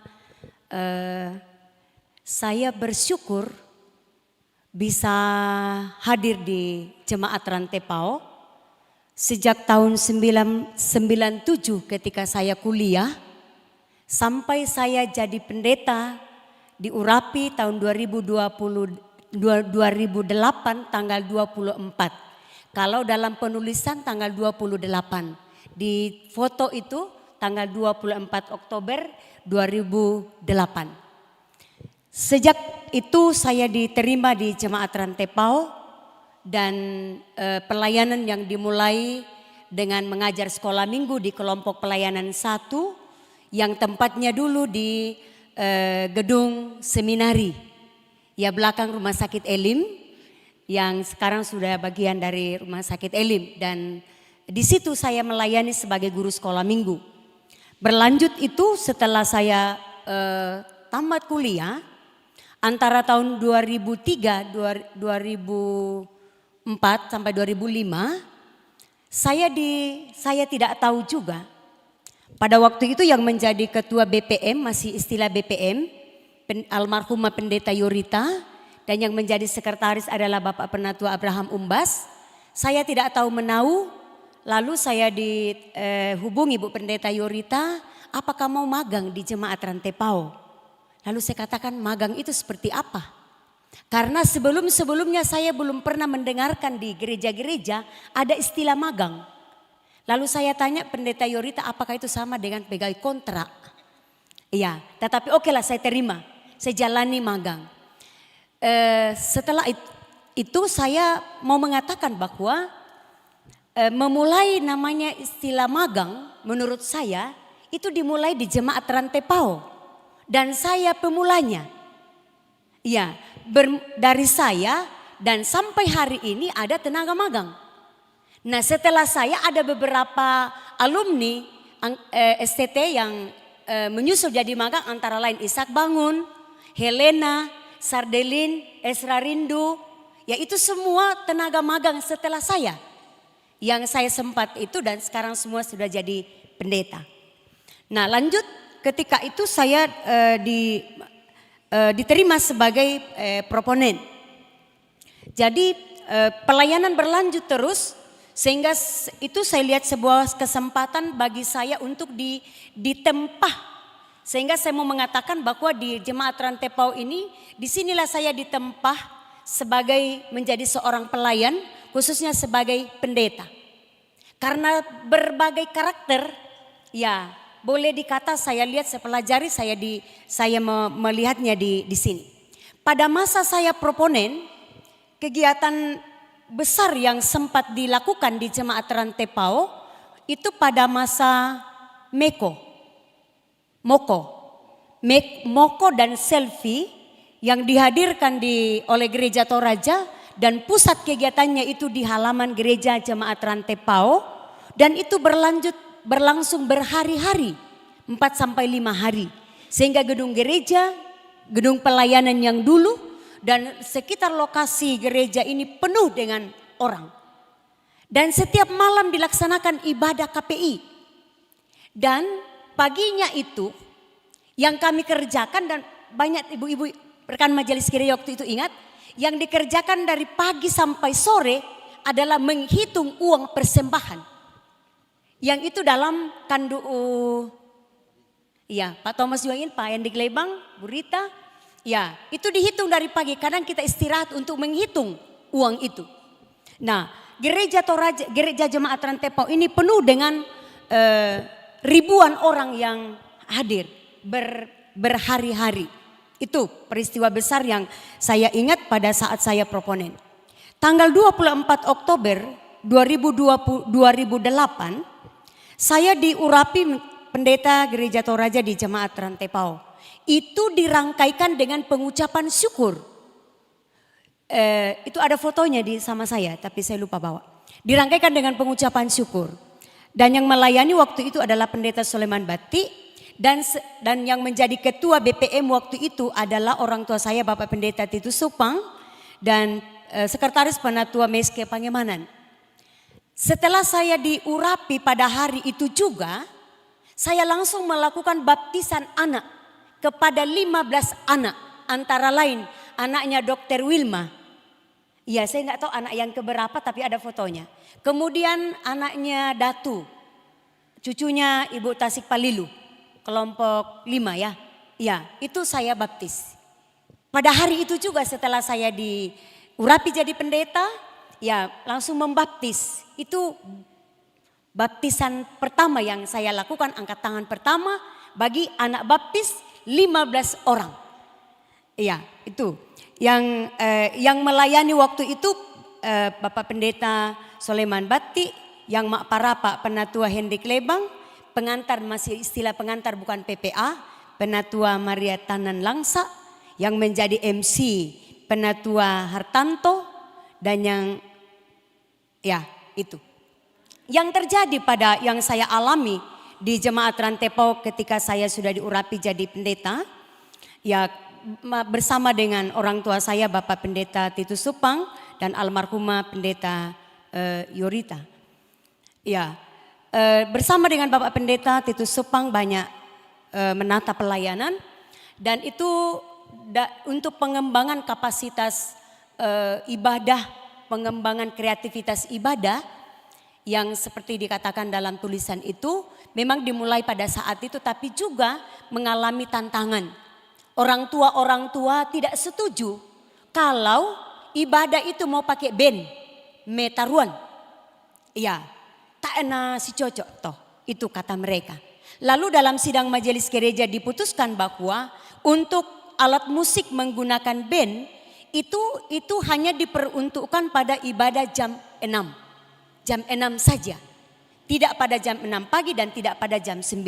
Sehingga orang tua yang tidak suka dengan alat-alat yang seperti band itu bisa memilih antara jam 6 dengan jam 9. Akhirnya itu berjalan terus, ya pelayanan terus ditata sedemikian. Untuk pembangunan fisik yang saya ingat, tadi moderator sudah sempat singgung, bersama dengan Bapak Pendeta dan rekan majelis gereja, kita mulai pada saat itu dalam sidang majelis gereja berangkat dari pergumulan permasalahan bahwa halaman gereja kita waktu itu becek. Iya, betul-betul lumpur. Kalau ada kegiatan besar dilakukan, ibu-ibu datang dengan sepatu yang sudah mengkilat-kilat, tetapi setelah masuk di halaman berubah warna jadi coklat karena lumpur. Malah ada yang mengatakan sepatu ini baru saya beli, tapi langsung rusak karena terendam dengan air. Itu terus digemahkan terutama ibu-ibu. Lalu dalam sidang majelis gereja waktu itu diputuskan untuk membenahi halaman Rantepao, halaman gereja. Dan tidak bisa tidak terlupakan juga bahwa pada saat itu pembenahan di depan kantor DPR yang dulu Renase, ya, yang diperbesar dari atas karena sering banjir. Sehingga ada polemik sedikit di antara kami majelis gereja karena dikatakan kalau itu diperbesar akan ada tanah gereja yang sedikit terkikis. Tetapi itu tidak berkepanjangan karena kita memikirkan kebutuhan orang banyak. Karena kalau tidak diperbesar itu akan banjir. Sehingga itu bisa diatasi berjalan dengan baik. Melangkah ke pembenahan halaman memang begitu banyak polemik. Tetapi itu waktu berjalan sehingga pada perayaan 100 tahun Injil masuk Toraja, halaman gereja sudah dipaving. Sehingga tidak lagi lumpur. Tidak lagi menjadi pergumulan bahwa becek dan lain sebagainya. Itu sudah dipaving. Sehingga untuk menata tempat untuk perayaan 100 tahun dan betul-betul jemaat Rantepao menjadi boleh dikata tulang punggung dari perayaan ini karena semua terlibat. Saya masih ingat ketua panitia waktu itu adalah almarhum Dr. John Kiang. Sehingga kita buat baju biru putih, logonya mungkin masih ada yang pakai 100 tahun. Kita pontang-panting untuk mensukseskan 100 tahun Injil masuk Toraja. Tidak ada anggota jemaat yang berpangku tangan. Kebersamaan, kesatuan, dukungan dari berbagai bentuk, berbagai hal dari semua itu betul-betul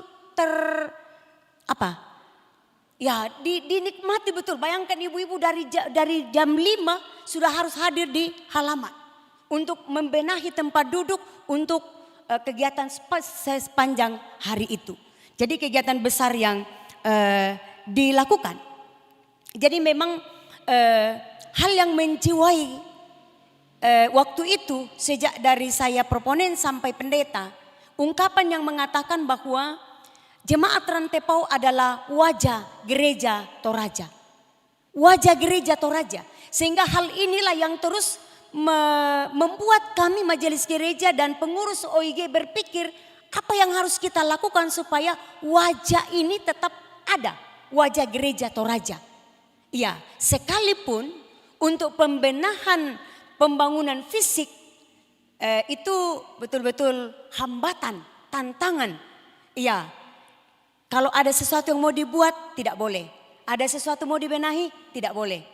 Harus ini, harus itu. Karena pemahaman bahwa jemaat Rantepao ini adalah gereja sending, gereja bersejarah. Jadi tidak seenaknya kita berbuat sesuatu.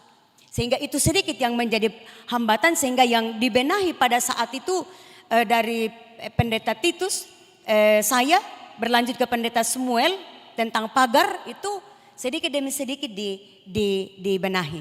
Sehingga pelayanan tetap berjalan. Yang berikut bahwa tidak hanya jemaat Rantepao khusus majelis gereja dan pengurus OIG berbenah di dalam. Ada kesempatan di mana majelis gereja mengadakan kunjungan rohani, wisata rohani ke Bali. Ya, majelis gereja mengadakan wisata rohani ke Bali.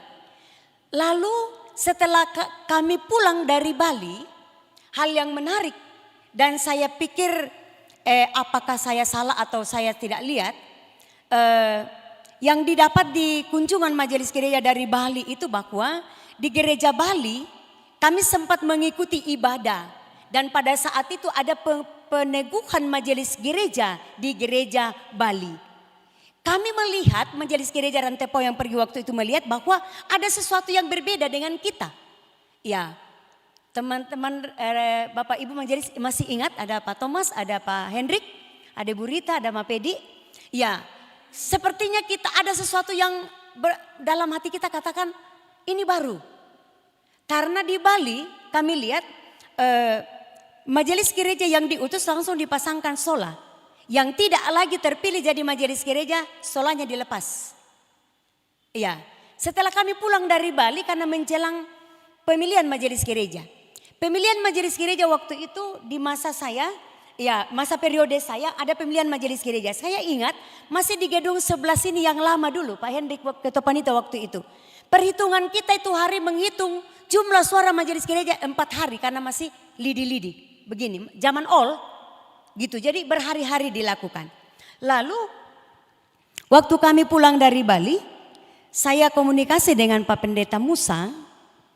Kami ada melihat di Bali seperti ini. Pak Pendeta Musa katakan silakan coba di jemaat Rantepao, tetapi tentu dengan penjelasan yang masuk akal. Kami memulai itu di Rantepao pengutusan majelis gereja yang 100 lebih waktu itu pada periode saya, ya langsung pemasangan sola untuk majelis gereja jemaat Rantepao. Tidak lama kemudian ada rekan pendeta tapi saya lupa pinjam solanya jemaat Rantepao untuk dipakai di Makkale.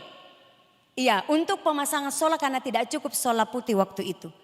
Jadi saya mau mengatakan bahwa kalau kalau jemaat Rantepao selalu dikumandangkan bahwa jemaat Rantepao adalah wajah gereja Toraja, maka memang gereja jemaat Rantepao harus selalu berbenah.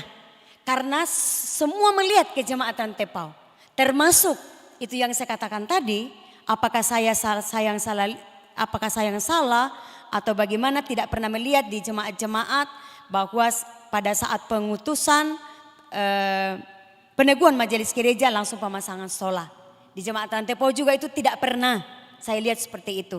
Tetapi sampai hari ini ya sudah banyak jemaat-jemaat yang gereja Toraja yang langsung pasang sola ketika melaksanakan pengutusan majelis gereja.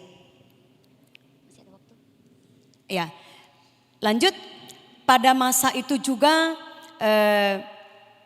hal yang menarik terjadi di jemaat Rantepao yang saya rasakan, saya lihat dari segi kebersamaan, dari segi spiritualitas, pengembangan kapasitas pelayan, kualitas ibadah, memang itu yang menjadi hal yang utama. Ya, sudah terpikirkan waktu itu bagaimana generasi muda ini seperti yang dikatakan tadi Ketua Sinode, bagaimana generasi muda ini betul-betul mencintai gereja. Dan terlihat juga ketika ibadah sudah menggunakan band di gereja walaupun masih sederhana, ya ibadah sore itu juga penuh dengan anak muda. Ya, sehingga itu hal yang menggembirakan. Semoga ini yang terakhir bahwa beberapa dari kami yang dipakai Tuhan melayani di sini pendeta, mulai dari yang saya tahu pendeta Yorita almarhumah, pendeta Titus, pendeta Samuel, berlanjut ke teman-teman rekan pendeta yang lain.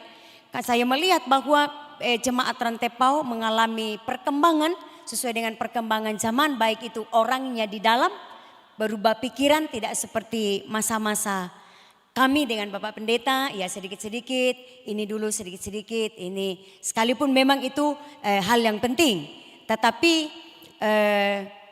cukup kami merasakan bahwa jemaat Rantepao memang harus menjadi wajah gereja Toraja. Dan inilah yang membuat majelis gereja dan OIG selalu berbenah, tidak hanya berbenah di dalam.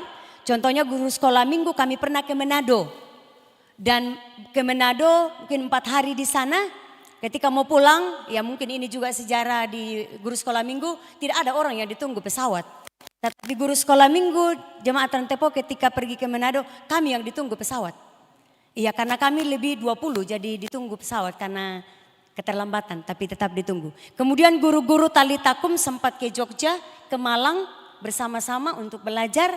Ya, saya kira itu langkah-langkah yang ditempuh selama periode itu bersama dengan rekan majelis gereja untuk berbenah dengan pertimbangan bahwa ya gereja Toraja jemaat Rantepao adalah wajah gereja Toraja, karena itu gereja jemaat Rantepao harus berbenah dalam segala hal dan itu yang diteruskan sampai sekarang.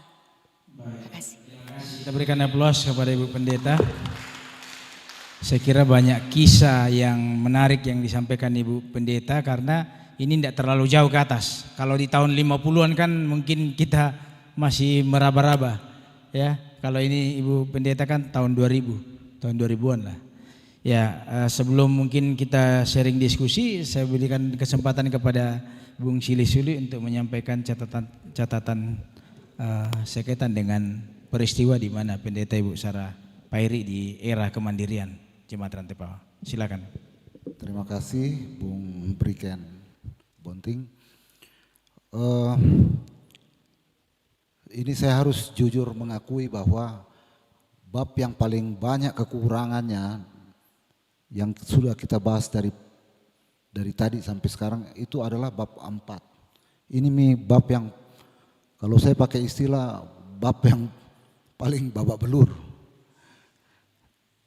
Jadi ini saya betul-betul membuka kesempatan kepada majelis, pengurus OIG, ketua pembangunan, siapapun itu ruangan saya atau bisa di WA, kalau ada arsip, misalnya dulu dia adalah panitia pembangunan atau apa, kasih saja. Memang bab ini masih hancur-hancuran ini. Saya harus jujur mengakui bahwa inilah bab yang terbengkalai karena energi dan waktu saya itu betul-betul terkuras untuk bab 2. Karena bab 2 itu ya ampun, itu saya kerjakan barangkali sekitar 3 bulan. Mungkin saya tidak tahu, barangkali Pendeta Van Denen bilang, kenapa orang bikin sejarah ini cepat sekali. Nah itu jadi kalau mau normal membuat buku sejarah itu, kalau untuk gereja itu ya 1 periode kemajelisan, 3 tahun itu sudah enak semua itu macam-macam kita bisa isi di situ. Tapi kalau misalnya dengan berbagai pertimbangan, terutama pertimbangan biaya dan sebagainya, ya kita juga tidak berani mengusulkan 3 tahun, mengusulkan 2 tahun saja berat. Jadi ya kita usulkan saja. Ya bagaimana ya bahasanya ya kurang lebih 1 tahun lah, seperti itu. Buku Frans Karangan itu saya kerjakan 2 tahun, itu harus riset betul-betul riset arsip, riset clipping koran, riset referensi supaya dia kuat. Nah, kalau itu semua sudah lengkap, itu nanti bermain interpretasi itu sudah enak. Nah kalau kayak saya ini faktanya belum utuh, saya tidak berani mengatakan dalam buku ini bahwa waktu itu kan belum pendeta ya, jadi saya sebut saja namanya, Ibu Sarah Sampai-Pairi itu adalah tenaga magang pertama di Gereja Toraja. Itu saya tidak berani karena yang pertama saya belum menginput, belum ada saya input toh. Tapi kalau saya sudah input, itu pun saya akan mencari narasumber yang itu memang orang itulah yang sebenarnya layak mengatakan bahwa Pendeta Sarah, Ibu Sarah adalah tenaga magang yang pertama di Lingon. Ya misalnya begini, misalnya saya wawancarai Pendeta Panggalo, karena Pendeta Panggalo dulu Sekum BPS, atau Pendeta Anggui, atau minimal dari Ketua Klasis Rantepao. Itu kompetensi namanya, memilih narasumber. Tapi saya akan input itu Bu Pendeta. Semua tadi yang dibacakan itu akan saya input itu kalau datanya masuk. Tapi ini berlaku untuk siapa saja, tidak harus pendeta. Mantan pendeta, mantan majelis, mantan panitia. Banyak sekali PR-nya ini bab 4 ini Bapak Ibu. Pertama ya, ini saya kasih contoh. Ringan tapi jawabnya susah. Saya melihat satu foto itu tahun 91, itu di halaman itu kayaknya dia fotonya dari depan Rumah Sakit Elim. Foto ke sini ada sedang memperbaiki jalan masuk gereja. Belum ada pagar gereja. Nah, pertanyaannya itu kapan gereja ini pagarnya dibangun? Nah, kalau ada yang bisa jawab itu langsung jadi narasumber itu. Itu sudah saya langsung masukkan. Yang kedua, saya sampai sekarang belum tahu itu kapan pastori Jemaat Rantepo itu dibangun. Kalau ada yang tahu, itu langsung saya jadikan narasumber. Itu masih blank. Yang ketiga,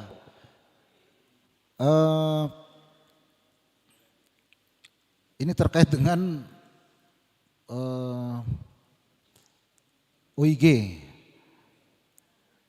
Ini kalau misalnya dari sejak berdirinya PPGT sampai sekarang itu lengkap susunan kepengurusannya, ini utuh, namanya kita memaparkan suatu fakta yang utuh. Ini enak dikerjakan. Kalau memang ada bawakan, saya akan input itu semuanya. Tapi kalau putus-putus, ini nanti saja edisi berikutnya kita lengkapi. Artinya saya susah mau menyambungkan cerita yang terputus-putus seperti itu Bapak Ibu. Jadi untuk bab 4 ini sekali lagi saya mengakui bahwa ini masih banyak yang putus. Bahkan untuk cerita tentang, cerita untuk pemekaran wilayah pelayanan ya. Tahun 57 itu waktu itu dibagi 6 wilayah, 6 kelompok.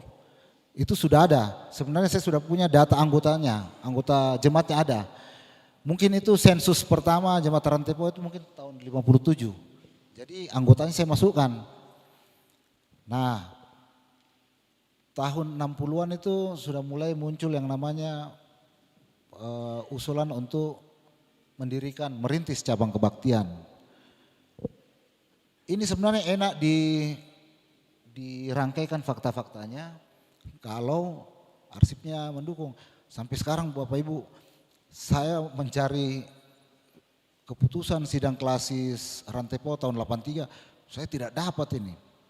Padahal di situ 3 cabang kebaktian jemaat Rantepao itu dimekarkan menjadi jemaat Karasik, jemaat Malango, jemaat Buntu Paseli.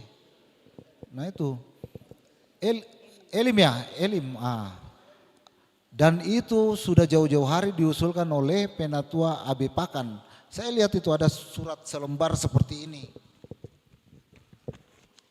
Agar dalam sidang klasis sekian ketiga cabang kebaktian ini segera diwasakan menjadi jemaat.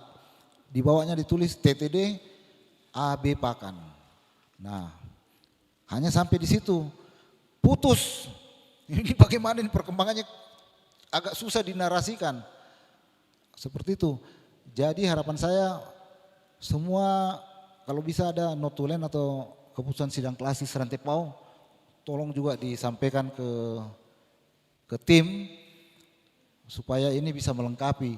Tapi kalau nanti misalnya datanya kurang lengkap, ini kurang bagus. Dari saya mungkin begitu Pak Moderator.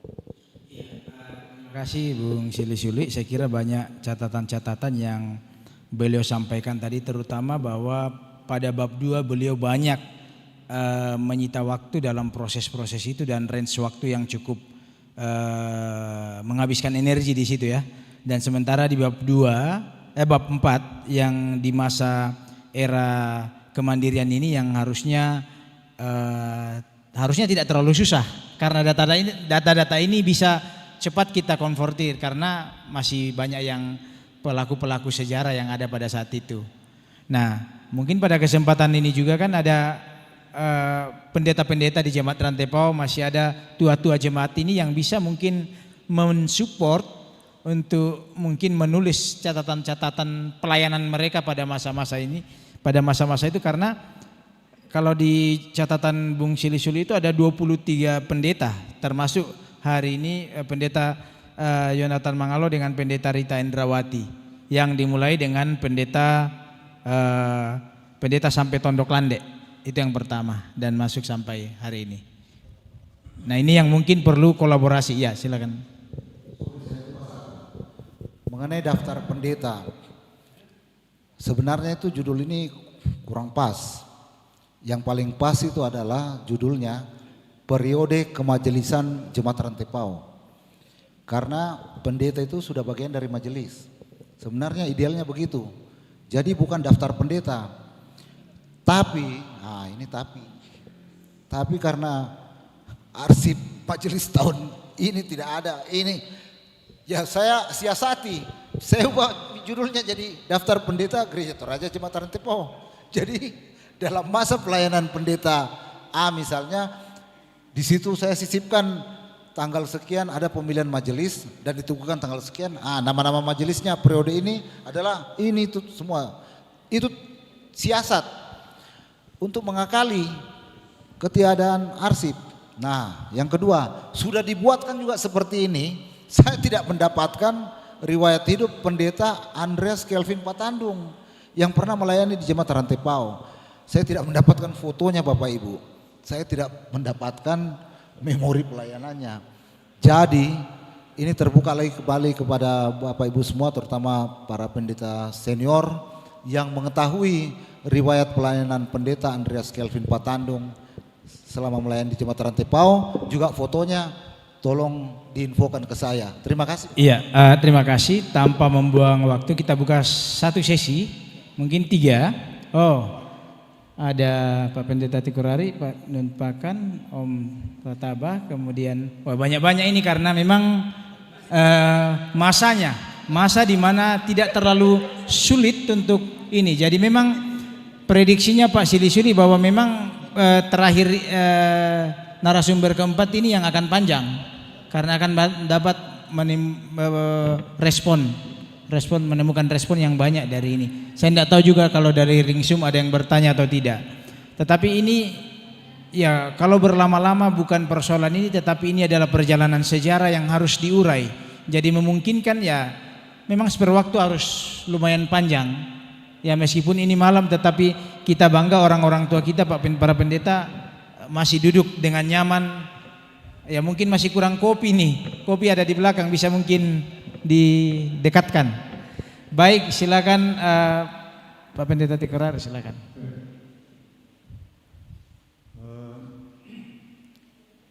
Yang ingin saya tahu juga ialah sudah berapa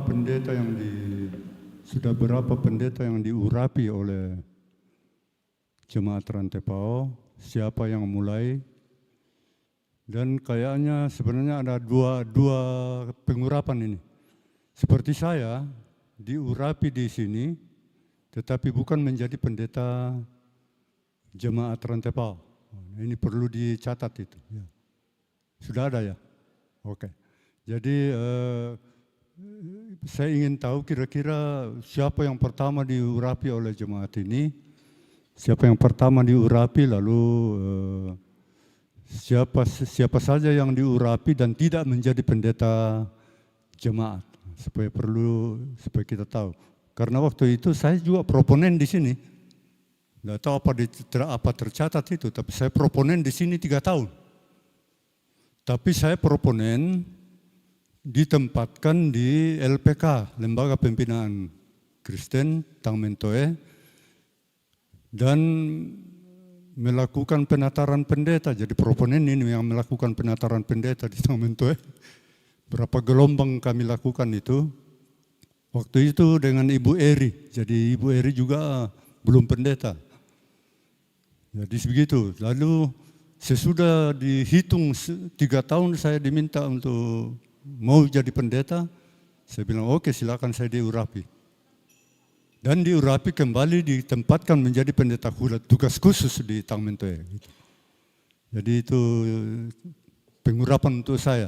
Tapi tentu ada pendeta lain yang diurapi yang tidak ditempatkan menjadi pendeta jemaat di sini gitu. Ya, saya belum, soalnya saya belum lihat. Gitu. Siapa tahu saya dilupakan. Terima kasih. Baik, terima kasih Pak Pendeta. Silakan Pendeta Nun. Terima kasih.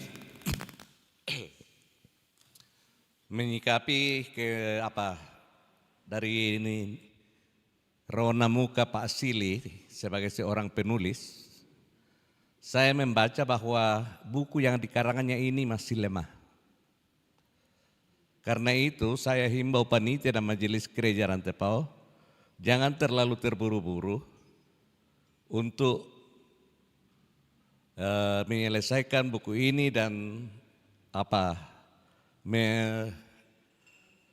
menjadikannya sebuah buku sejarah yang paten.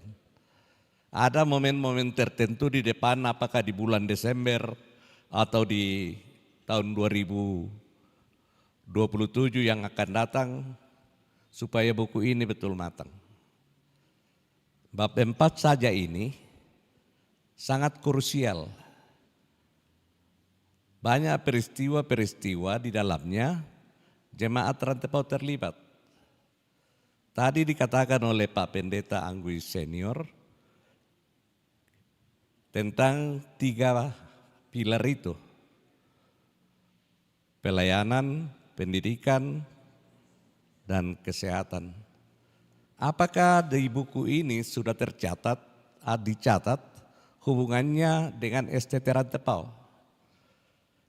STT Rantepao berdiri di seksio, artinya di sesar. Ya, pada waktu itu kebutuhan pendeta sangat diharapkan dalam gereja Toraja, jadi tiba-tiba dibuka.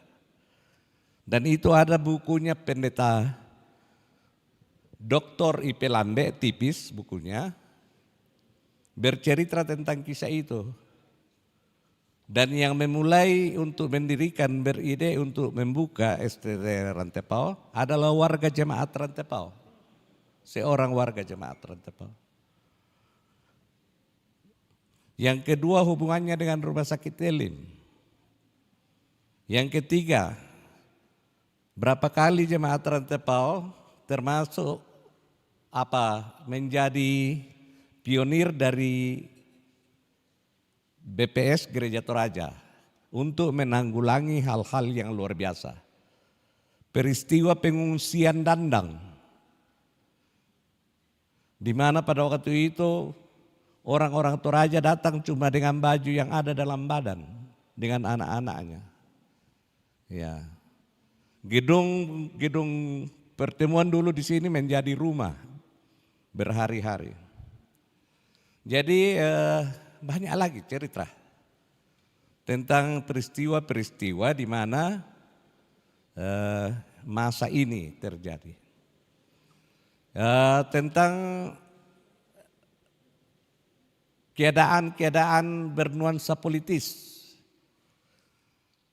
di mana pada waktu itu GMKI atau GAMKI bergabung melakukan demo besar-besaran, menangkap ayam-ayam jago dari masyarakat Toraja untuk dipotong dan tidak melakukan perjudian. Peristiwa PKI ya tahun 65, di mana pada waktu itu sesudah itu banyak warga keturunan yang belum Kristen tiba-tiba berbondong-bondong dibaptis, dan ada dalam buku baptisan saya pernah baca sekian ke bawah. Jadi dan saya harapkan mungkin lebih bagus kalau bab ini kita tentukan lagi waktu tersendiri untuk itu. Dan mengundang yang tua-tua dan tentang berdirinya jemaat Rantepao, tentang berdirinya beberapa tempat kebaktian. Waktu itu tidak dikatakan cabang, Pak. Yang saya tahu tempat kebaktian bukan. Jadi jemaat Rantepao mempunyai tempat kebaktian di sini. Jemaat Rantepao mempunyai tempat kebaktian di Malango, di Pasele bawah dan di Pasele atas. Waktu itu ada istilah dalam tata gereja dimekarkan. Jadi sesudah potensil di Malango, diistilahkan dimekarkan. Jadi waktu itu saya masih kecil, saya seringkali jalan disuruh saya punya papa, saya naik sepeda, untuk menghimpun dana pembangunan. Saya pergi ke rumahnya papanya Pak Kalatiku, Pak Pembonan di Malango, untuk mengambil dana pembangunan. Ke Pak Kamanga, bapaknya pendeta Arsi, untuk di jemaat Pasele Bawah. Ke Pak Buntulobo, untuk jemaat tempat kebaktian Pasele atas. Jadi yang pertama-tama dibangun dengan berkumpulnya dana ini adalah gedung gereja Malango.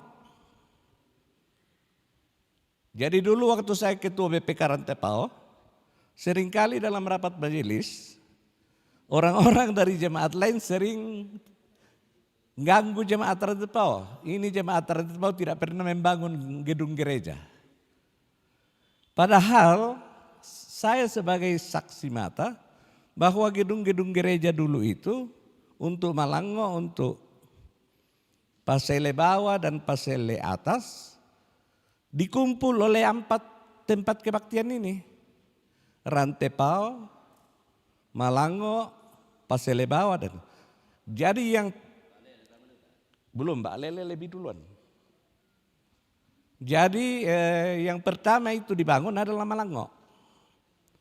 Kemudian Buntu Pasele, kemudian Pasele bawah. Dan sampai sekarang itu ada cerita yang lucu antara Buntu Pasele dan Jemaat Elim Rantepao. Seringkali di cerita mereka. Perebutan lonceng yang diganti di sini. Lonceng gereja pertama di sini diganti dan rencananya mau dikasih jemaat ini tempat. Jemaat Elim sudah siap untuk datang ambil, tapi didahului oleh orang-orang Pasele datang ambil. Nah dulu itu Pasele, nolalamay tanah lapang. Nah to Elim marasam pandaka oto lanangkut. Jadi lonceng yang sebenarnya lonceng gereja dari Belanda itu ada di Buntu Pasele. Ya, ini lonceng baru. Jadi yang saya maksud di sini Pak, pertama bahwa jangan buru-buru untuk mempublikasikan buku ini kalau belum terlalu itu. Ya. Tapi terserah kepada majelis gereja dan panitia. Kedua, bisakah ada waktu tersendiri untuk membahas ini? Dengan memanggil lagi orang-orang tua kita mungkin dari Malango, supaya lebih matang. Terima kasih. Iya, setelah itu tadi siapa? Oh ya, Pak Thomas ya. Setelah itu Pak. Ya.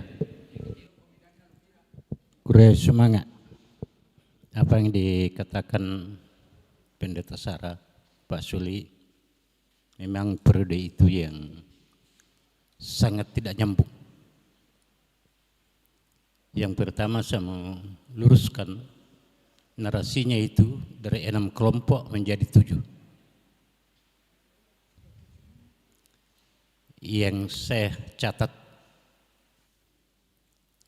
mengapa dijadikan 7 kelompok?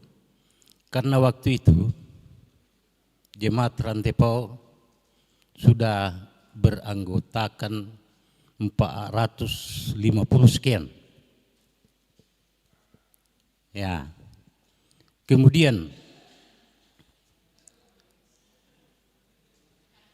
tanggal 14 Februari 2004 kami majelis gereja rapat di gedung pelayanan dulu, dipimpin oleh ketua 1 BPM waktu itu Pak Yoram Prate, tulis waktu itu Ibu Jontanan. Saya catat, karena kelompok 1 waktu itu paling banyak 119 kakak.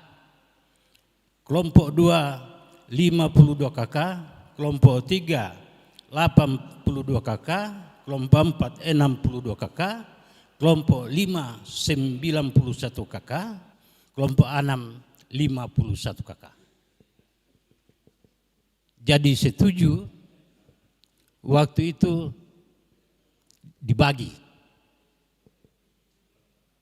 Ada usulan masuk supaya dari 400 lebih dibagi di 8 kelompok.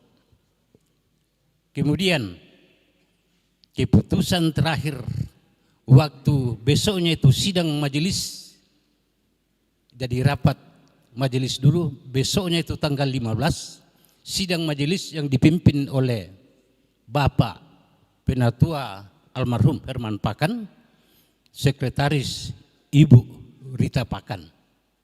Diputuskan waktu itu bukan jadi 8 kelompok tapi 7. Sementara itu kelompok 1 dari 119 kakak dibagi 2 menjadi 1A dan 1B. Di dalam perkembangan rapat kelompok 1 waktu itu, almarhum Pak Pali waktu dipisahkan, jangan kita menjadi kelompok 1 center. Jadi kelompok 1B berubah menjadi kelompok 7. Pak Pali tetap koordinator di kelompok 7. Pak Pali menunjuk saya koordinator tahun 2004 sampai sekarang. Belum pengkeneng-keneng mau koordinator kelompok. Kelompok 7 dari Pak Pali, Yohanes Sesa, ke Pongrindo Yunus Pare, ke Pak Hendrik Lebang sampai sekarang. Ini saya catat. Kemudian apa yang dikatakan Bapak Pendeta Nun, memang keputusan Klasis Tilengka waktu itu atau Mariri, tempat ibadah jemaat Rantepao mulai dari Karasik sampai Melangok Penanian itu dimekarkan 1 Januari 1984 kecuali Elim. Matumba Elim tak Panamangka bertahan tu matua Bapak Ceka Bangga. Oh, kukilala itu. Dan Pak Hendrik Lebang labi natanda itu. Jadi bukan 2010 tapi 2004, karena 2004 saya mulai koordinator. Jadi ku apalah toh. Nah, tongan tok sang Pak Suli masih banyak kendala. Macam OIG tahun 76 saya ketua PPGT tidak ada SK. Tahun 2011 saya ketua PKB tidak ada SK. Nah itu, padahal saya yang pertama kali menggantikan almarhum untuk ikuti sidang pertama PKB Gereja Toraja di Makale. Ya, demikian tambahan. Terima kasih. Kita tangkap saja semua ini dulu, ya, atau langsung mau ditanggapi. Maksud saya ada hal yang memang bisa ditanggapi nantinya, ada hal yang memang berupa masukan ini. Ya, atau langsung mau ya? Langsung saya tanggap. Oh, langsung tanggap. Ada. Oke, jadi Iya, ya. Nggak, masih ada ini Pak Pendeta depan. Pak, sabar aku. Masih ada berapa pendeta, setelah itu nanti nih masih ada. Kita tampung saja dulu Om. Ini setelah itu nanti satu-satu mana bersifat masukan, mana yang bisa langsung ditanggapi nantinya. Ya, supaya ini. Iya, silakan Pak Pendeta. Iya, saya mengucap syukur masih bisa hadir, dan kalau saya mau cerita pada masa saya itu memang masih lain, sebab saya tugas di sini tahun 78 sampai dengan 83. Waktu itu jemaat Rantepao masih belum didewasakan cabang-cabangannya. Kita pakai cabang waktu itu. Ya, jadi ada beberapa hal yang mungkin saya bisa ungkapkan pada masa saya di sini, ialah waktu itu saya merangkap banyak tugas. Saya pendeta jemaat di sini, saya sekretaris wilayah, saya pengurus pusat PPGT. Jadi begitu banyak tugas, sehingga kalau saya melaksanakan sesuatu itu sekaligus merangkap jemaat Rantepao dan wilayah, bahkan PPGT. Ya, itu sebabnya ya kalau mau cerita itu panjang. Tapi beberapa hal saja saya mau sampaikan. Yang pertama ialah waktu itu beberapa hal yang masih sangat sulit diterima oleh majelis gereja. Yang pertama ialah hitar tidak boleh dipakai di dalam ibadah. Iya. Dan saya akali saja supaya hitar boleh masuk dalam ibadah. Pernah saya mau melakukan peneguhan CD, lalu saya tanya yang akan di CD, adakah mampu main hitar di sini? Mereka katakan bisa. Kami latih. Lalu saya katakannya kita hati-hati ini. Pasti kita ini dilarang nanti. Waktu mau ibadah di konsistori, majelis tanya mengapa ini ada hitar. Saya katakan sudah pengalaman, kalau menyanyi nyanyian berserak itu tidak ada lagi suara karena semua menangis. Jadi kita mau pakai hitar supaya ada suara. Lalu mereka katakannya, ya seolah-olah tidak terima. Tapi dia katakan, tinggalkan saja dulu di sini. Nanti kalau mau dipakai, baru diambil. Saya sudah pikir mereka sudah akali saya. Ya pasti dia akan sembunyikan itu. Sehingga saya katakannya itu mengganggu ibadah, kalau nanti mau dipakai baru datang diambil, dibawa saja. Jadi itu yang pertama, itu waktu saya di sini hitar bisa masuk dalam ibadah. Karena memang saya sebagai pengurus pusat PPGT, kami mengadakan festival vokal grup segereja Toraja. Ya hanya untuk menunjukkan kepada jemaat bahwa itu sangat baik. Kami adakan festival vokal grup segereja Toraja. Kita undang semua kelasis, tapi ternyata yang hadir hanya 6 grup. 4 grup di Jemaat Rantepao. 1 grup dari Saloso, 1 grup dari Rantelemo. Ini hanya kita mau memperlihatkan bahwa ya vokal grup itu bagus. Dalam sidang-sidang itu selalu dikatakannya bagaimana itu hitar dipakai di tempat-tempat anak-anak muda itu main-main, mau dibawa ke dalam gedung gereja. Ya, itu yang kedua. Yang ketiga ialah kalau kita berbicara tentang pemekaran atau pendewasaan cabang kebaktian, selalu dikatakan memecah belah jemaat. Tidak boleh itu jemaat dipecah belah.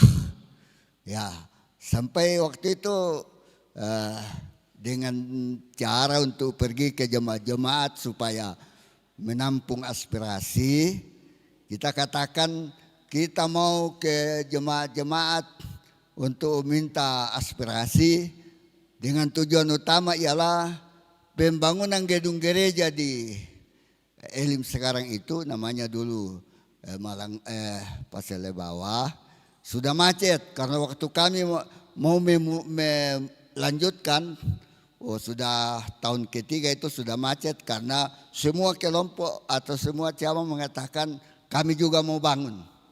Sehingga dengan cara itu kita katakan kita pergi ke cabang-cabang kebaktian untuk rapat di sana. Tapi sebenarnya satu hal yang sebenarnya kita mau inginkan ialah apakah ada keinginan untuk dewasa.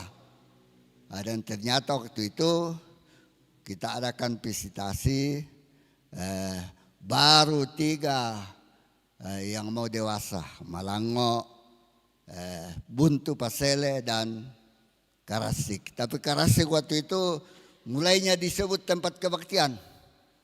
Karena disebut tempat kebaktian karena tidak ada gedung gereja. Kandang mobil. Kandang mobil yang kita pakai belum ada gedung gereja. Tapi dengan melihat potensi di sana, kita dewasakan belum ada gedung gereja. Kita katakan ya bukan gedungnya yang menyatakan jemaat, tetapi adalah anggota majelisnya dan anggota-anggota jemaat. Jadi itu Karasik itu berdiri belum ada gedung gereja. baru kandang mobilnya Pak Yuli Pongrekun. Ya, ya. Dan sidang klasis itu yang mendewasakan 3 tempat itu di Tilengko. Saya masih pimpin di sana sekitar bulan Juni tahun 83, tapi dengan waktu diputuskan dikatakan akan berlaku 1 Januari tahun 84 karena akan dibenahi beberapa hal sebelum dilaksanakan. Tapi bulan Juni di Tilengko diputuskan. Dan waktu itu saya meninggalkan jemaat ini. Walaupun tidak diizinkan untuk meninggalkan jemaat. Tapi karena saya harus lanjut studi. Karena waktu itu saya pikir saya ini hanya sarjana muda. Waktu itu kalau camat-camat itu mah baru pensiunan tentara. Tapi kalau nanti sarjana yang jadi camat, ya bagaimana saya mau menghadapi mereka hanya sarjana muda? Sehingga saya meninggalkan jemaat sebenarnya ya minta izin saja, direlakan atau tidak saya pergi. Ya dengan tidak ada biaya sama sekali, belum ada pemikiran untuk biaya studi waktu itu. Yang lain lagi waktu saya ialah ada penginjil cilik. Ada penginjil cilik. Wah, kami dengan Pak Aduma ketua wilayah, saya sekretaris. Ada penginjil cilik dari Jakarta akan datang. Kami pikir-pikir ini bagus. Kami buat panggung di sebelah sana, hanya 1 malam di sana orang sudah keberatan. Ya, kami bawa ke Tagari. Ya, daripada ribut, ya kita bawa ke Tagari. Ya, jadi sebenarnya kalau pastori lagi tadi itu, waktu kami di sini, kami hanya disewakan rumah. Pak Sirupa sewa rumah di dekat toko apa lagi itu. Saya di Malango. Jadi saya tinggal di Malango karena pemikiran 2 pendeta, sebaiknya 1 di utara. Tapi waktu itu kami sudah berusaha untuk mendirikan pastori. Tempat pastori sekarang ini adalah memang tanah jemaat, tapi masih dipinjam oleh SPG untuk sekolah.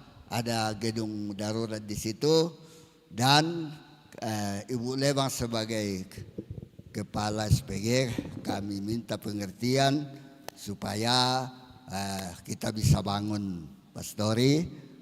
Tapi belum sempat dibangun, saya sudah pergi karena ada masalah waktu pembentukan panitia. Pak Salurapa kami angkat sebagai ketua panitia, tapi belum sempat bekerja, saya sudah pergi. Dan waktu itu SPG dipindahkan ke Asrama Elim. Jadi sebenarnya dulu itu belum punya pastori. Jadi saya kira itu beberapa hal, kalau mau ditambah lagi ya, kalau mau bisa ketemu lagi untuk beberapa kesempatan ini tidak memungkinkan untuk cerita semua itu, tapi katakanlah waktu saya di sini dulu itu adalah masa yang ya masih sulit kita bayangkan. Masih orang katakan itu Jemaat Rantepo itu adalah pertahanan gereja Toraja. Ya, jadi segala sesuatu diusahakan supaya nampak di Rantepo bahwa ada hal-hal yang selalu mempertahankan dogma. Wah, itu selalu, sehingga ya katakan Jemaat Rantepo adalah jemaat untuk mempertahankan gereja Toraja. Jadi saya kira itu beberapa saja yang saya sampaikan, sebab waktu tidak memungkinkan untuk itu. Nanti kesempatan lain kita bisa bicarakan lagi. Terima kasih. Iya, luar biasa sekali Pendeta Ruben Tanggulungan memberikan catatan-catatan luar biasa. Ya. Oh ya. Iya. Baik. Kita lanjutkan Pak. Ya Pak Pendeta Panggalo. Ya, saya singkat-singkat. Ada masuk-masuk hati saya yang dikatakan oleh adindaku Pendeta Robert tadi. Cuma memang sepertinya dari sisi panitia ini nampaknya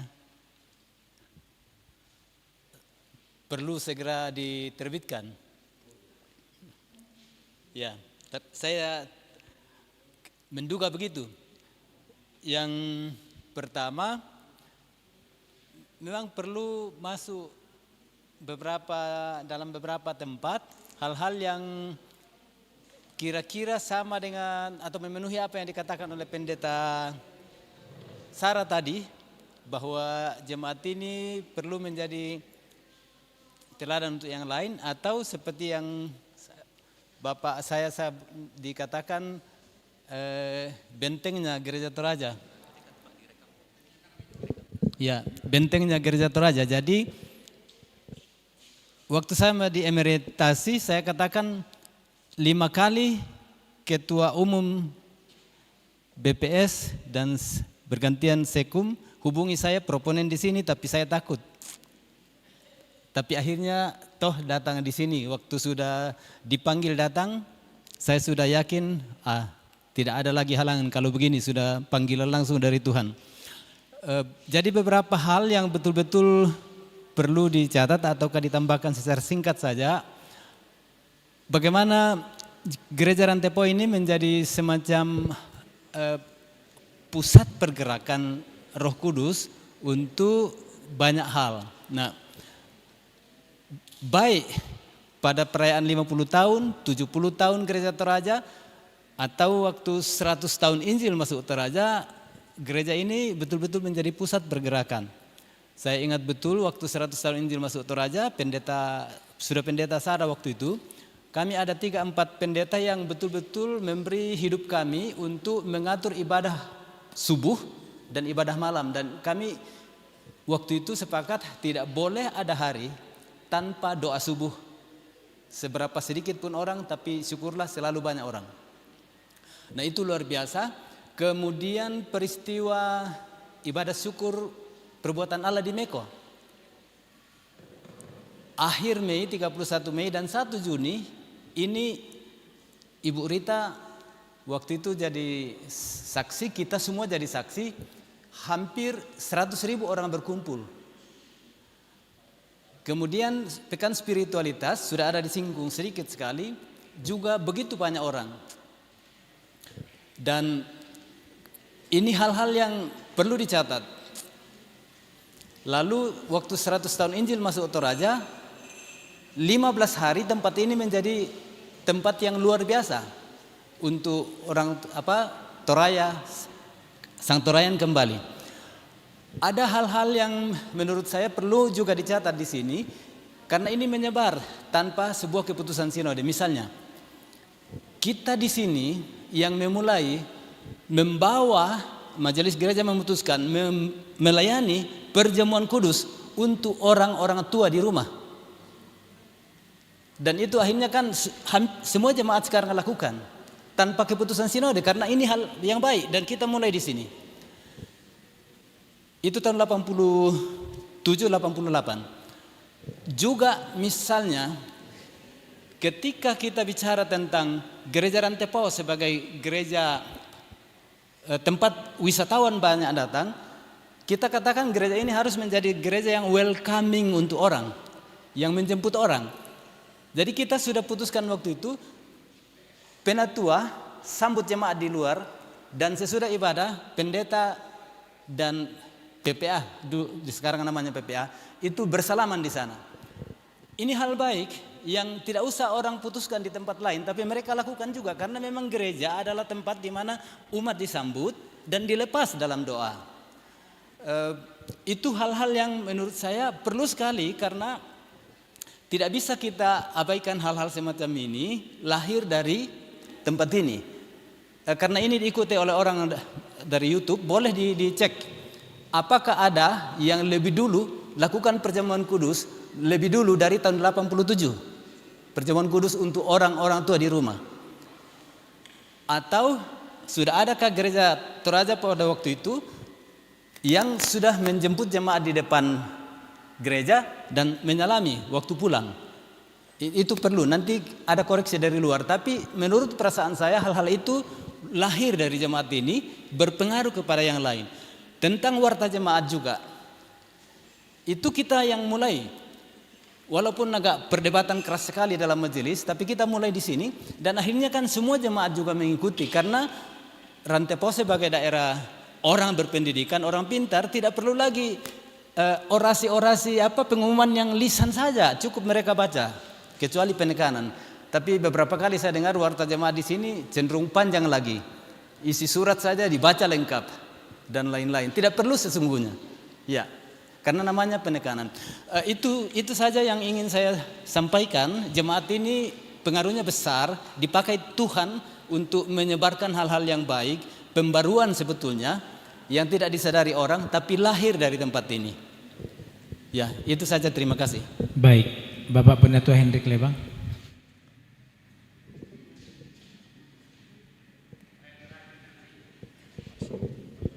Kures manga pako daerah kata pasusibang amidolo teh daripada semua mentah tapi hindi bang amidolo teh lampataru ite belana pira merike jorenten na yan nala dipatasu te sejarah te dengan masukan-masukan tadi itu madingke na petawai tahu antara lain jangan sampai tertulis dalam sejarah ini, justru bab 4 ini yang saya lihat rawan sekali. Jangan sampai tertulis dalam buku sejarah nanti bahwa cabang kebaktian atau tempat kebaktian yang terakhir didewasakan di Rantepao adalah Elim. Padahal Bak Lele ya. Bak Lele adalah anak bungsu dari jemaat Rantepao. Inano kapaya didewasakan tu Bak Lele tonna didewasakan tu Malango, Elim, Buntu Pasele dan Karasik. Itu satu. Kedua, yang tertulis tadi yang disebutkan tadi itu misalnya atau hanya pendeta-pendeta yang pernah di jemaat Rantepao, terutama yang diurapi di jemaat Rantepao, tetapi yang yang diemeritasi di Rantepao barangkali tidak tertulis dalam sejarah ini. Ya, berikut saya mau luruskan juga, jangan-jangan sampai tidak tertulis dalam sejarah nanti. Seperti yang dikatakan Pak Ketua tadi, Pak Pendeta Anggui, bahwa pembangunan gedung gereja Rantepao ini, yang sekarang jadi gereja tua, memang benar itu bahwa gaji-gaji pegawai waktu itu dipotong 1%. Susidu kata kurangi jome tomatua, pira-pira tomatua, antara lain dari Pendeta Lebang, Pongrekun, Pak Parura dan lain-lain. Nang susito. Tapi satu hal yang mungkin perlu ditulis di situ jangan sampai ada kesan bahwa di gedung gereja Rantepao ini adalah bangunan Belanda. Sebab yang itu biasa banget na duluan kita tahu naku apa ratu jemaat Rantepao na yari na nampui gedung gereja negara di Belanda. Padahal pembangunan gedung gereja ini seperti yang dikatakan Pak Anggui tadi itu benar. Lalu memang waktu itu pernah meminjam ke Belanda, ke GZB. Tapi uang itu dibayar lunas setelah penahbisan gedung gereja ini. Yaitu foto penahbisan tadi, ya, itu di semua orang di Toraja, artinya perwakilan setan atau raja itu saya sama Letuan. Letuan itu dinilai, dan saya dengar persis dari beberapa orang tua, termasuk pendeta ya ke pendeta Lebang kukua ko makdin di kua belan nama tusanna. Tapi selain dari itu, dari Pak Pongre pun membenarkan bahwa waktu itu Letuan yang dinilai itu Letuan nomor juara 1 adalah Letuannya Karel Palamba, mertua dari pendeta Yelebang. Nah, hasil dari ini, dari penahbisan gedung gereja ini dipakai untuk membayar lunas pinjaman ke Belanda. Oh, jadi padahal lu tanda itu. Jangan sampai nakuang kita kumua yari miampui gedung gereja peninggalan dari Belanda. Ya. Berikut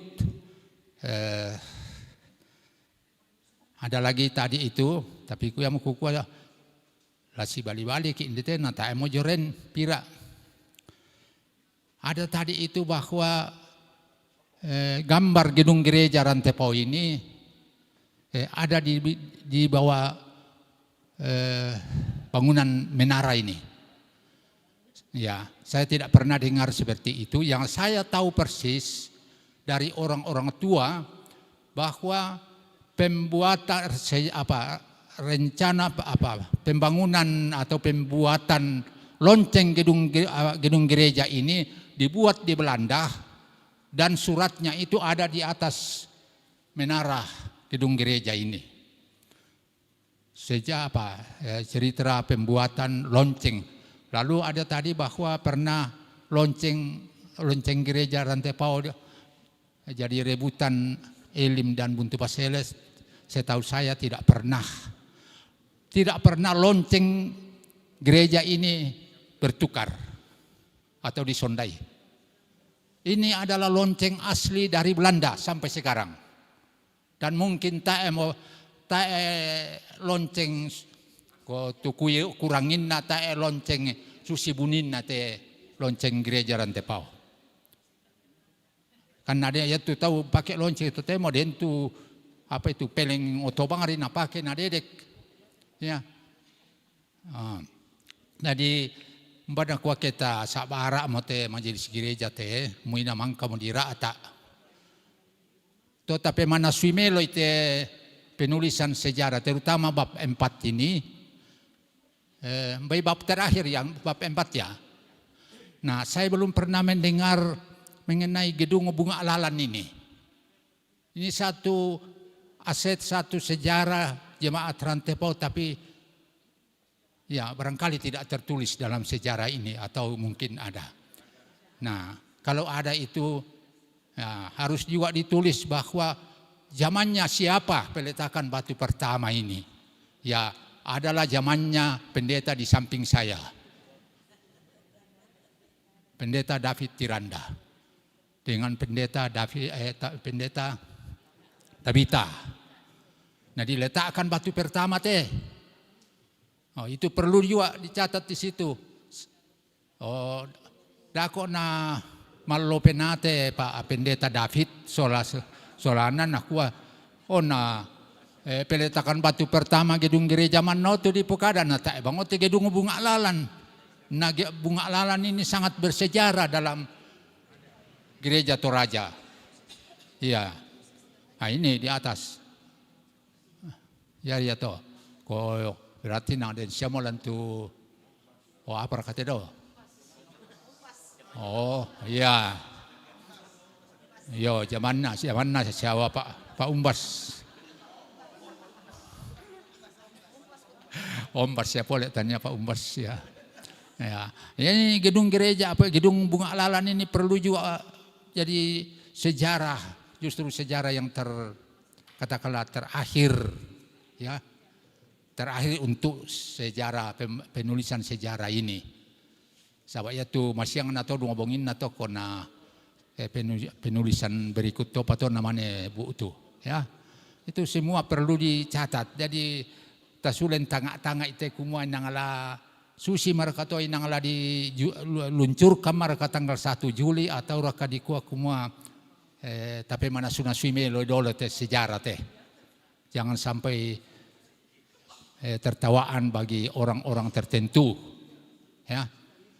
Ko budak-budak sakit tandai itu ulelian na kirangin na jomitomo tu apa ko wa kana aku la dolo dari na tomatuangku. Ya. Paling kurang kirangi bangari to mai itu pun kirangi to ambai na ta mo kikilalai pira. Tapi inang para luluya dimantapkan, dimatangkan ya supaya betul-betul menjadi sejarah jemaat, sejarah gereja Toraja Jemaat Rantepao yang tadi disebut-sebut Buddha apa saburanna. Kombai pada meto kures banga wa rekan aku dalam akada buang persaki. Masih ada Ibu Rita dengan Pak Umbas terakhir. Oh Pak Pendeta. Oh sama Pak Agus ya. Iya lebih dipersingkat. Ya hanya mencoba mengatakan begini. Ada usulan dari belakang dan beberapa pembicara tadi mengenai penundaan terhadap pencetakan dan penerbitan buku sejarah ini.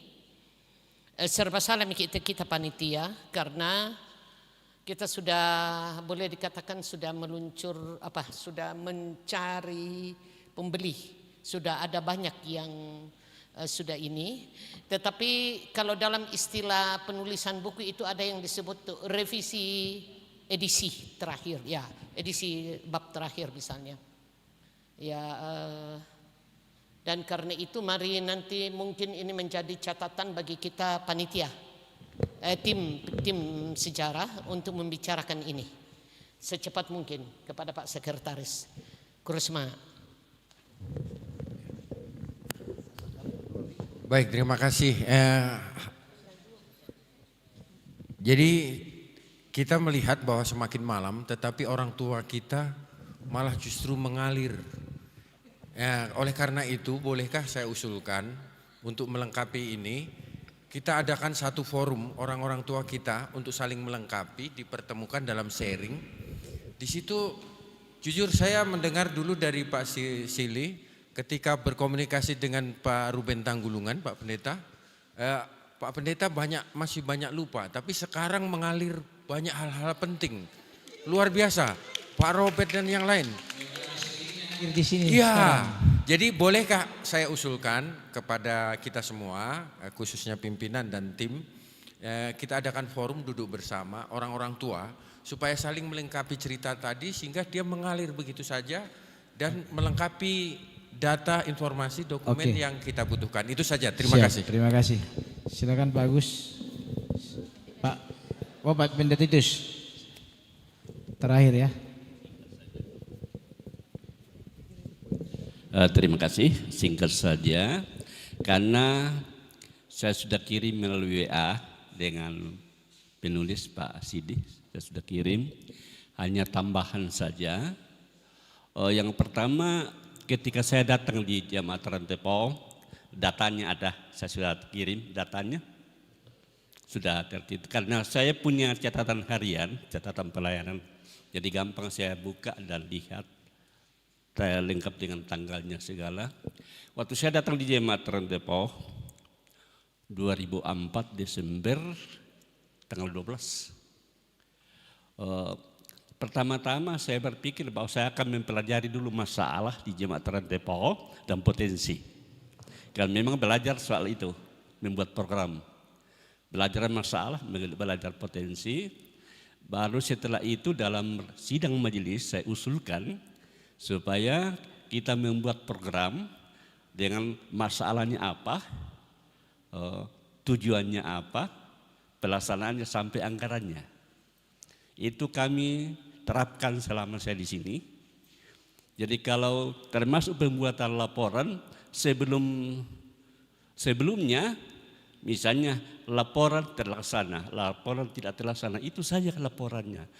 Ketika saya datang harus dijelaskan mengapa tidak terlaksana, mengapa harus dilaksanakan, apa yang kurang. Begitu evaluasinya kalau kita memang mengevaluasi program. Itu berjalan selama saya di sini sampai Ibu Sarah. Saya tidak tahu setelah itu.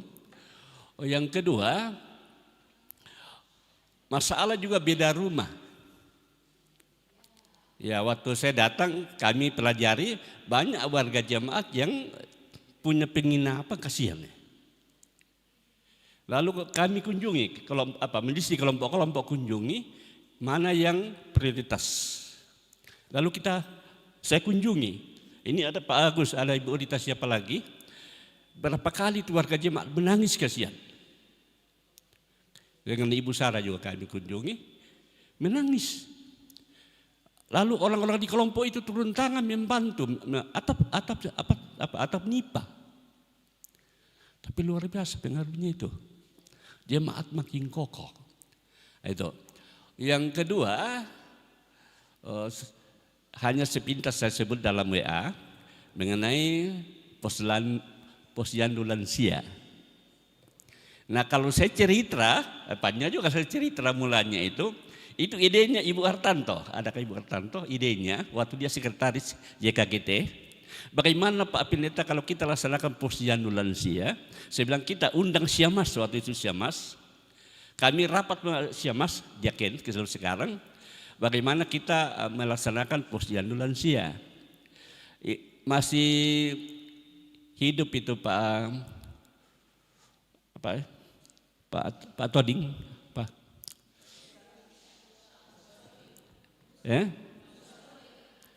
Ya Pak nama depannya? Musa Toding. Ya. Pak Musa Toding, ada Ibu Ranti Salu. Nah, bagaimana kami orang tua mau di posyandu? Saya bilang ada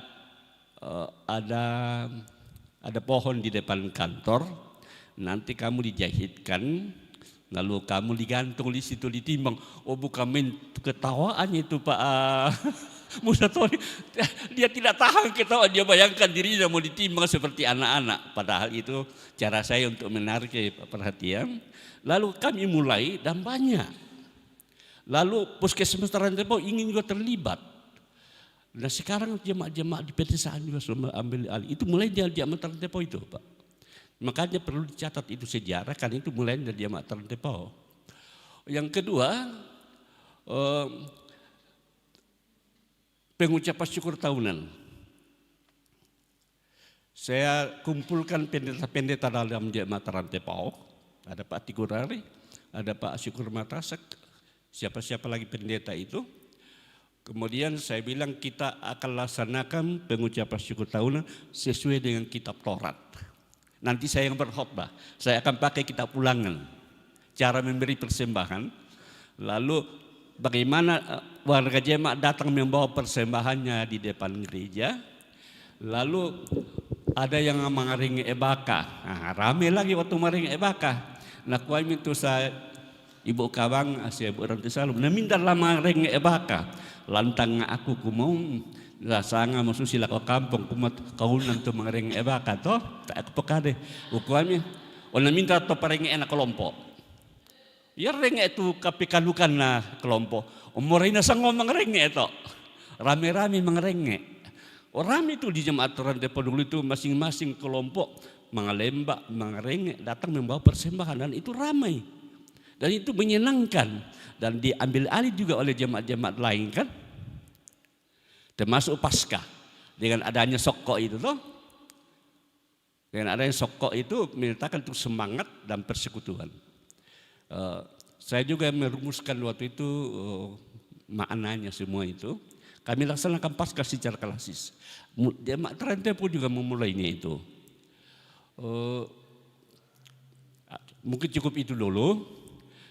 Gedung gereja saya sudah sebut, ini juga saya sudah singgung mengenai renovasi gedung gereja besar. Sebenarnya ini juga sudah masuk rencana kami, tapi belum terrealisasi, baru saya mutasi ke Tanjung Lipu. Termasuk asrama Elim, ini ada Pak Panggalo. Pak Panggalo Jemaat Rantepao tidak pernah menolak rencana BPS itu, tetapi yang Jemaat Rantepao minta supaya anak-anak di asrama Elim ditangani dulu.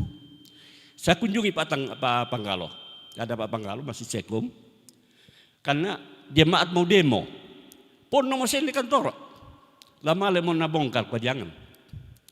Ini jemaat Rantepao, gaungnya akan seluruh dunia, seluruh Indonesia, jemaat Rantepao. Nanti saya bicara dengan sinode. Mana Pak Panggalo? Ini Pak Panggalo. Tangani dulu asrama, setelah itu jemaat Rantepao akan loloskan. Tidak pernah jemaat Rantepao menolak. Hanya karena kasihan waktu itu anak-anak 90-an. Ada Pak Umbas 90-an. Pernah datang di rumah, saya datang di rumah, semua penuh di rumah minta nasi. Saya nangis. Budak tuh kami, ibu saranku saya luka dia, tumangi ikan nih. Anak-anak atau membela, saya tak apa nakan deh. Tak empat nasuan nih.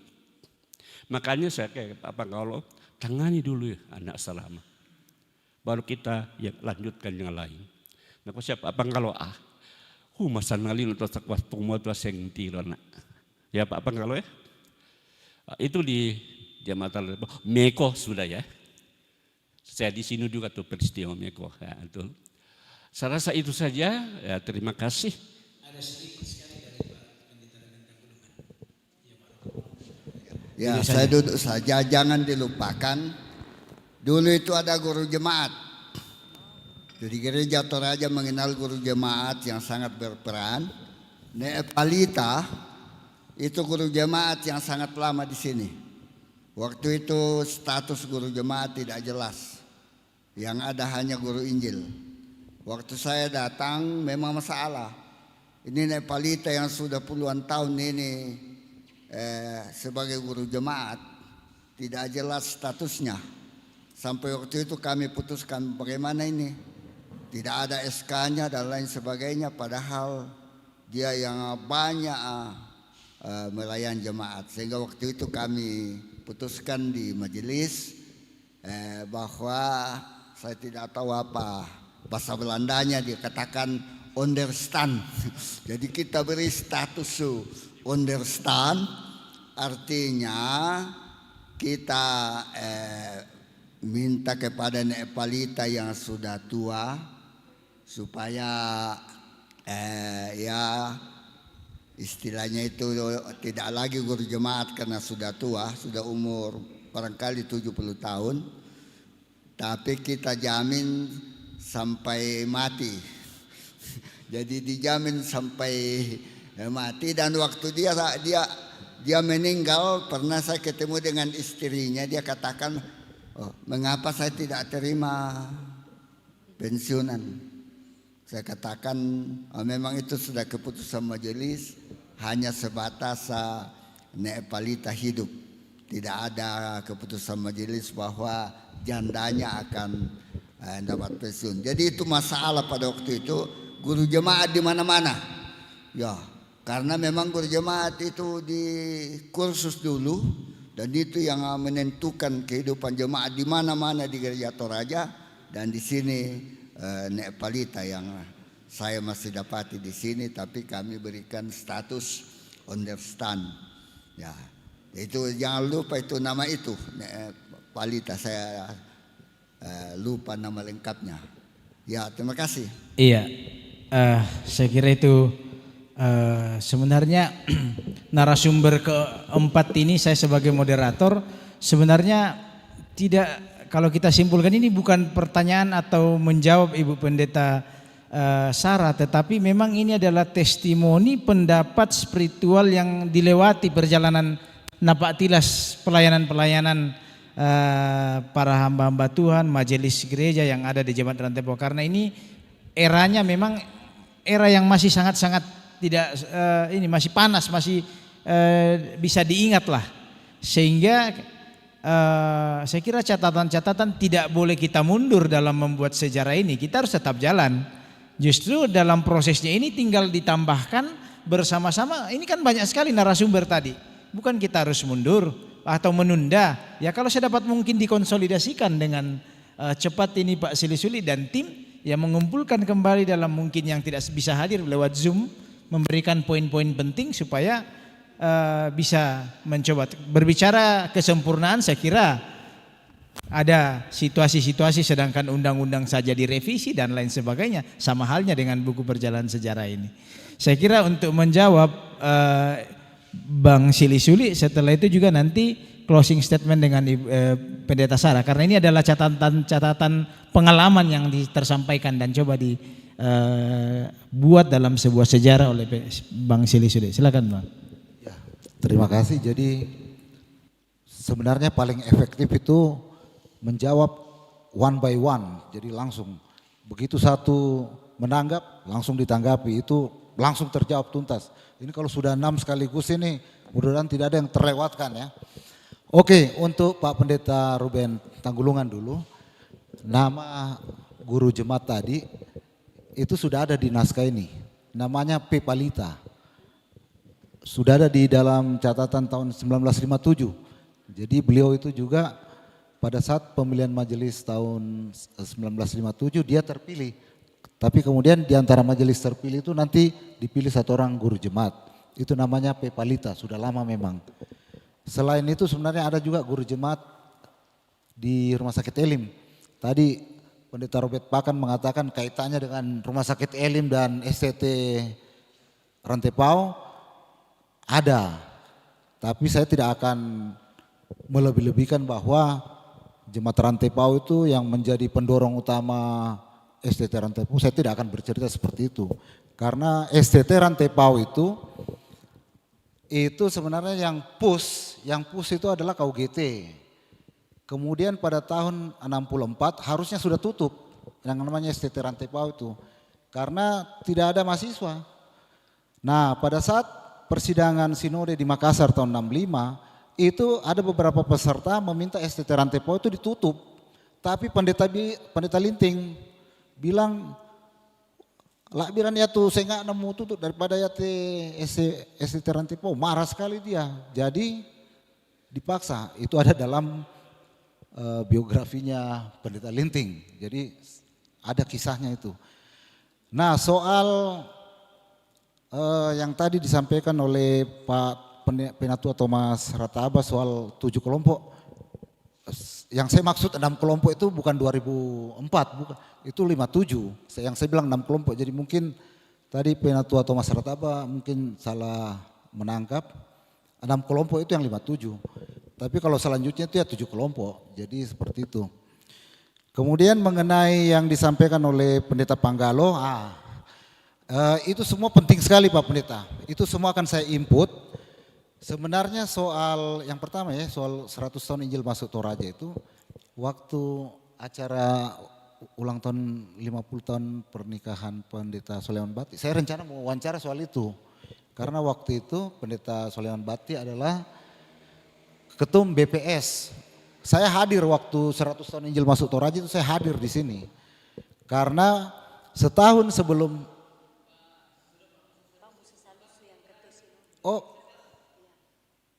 ini maksud saya yang tunggu dulu, yang waktu tahun 2013 itu, Pak Musa Salusu ya?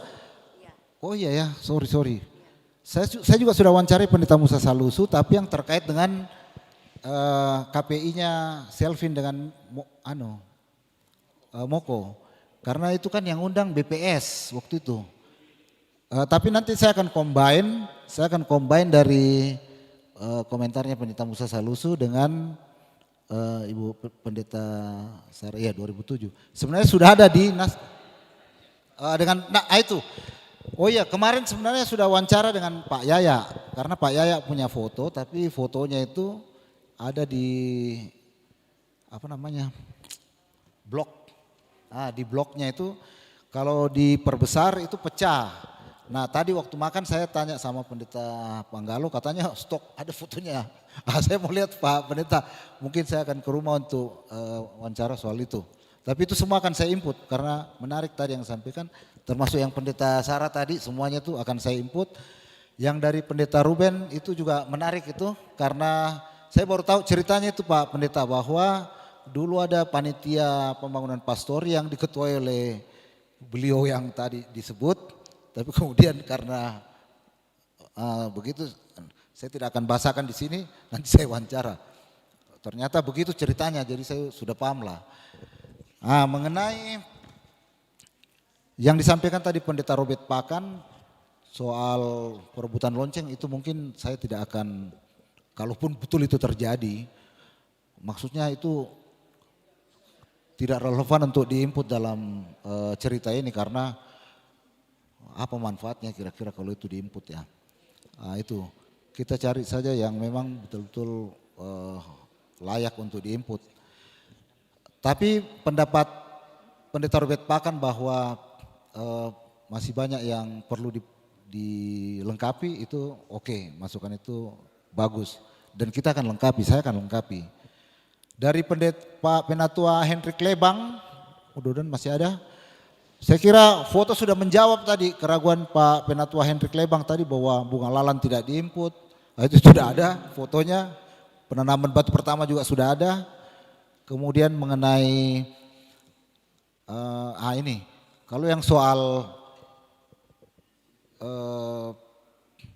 hasil lelang itu kemudian dikumpulkan oleh si A, tidak apa-apa kalau ada arsipnya oke, tapi kalau misalnya saya mau menginput narasi itu tanpa sumber primer, itu saya minta maaf Pak Penatua Hendrik Lebang, itu saya tidak bisa input itu, kecuali Pak Penatua Hendrik Lebang bisa memberikan referensinya, arsipnya, saya bisa input.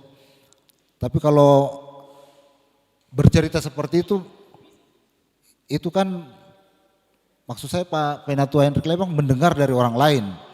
Nah kalau yang memberi kabar itu punya arsipnya silakan, tidak apa-apa kita input. Nah itu, jadi seperti itu.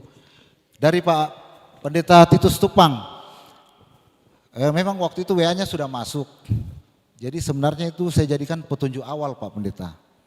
Petunjuk awal, makanya di setiap di belakang itu ada saya kasih waktu, saya kasih itu ini sudah betul atau belum ini. Sebenarnya itu baru penjajakan. Yaitu karena saya akui bahwa energi saya dan waktu saya habis di bab 2. Wah betul-betul habis Pak. Kalau misalnya tidak percaya Bapak Ibu sekalian, cobalah perhatikan ini bab 2 ini. Apakah pernah ada tulisan yang seperti bab 2 ini? Itu yang bab 2 tadi, maksud saya yang bab 2 itu, yang menghabiskan energi saya itu, energi dan sebagian besar waktu saya. Tulisan bab 2 ini baru kali ini kita bahas ini Pak. Di mana ada pentahbisan di sini. Nanti Bapak Ibu sekalian bisa lihat di halaman lampiran. Mungkin Bro Habib bisa buka arsip di bab lampiran.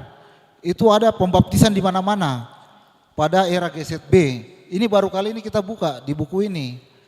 Jadi banyak yang selama ini tidak terbuka. Kita buka di sini di bab pembaptisan di mana-mana itu, termasuk yang di Rantepau yang ada tabel-tabelnya.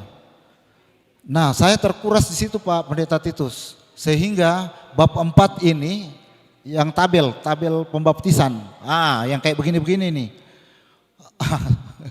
Ini habis waktu saya untuk mengumpulkan ini data ini. Artinya gini, kenapa saya perlu menyelamatkan ini menjadi prioritas? Karena arsip yang itu mudah rusak.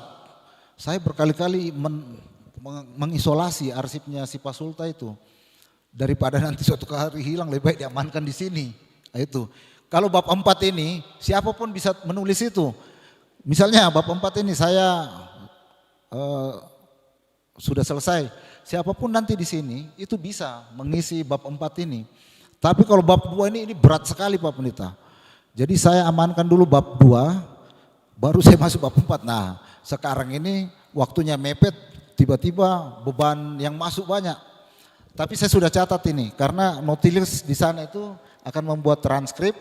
Kalau masih kurang saya akan pergi temui Pak Pendeta Titus Tupang, saya wawancara, saya input semuanya. Saya ke Randan Batu juga menemui Pak Pendeta Ruben. Saya akan pergi ke Saloso menemui Pak Pendeta Panggalo. Saya akan menemui Bu Pendeta Sarah di Nonongan supaya kita input semua itu.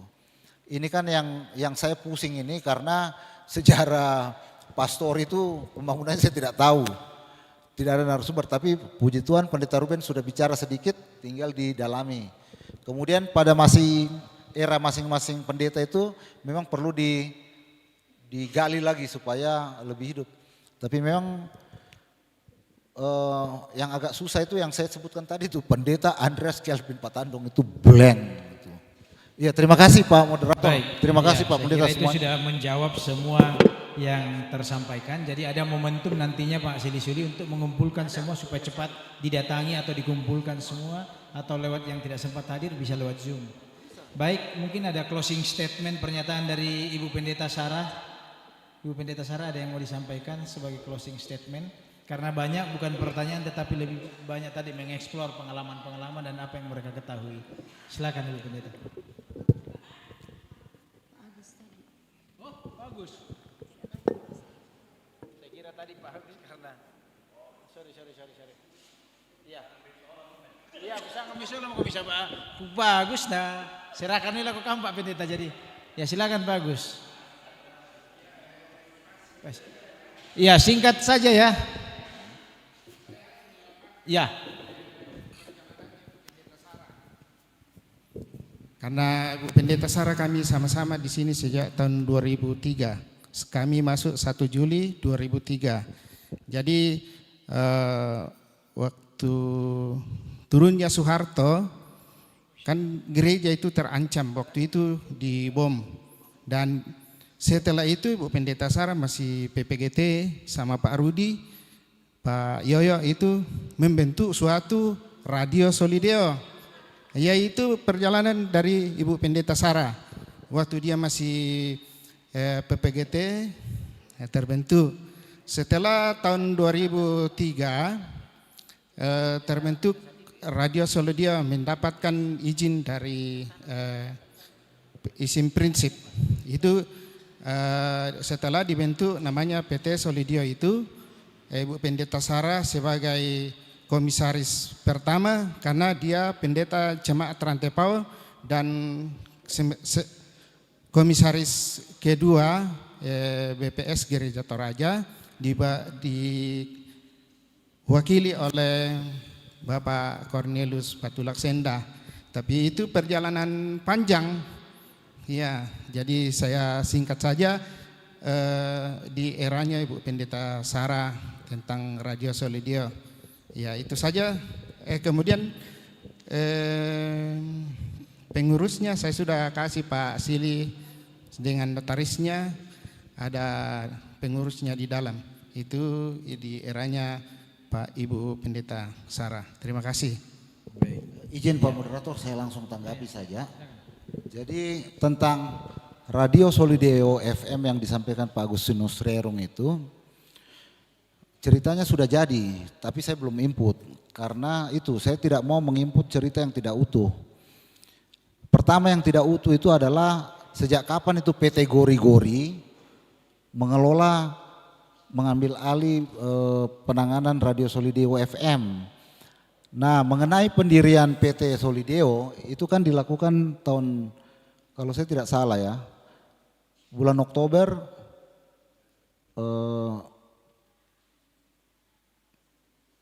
2012 ya Bu Pendeta ya.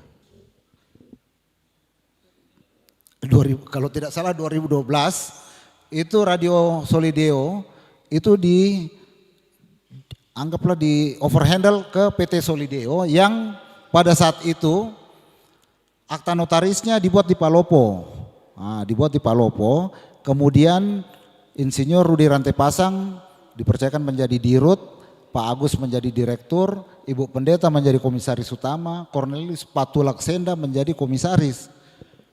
Saya sebenarnya ada pertanyaan khusus untuk itu Pak Agus.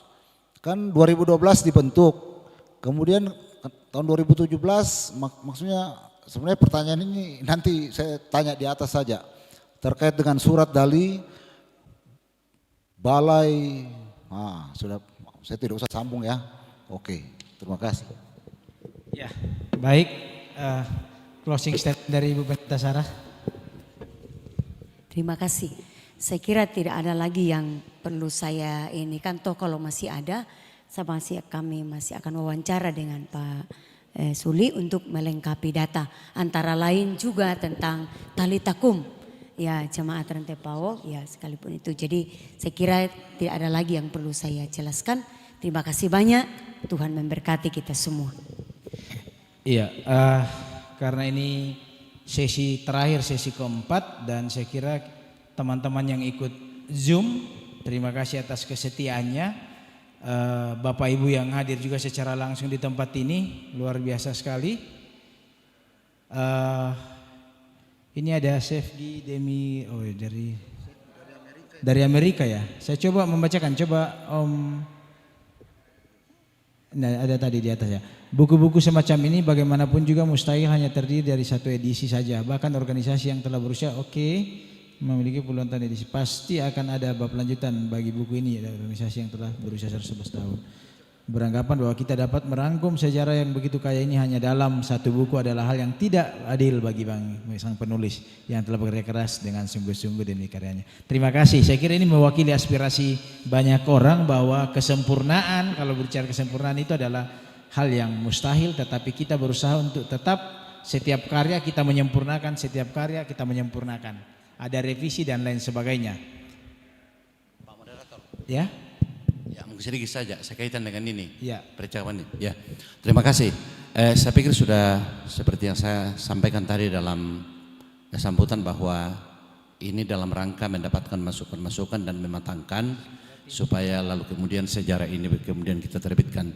Saya pikir langkah yang pertama kita lakukan nanti ialah tim sejarah ini dengan Majelis Gereja akan segera melaksanakan rapat untuk menyikapi bagaimana kita menyikapi semuanya ini dengan baik supaya masukan yang disampaikan tadi dari Amerika ya ternyata pemikiran kita juga sama dengan orang Amerika yang bahwa edisi-edisi berikutnya kita harapkan, tapi kita tidak akan kendor untuk menyikapi hal ini.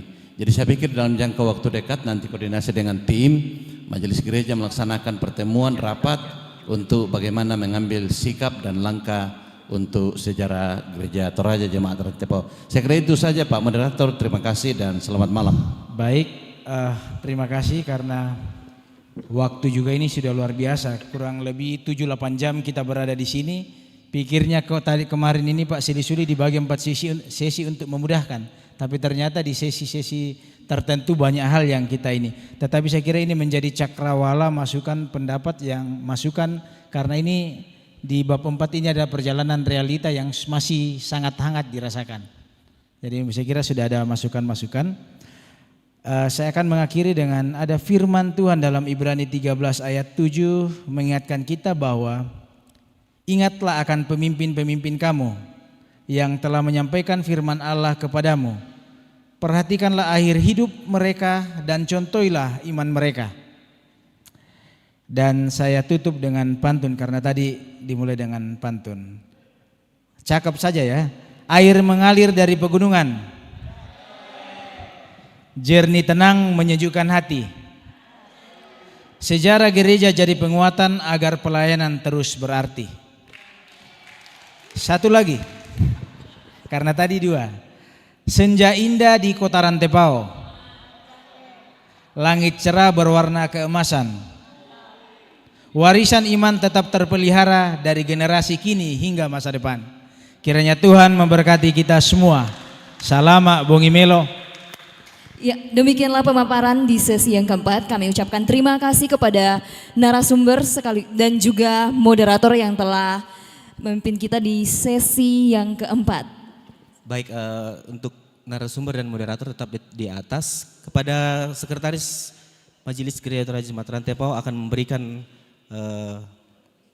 piagam kepada Ibu Pendeta Sarah sebagai narasumber dan sudah tadi di awal kan. Ya. Kepada Ibu Pendeta dimohon untuk berdiri.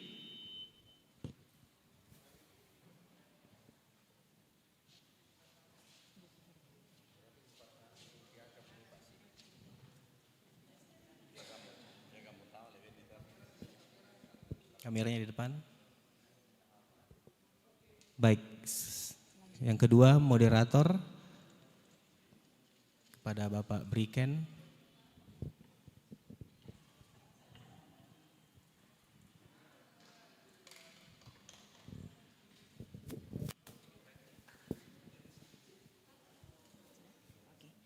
Demikianlah beda naskah buku sejarah Gereja Toraja Jemaat Rantepao yang telah kita lalui bersama. Terima kasih atas kesetiaan kita semua yang boleh mengikuti acara ini hingga akhir. Selanjutnya kita akan menutup rangkaian acara kita pada malam hari ini melalui doa penutup yang akan dipimpin oleh Bapak Pendeta Ruben Tanggulungan. Ya, dan setelah berdoa nanti kepada seluruh peserta kita akan foto bersama untuk jangan pulang dulu.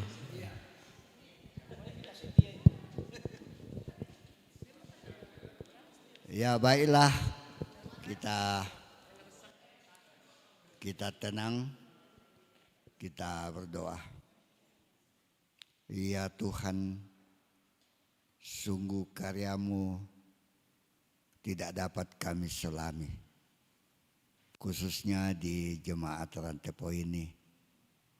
Banyak hal yang kami sudah bicarakan dan sudah ditulis.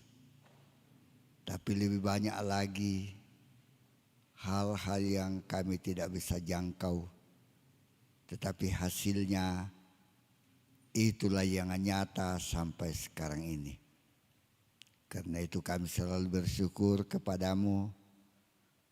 Berilah kemampuan kepada kami untuk dapat mengenal bagaimana Tuhan berkarya dan bagaimana kami melibatkan diri dalam karya itu. Ya Tuhan, belum selesai atau belum rampung maksud dan tujuan kami di sini berkumpul, tapi kiranya panitia dan penulis dapat lebih merampungkannya lagi, sehingga satu kali akan keluar satu buku yang dapat menggambarkan bagaimana karya Tuhan di sini dan akan diwariskan dari generasi ke generasi. Sekarang kami mengakhiri pertemuan ini, kami akan kembali ke rumah masing-masing. Pimpinlah kami ya Tuhan, supaya kami boleh tiba dengan selamat. Kami menyerahkan seluruh hidup kami hanya di dalam tangan-Mu oleh kuasa Roh Kudus. Amin. Cik. Ya, terima kasih kepada Bapak Pendeta. Baik, kepada seluruh peserta kita boleh foto bersama. Ya, mohon berkenan untuk Bapak Pendeta untuk mengambil tempat di depan. Kita akan masuk dalam sesi foto bersama. Pakai kursi kah? Mungkin bisa duduk di atas ya. Di atas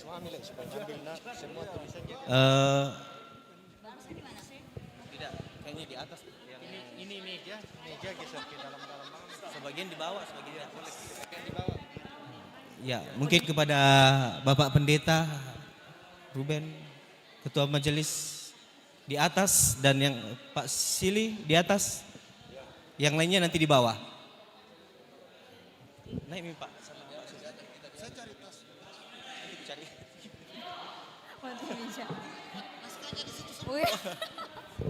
Ya, Pak Pendeta Ruben mungkin bisa naik ke atas. Pak Pendeta Panggalo, Pak Pendeta Titus silakan di atas. Yang peserta lainnya bisa di bawah. Pak Sili naik di atas. Nanti tasnya kami carikan.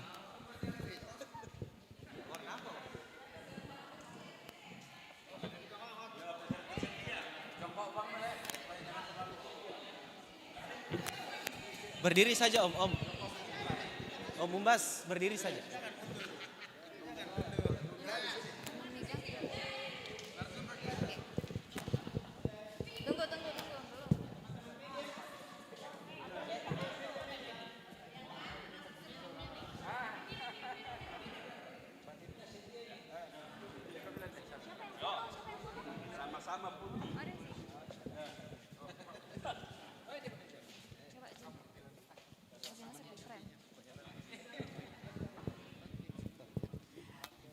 Oke, mohon izin memandu. Coba. Ya, gaya formal ya. Oke, siap. 1, 2, 3. Sekali lagi, 1, 2, 3. Ya, senyum.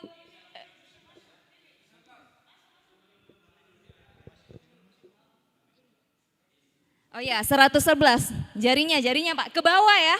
Ke bawah. Ya. Sekali lagi. 1, 2, 3. Oke, masuk. Kak, saya masuk.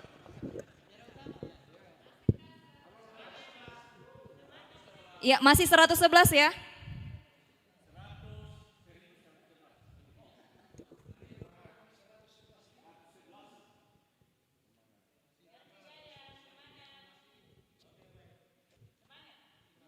Oke, gaya semangat. Belum ya, belum siap. 1, 2, 3. Sekali lagi. Oke.